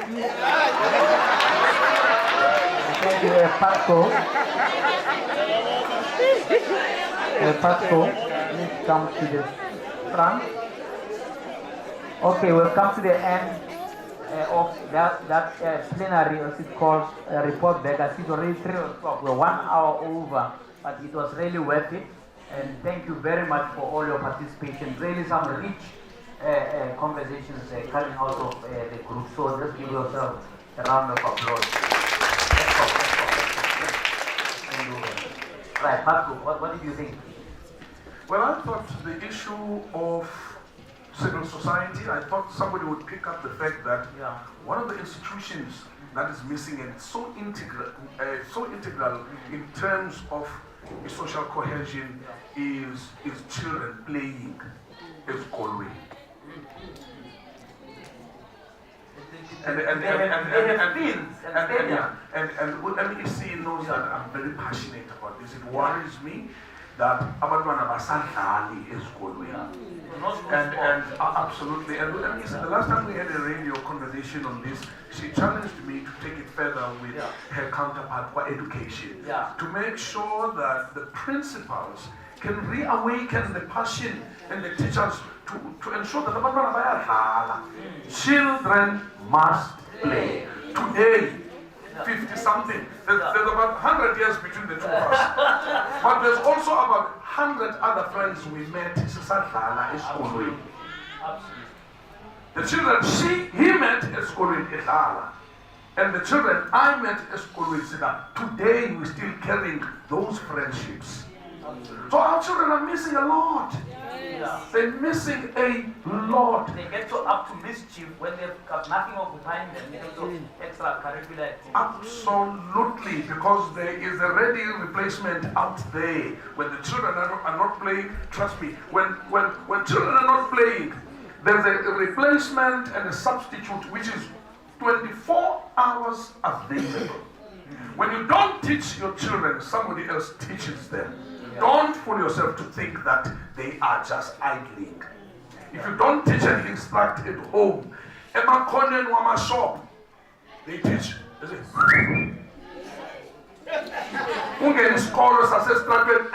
time you omit to teach, the street takes over. Now, social cohesion is not about us. Somebody said here, it was you who said the generation here that we've messed up a lot. We learned to put which is wrong, guys, which is wrong. Some of us here in the house once slept. And it was so wrong, and now we're so embarrassed, but we cannot afford to keep quiet and close our eyes and not bring up the better generation of men out of our boys. But how are we going to make sure that that does happen when we omit, when we are absent? We cannot afford to be absent. We cannot block the access. We also cannot disappear. You cannot disappear from your children as a man, but you also cannot block access as a woman. I stand here today and no, read my book, you'll hear the whole story. I saw him for the first time at his funeral. I was so determined, I wanted to see this man. And I drove to Mount Elif from Joburg. I was still living in Joburg, then in Yeovil. And I went to Mount Elif to bury Lodada. I wanted to see him, even if I saw him sleeping there, quiet and still, not having the ability to say, my boy, what are your dreams? Why do you like maths? Because I loved maths, I even taught maths. But how I wish I think I would have been a better maths teacher had he played a role in my life. I think when I stood there at his funeral and looked at him and saw him for the first time, a lot of things were running in my mind, but part of what was running in my mind was the fact that here lies a man. I may not know impurity from him, nestam or huggies or a vest or shorts or tekis or Ebola or anything from him. I may not know those things, but here lies a man whose genes run in my blood. The second thing that ran in my mind, this man, if just 1 weekend in a year, 1 weekend in a year, if he had got 1 weekend for me in a year, I probably could have halved the mistakes that I've made in my life. I have made so many mistakes, including bringing closer enemies who I could not see that they are bad. But if at least I had 1 weekend per year, I probably could have halved those mistakes. I also probably could have doubled the little bit of success I've seen. Just ukuvigoshiyake. Adinyanam putum izawedini. Buka abiyo pasimoto. Do you know what that means to boy child? Abiyo pasala moto boy. Aba kupikusha. And make no mistake, single mother, 110% single mother, I salute you. I salute you. But let me tell you something. Even if you did 200 good things for your boy child, you will never be his father or her father. Never.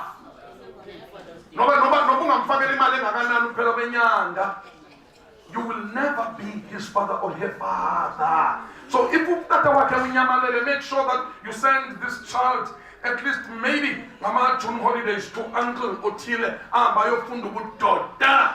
go to Uncle, a trusted father figure for him. If you tata for some reason unyamalele uncle. There are things as a daughter that you will not be able. It speaks to social cohesion. In the Eastern Cape, we have initiates dying. No, it's because you are absent.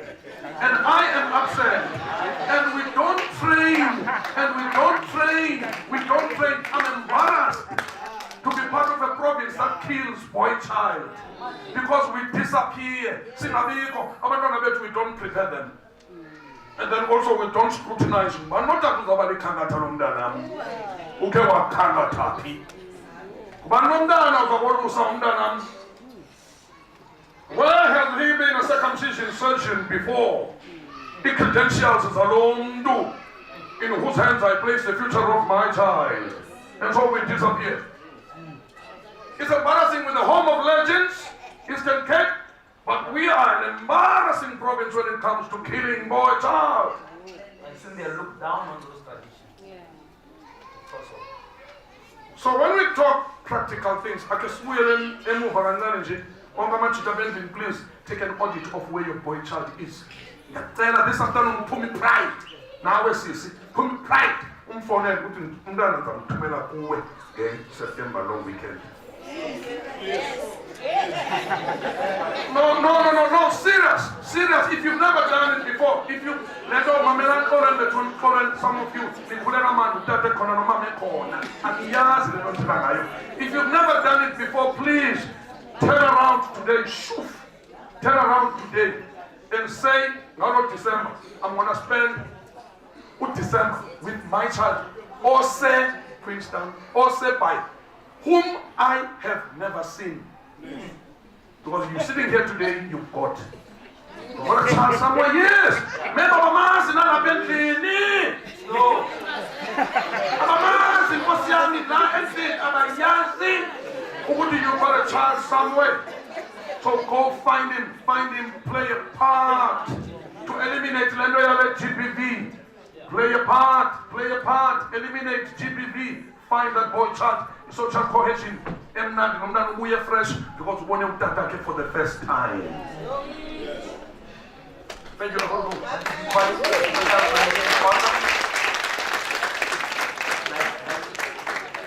Tell me again. Tony Pavan. Right. Wonderful. Please give Pat Komafan a big hand of applause. Wow, man. Wow. Wonderful. Right, okay. I'm going to ask you. Can I be excused? Yeah, you're excused. I could go. You gotta go. I'm on radio at 7 in P. Please rush. Go on. I want to hear you. JP. Are you coming to say, no, so everybody was being elected by the table, right? Please give your details to delete. So that group is going to work with our social cohesion advocates here to take forward the things that your group has mandated you with. Dinga. Well, which table is Dinga? At the registration table, please take your details there if you are the spokesperson or rapporteur of your group, okay? And JP Law, the Chief of Staff, is going to give us a closing note, and then we can have lunch. Thank you, Jenny. I'm going to be very brief, because I'm sure many people are hungry. But if you don't concentrate, then I'm not going to finish quick. Like the people at the table over there. I insist on the. I like attention. I'll probably never be somebody popular anyway, so occasions like this, one must exploit them fully. I think that when I listen to everybody in the reports that were given here, for me, it seems to me that perhaps the bigger thing we seem to be dealing with the most is whether, and we must accept that in South Africa we're quite a divided society. We must accept that. But I think platforms like this ultimately are about whether people who tend to obsess with the idea that things are falling apart and unfixable, whether they will dominate what becomes the South African narrative, or whether it will be others of ours who says there are things that are wrong that must be fixed, but we're determined to make them work. Right? And I really think that for me today, in many ways, and these platforms we've been having in actual fact, have very much for me been about that encouragement that in South Africa you have people who say love will prevail over fear. So just for being here today, for engaging in the manner that we've engaged, calling out fathers, calling each other out for that matter, and I think also equally talking about the need for our leadership to come to the fore and help us to move forward. Just for that effort, I want to ask you to give yourself a lekker round of applause. And I want to extend gratitude to Professor Tabani here, sir. Thank you for making it all the way to this corner of the world, as well as Ubud. He was friendly, he was too friendly. Now it's not a brief that here we don't shout. No shout at all. And so every time when he was tempted, I just looked at him like, hey, and then he behaved. But we're very grateful that he could be with us today. I think also with the podcast, I really think it's been excellent. This is a part where we have hands. Oh, I'm not grateful for these people. I really think they were excellent, but thank you very much. I think the way they directed our engagement here. You know, the lead that we spoke about earlier, the lead and the whole team, you've seen the people who do the registration outside, they make sure this microphone works, those sorts of things and so on and the likes. I think we should also acknowledge them for bringing us here together. Right? So, thank you very much. I'm actually here with two of my other colleagues, but I don't see them here now. I'm not sure about them loafing at work. Let me see. There's a lady called Mas Chaba Kumal and a fellow called Divile Tukashe. I must acknowledge them just to make sure my own salary gets paid. And I can say I was here.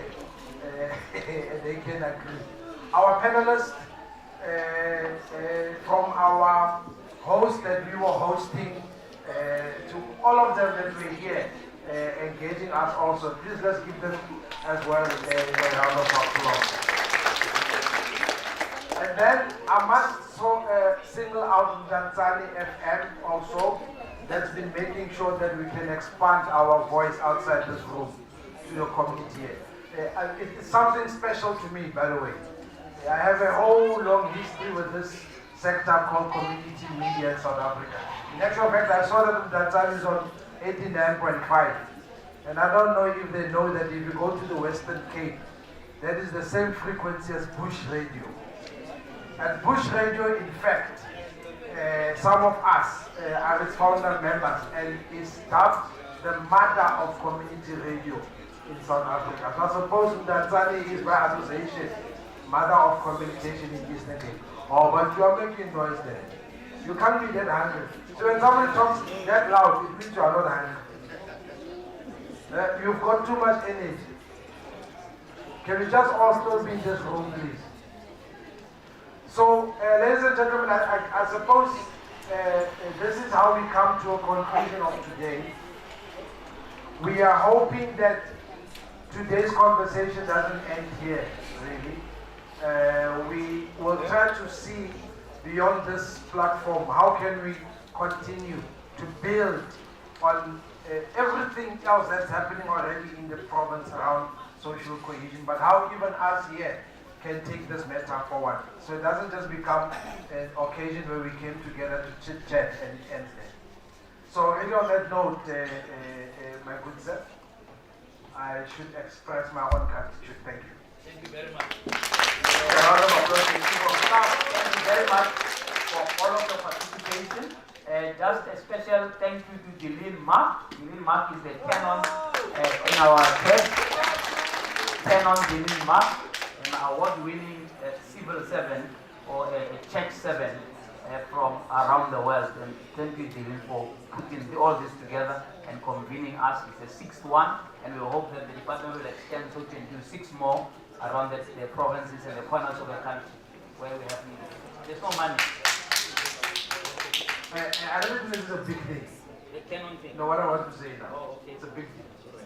The MEC stayed with us the whole day. That's a big deal. You are very grateful for that. That's all. There's no violence. We'll do it for free. Okay, wonderful. Now we're going to have lunch. Lunch is through those doors. The 2 doors over there. You can get your plates and you can come and sit if you would like to sit here and eat. But otherwise,